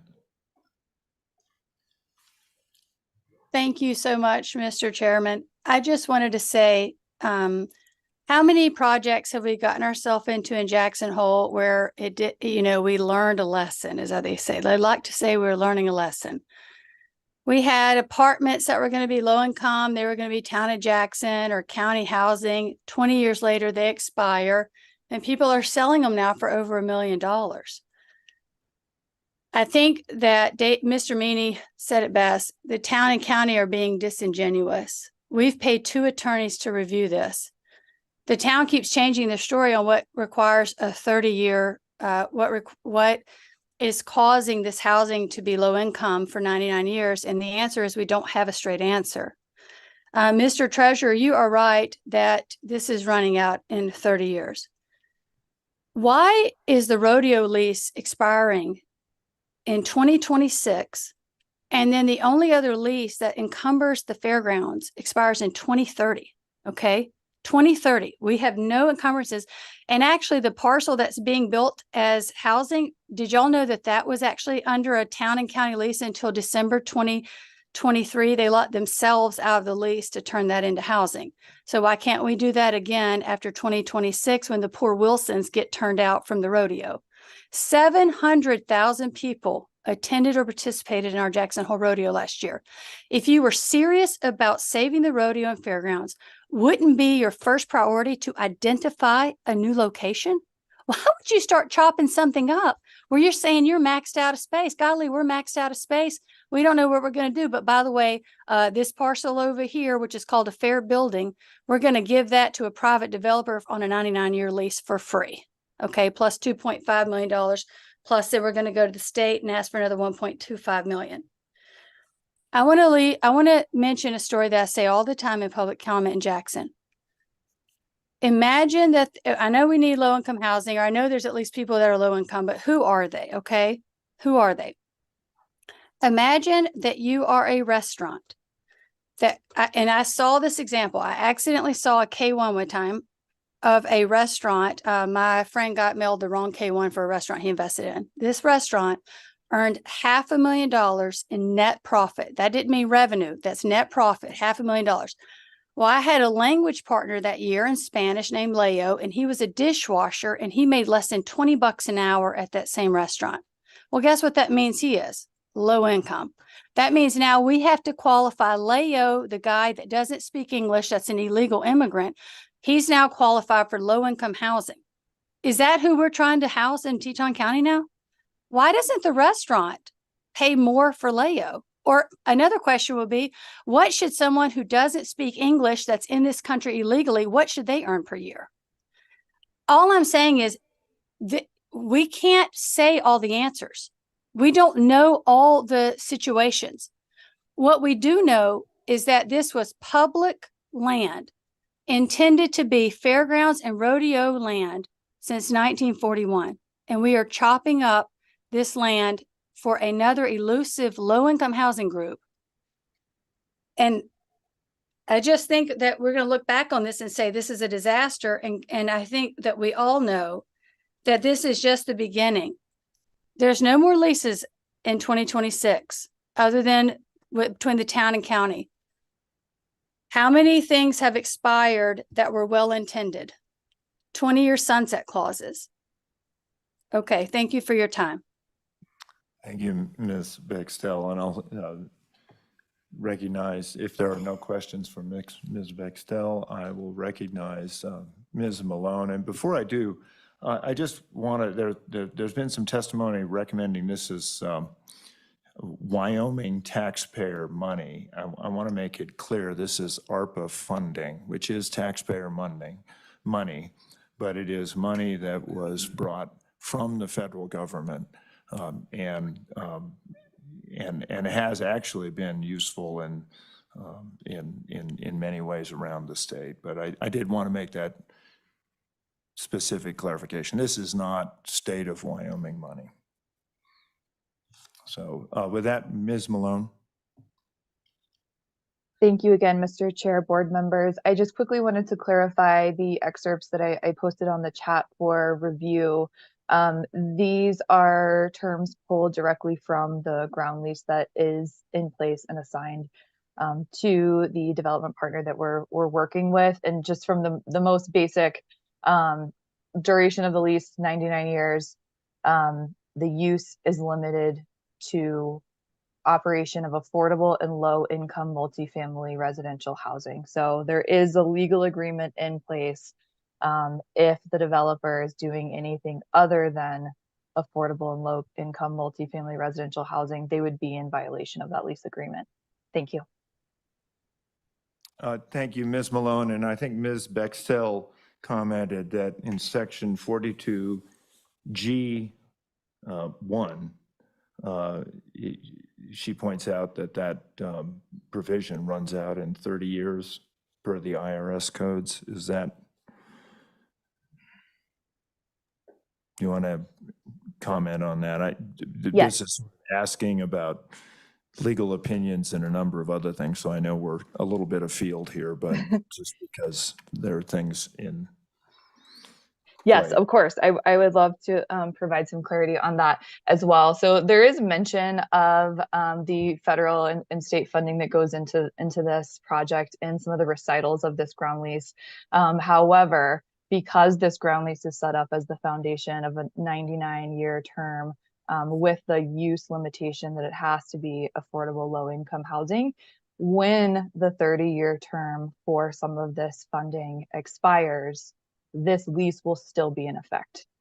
So even when there is no longer a requirement to report back to these granting agencies to confirm that we are in compliance, we will still have the requirement for this agreement with the development partner that it remain affordable low-income housing. Okay, thank you. Mr. Sinclair. Mr. Chairman, members of the board, first of all, I greatly appreciate your time. There's complex matters in front of you here that you've not had a chance to probably fully understand and appreciate, and we can certainly get you all those documents. What I'd say in summary is we feel that this application does meet the requirements as stipulated by the state and by the federal government. We're happy to have you consider that kind of on its face and its merit. We're also very happy to continue the conversation, happy to provide you the lease in its entirety for your review. Happy to meet with you further. Obviously, local land use issues being brought up here today, and that's great. We have a very engaged community.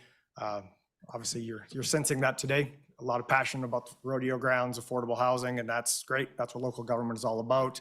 Happy to take comments, consideration at the state level. But for today, I would just ask for your consideration on the request in front of you that we do feel meets the minimum requirements, and we do think it is secured 69 years above and beyond the minimum 30 years of the federal requirements. So I appreciate your time. Thank you. Mr. Sinclair, just, I think, just for curiosity's sake, I think our Board of Equalization chair told me the average assessed valuation in Teton County was 4.6 million. Is that correct? Do you know? Mr. Chairman, yes, that sounds about right. Okay, thank you. Thank you.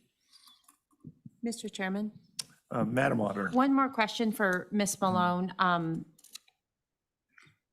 There was something said earlier that there were lots and lots of vacant affordable housing available in the town and county currently. I was wondering if you could speak to that and maybe average application numbers that you have when you have one come open.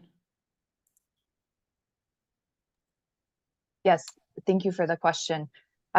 We currently have a list of about 1,500 people that have accounts with the housing department that are actively looking for housing.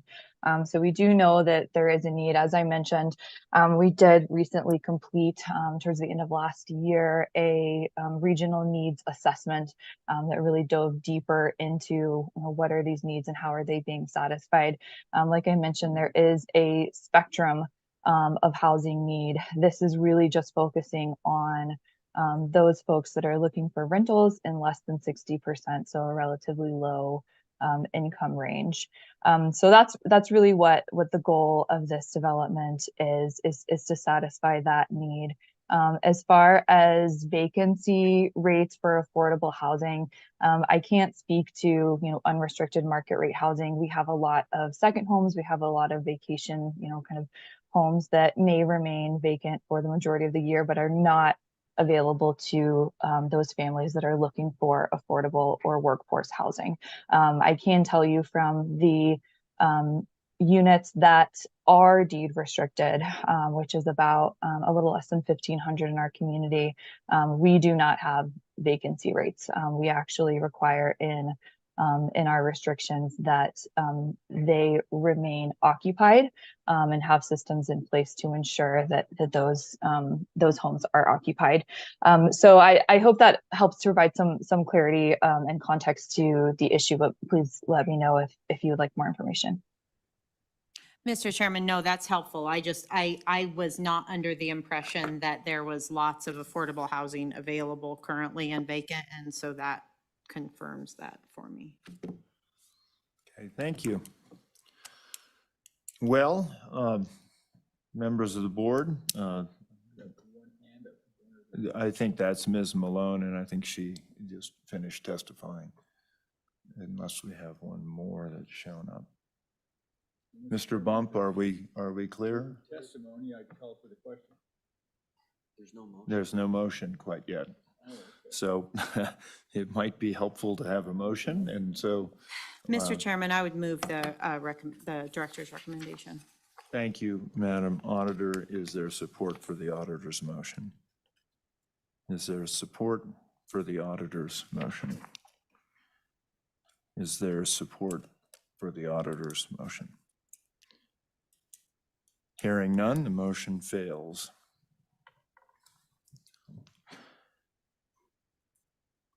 Alternative motion? Motion to adjourn. We're done with the agenda, right? I Mr. don't think we're Chairman, quite done with the agenda. Mr. Chairman, I, in the effort of doing the dispensing with the items on the agenda, I would move no funding for the Town of Jackson's request. Second. It's been moved by the auditor for a do not fund. Is there a second? Treasurer's. It's been seconded by the treasurer. Mr. Chairman, Madam Superintendent. thank you, Mr. Chairman. Just a question on timeline. I mean, is this anything that, I mean, there's just a lot of unknowns, I feel like right now that's been discussed. What is there potential to bump this out, or does it need to be decided today? Ms. Mr. Blackwell. Chairman, Madam Superintendent, I think there's time for us to continue working this application if that's what the board would like us to do. They could table it and we can continue to work on it and try to come to some solution. But honestly, I'm not sure what staff can do to come to some kind of conclusion. It sounds like maybe the things that need to happen are outside of our control. So Ms. Blackwell, just to weigh into this, I think you raise a good point. The issue here isn't so much housing related. That's the issue straightforward. The issue is this further whittling away at the rodeo grounds and that historic legacy that's there. And I think much of the question here, and I guess when we started picking pieces of the lease after the secretary brought it up, I started feeling pretty uncomfortable because without seeing the full document, it makes it very difficult to assess what is happening here. We heard a lot of testimony today. And so, you know, Madam Superintendent, to your point, I think some clarifications on, you know, maybe what the future use, and I think for the treasurer's point about, well, is this just a giveaway for a big developer to have a chance to make lots of money down the road? Those issues, I think, probably can't be answered particularly well today. I do want to note that we are going to use these funds somewhere. And I always feel a little bit guilty when we talk about Teton County or we talk about the town of Jackson, that we treat them differently than we would treat Niobrara, or that we would treat Johnson County or anywhere, just because of the nature of the people that live there. And I think that's terribly unfortunate. We should treat all people in Wyoming the same. However, that being said, it does appear to me that if the auditor is willing to do that, and the superintendent is willing to do that, and the treasurer and the secretary are, that maybe we can give ourselves some time to more accurately understand the issue of whether the rodeo grounds are going to be continually whittled away, or whether that there can be some preservation of what's left. Does that make sense to you? Mr. Chairman, it does. We can, after this meeting, we can work with the town of Jackson, gather some information, hopefully get the full contracts so everyone can look at that, so you're fully informed, you can see everything. and hopefully bring it back to you in the December meeting with the other affordable housing application is what we hope to do. I think you wait much longer than that, you're running into problems with the requirements of getting those funds encumbered and then ultimately spent. And so while the federal regulation gives us till the end of 2024 to do that, our rules require those funds to be encumbered by the beginning of October so that the state has the ability to reallocate any funds that aren't being used. So I think that's the thing that has to be at the tip of our knowledge, is that looming deadline, and making sure that we don't keep kicking the can down the road and impeding their ability to actually use the funds because we don't give them enough time. Mr. Secretary. Mr. Chairman, I actually would really disagree with the notion that, not taking action on this is kicking can down the road. I actually think bringing this up again in December is kicking the can down the road. I mean, we're going to have the Sheridan deal, we're going to have the Jackson deal on the Kelly parcel, the priceless parcel, and then we're going to have an affordable housing application already. There's clear guidelines as to the reversions on these funds. It's half and half. Now, when does that occur where half goes to HHS and half goes to water? And we clearly see there's a lot of water projects. I think it's interesting that a lot have stayed here because I think they understand that there's a tension where these funds can go to some of these water projects. I mean, we saw testimony from Rollins. They have $20 million in needs, Mr. Chairman, to fix a water system that is just totally aged out. And so I think we have to understand that tension here. This project's going to happen no matter what. They've already testified to that. There is a reversion guideline. So when does the half and half reversion occur, where half goes to HHS and half goes to water? Ms. Blackwell. Mr. Chairman, Mr. Secretary, I believe the reversion happens when those funds are returned. I don't believe, and we can ask the state budget department who is here, when those funds will be returned. The problem with the water and sewer projects, to be quite honest with you, is the fact that there are not enough contractors, engineers, and workers to do the work that we've already funded. We have projects that are contacting us on a regular basis who have gone out to bid. They haven't received any bids, or they've received one bidder and the bid is way over budget.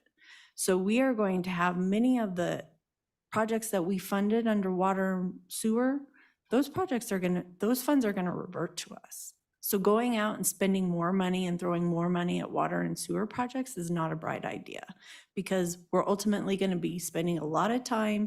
People are gonna spend a lot of time creating applications. Staff's gonna spend a lot of time reviewing them. And then when they go out to bid, it's gonna be for naught, because there's not gonna be anyone there to bid, or there's not gonna be workers to do the job.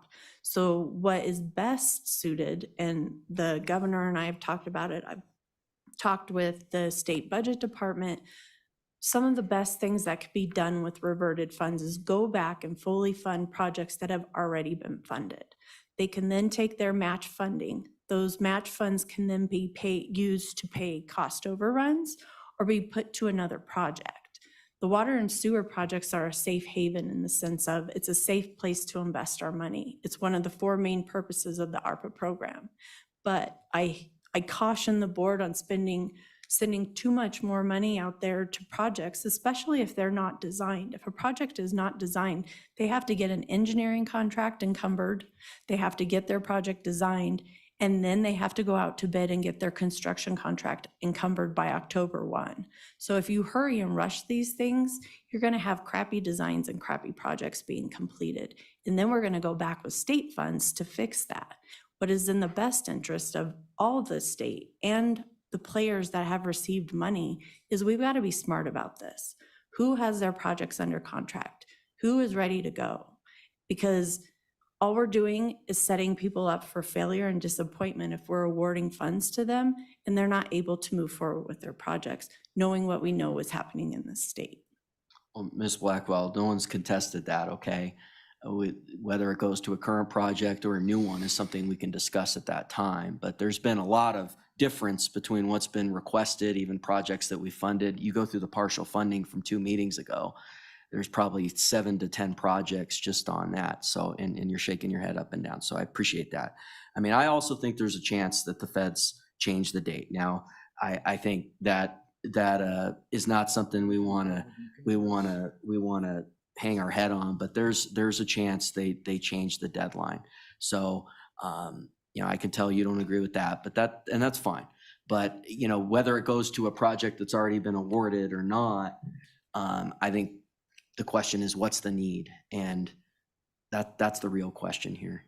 And so when does the reversion occur? Do we, because then we can just fund water projects that have already occurred. Mr. Chairman. Hold on, who's here from budget? Oh, there we are. Okay, thank you. Hey, good morning, Mr. Chairman and members of the board. Whenever it comes to the reversion policy, right now, the Senate File 66 or House Bill 195, the legislative statutory guideline says that the dollars will be reverted back to the Office of State Lands and Investment in 50-50 portions for water, sewer, and HHS if they are not obligated by 6/30/2024. So if they're, and that is both at our state level and that is at the local level as well. Thank you. Yeah, Mr. Chairman.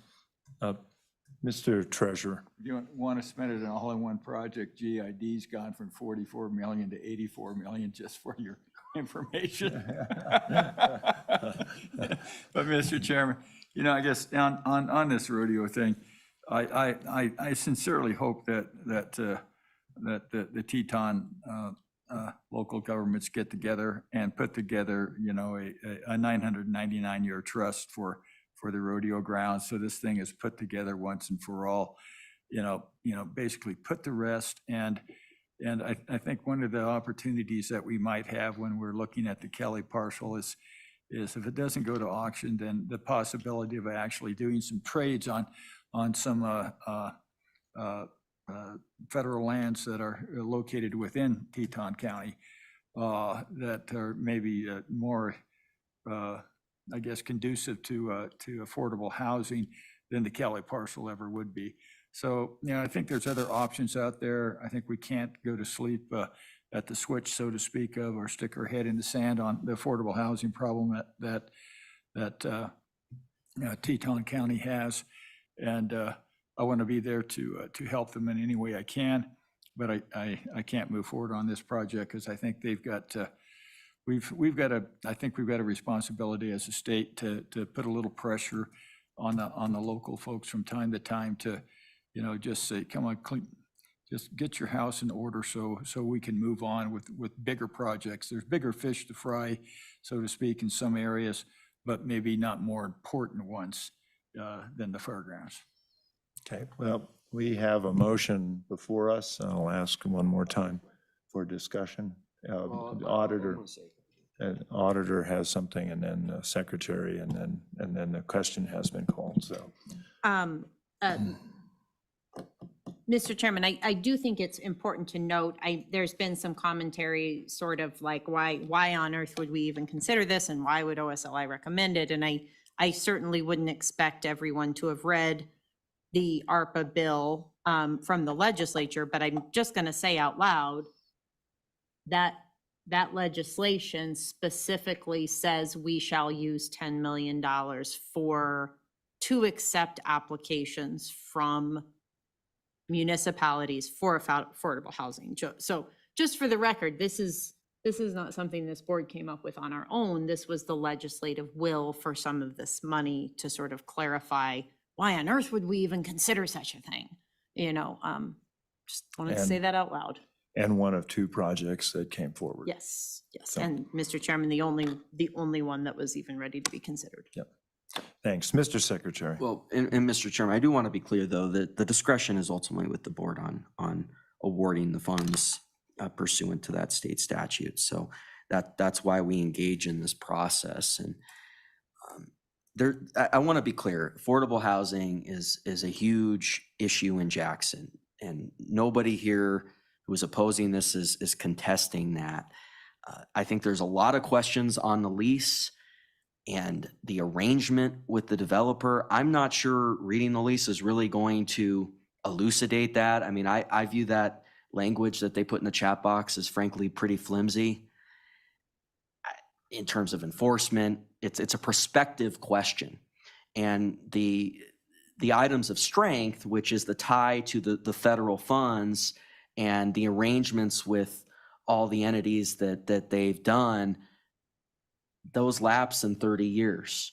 And so all you're left is with the ground lease and that one paragraph. And I don't know how it's going to be enforced. I'm not even sure it's clear what that means. Nothing's defined there. And I know they're going to keep hanging there. We're going to keep going in circles over and over again. But even if that language was fully tied up with a bow and it was perfect, which I'm not sure you can do because there's the question of prospective enforcement. For me, this project is still not there. They have the funds to get this done anyway.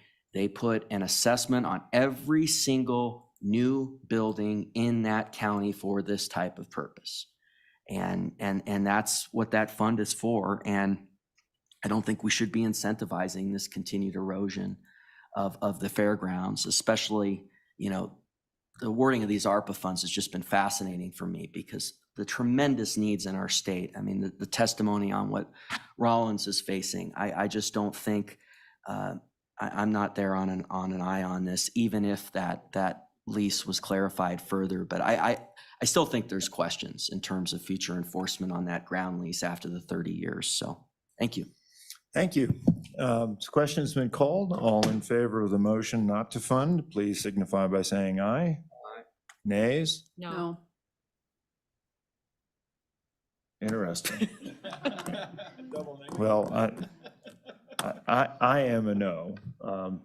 So that means we still have a motion on the floor. And if that, or not a motion on the floor, but we have not resolved this issue. So I would entertain a motion to table. Mr. Chairman, move to table the issue. Thank you. It's been seconded. No discussion. All in favor signify by saying aye. Aye. Nays? We are tabled.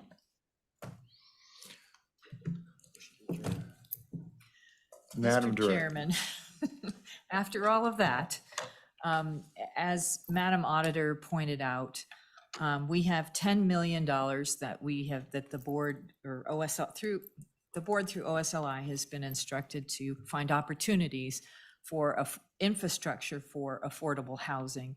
5 million of that is in ARPA funds, 5 million of that is in general fund. So I guess we're looking for a little direction, given the lack of interest in the application process for the ARPA funding. I know Ms. Blackwell and I and Ms. Sewell, we have met with WCDA previously to talk about potential opportunities there to maybe partner with them. And I know Mr. Volsky was on the line. I don't know if he's still there or not. If the board would like us to continue to pursue those discussions and find opportunity, would the board like us to do another round of applications, which, as Ms. Blackwell pointed out, we're kind of getting down to the deadlines here where any sort of award might be not so meaningful. So if you find it appropriate and the board would like to maybe talk about that and give us some direction, we would appreciate that. Madam Auditor, Madam Superintendent afterwards, please. Mr. Chairman, I mean, I agree with OSLI. I think that opening a new application period at this time where we have a session right around the corner, I'm not sure that it is going to be very, and we already know it probably isn't going to be particularly fruitful unless we have a model of success for these smaller communities who are a little less far in their housing problems journey than Jackson is, for example. But I do think it's important that we convey to the legislature in some way that this was not for a lack of housing issues. It was more for the housing strings on the ARPA money are very, very great, and they're not something necessarily that some of our smaller communities are maybe ready to deal with yet. Not a helpful solution, but my thoughts. Okay, thank you, Madam Superintendent. Thank you, Mr. Chairman. I echo some of those, but also the question of, so this restriction against land acquisition, is that based on ARPA requirements or was that made by the legislature? Mr. Mrs. Chairman, Blackwell. Madam Superintendent, that was requirement of the state statute. The state statute specifically stated these funds could be used for infrastructure related to affordable housing. Thanks. Yeah, Mr. Chairman. Mr. Treasurer. You know, I know that the legislative process gave this to us, but, you know, I think that WCDA that works in affordable housing, I think that might be an area in the future, there, maybe they'd be better suited to look at the grant thing. And I just bring that up as just because if you have a whole bunch of different affordable housing efforts and it's maybe you never get the critical mass or people don't understand where they're supposed to go. But if we can consolidate it in the one affordable housing entity in the state, which that deals both in loans and in construction projects, I think that would be, you know, the place that we should direct the legislative process to maybe concentrate on. It's just a thought. Thank you, Mr. Treasurer, and Madam Director, I think there probably is a motion that comes out of this that says, you know, let's not do another round, but that'll be the intent of the board. I would mention that there's just a lot of factors. I think the Treasurer talked about WCDA's efforts. The Business Council and WCDA have both been working to try to figure out ways to do this. The problem with developing in this state is that you make your money on the last couple of units that you sell, and we don't have the volume for that. And so developers are really, they're focused more on what we do, which is people retiring to the state and buying a chunk of ground, which is that sort of ex-urban sprawl. And that's the reason why we're getting that kind of housing development. And, you know, for the guy, for Mark from Upton, you know, a couple of things that there are some places around Gillette and Upton and others where there may be concepts coming together. We're certainly looking at ways that we can, this is not probably a happy comment, but you know, you've had Montana, Colorado, California, Idaho, all look at, you know, kind of changing zoning regulations at the state level. Don't really generally appreciate that, but when we have problems with development that are related to zoning plans, and that impedes low-income housing or affordable housing. And in fact, if we're moving businesses here, it's just middle-income housing that is also beyond the reach of most people. These are all things that we're looking at. So to your point, Mr. Treasurer, I think we're not quite ripe for this, and I think the legislature can be encouraged to look at ways that they can help the process. I just hope the legislature doesn't try to reinvent the wheel. A couple of years ago, they didn't even know that the WCDA existed and that you had low-income housing authority out there that did that. So. And the WCDA, I know you've worked on this too, but they didn't understand they actually could do more than just do their bond funding. So. Yeah. And, thanks. Well, if there is a motion to be made, I'd certainly entertain it now. Or if you need a motion or you just want guidance. Mr. Chairman, guidance is appreciated. I don't know that we need a motion to not do another round of applications. We just need that. We need to know that that is not the direction the board would like us to proceed. Is that where the board would be? I think you're generally getting indications of yes. So are we going to wait till there's a redistribution to June 30th to get into the sewer and water? The reversion date, that's the plan? Mr. Chairman, Mr. Treasurer, we would have to wait because those funds don't revert until June 30th of 2024. So then it would be July 1 that we would start scrambling unless the legislation is changed during this session. But what we would do with the funds that are remaining, we'll bring back the 2 applications in December. We'll start discussing with WCDA ways that we can partner with them to maybe fill some funding gaps on projects they have already in the process, that we can then fill that funding gap. It meets the requirements of ARPA. Then these funds are used as they were appropriated to be used, and those projects that have already been started get completed. Okay, thank you, Mr. Chairman. Thank you. Mr. Chairman, and the other Mr. thing too Secretary. is we've got a legislative session, so I think you could have a notwithstanding statement in the budget, some sort of statement that it reverts earlier. I mean, Sure. there's all sorts of things that could happen by March 15th or so. So. Very good. If there is nothing more to come before the board, Madam Director, I thank you, and I would certainly accept the Secretary's motion to adjourn. Motion to adjourn. Is there support? It's been seconded by the treasurer. All in favor signify by saying aye.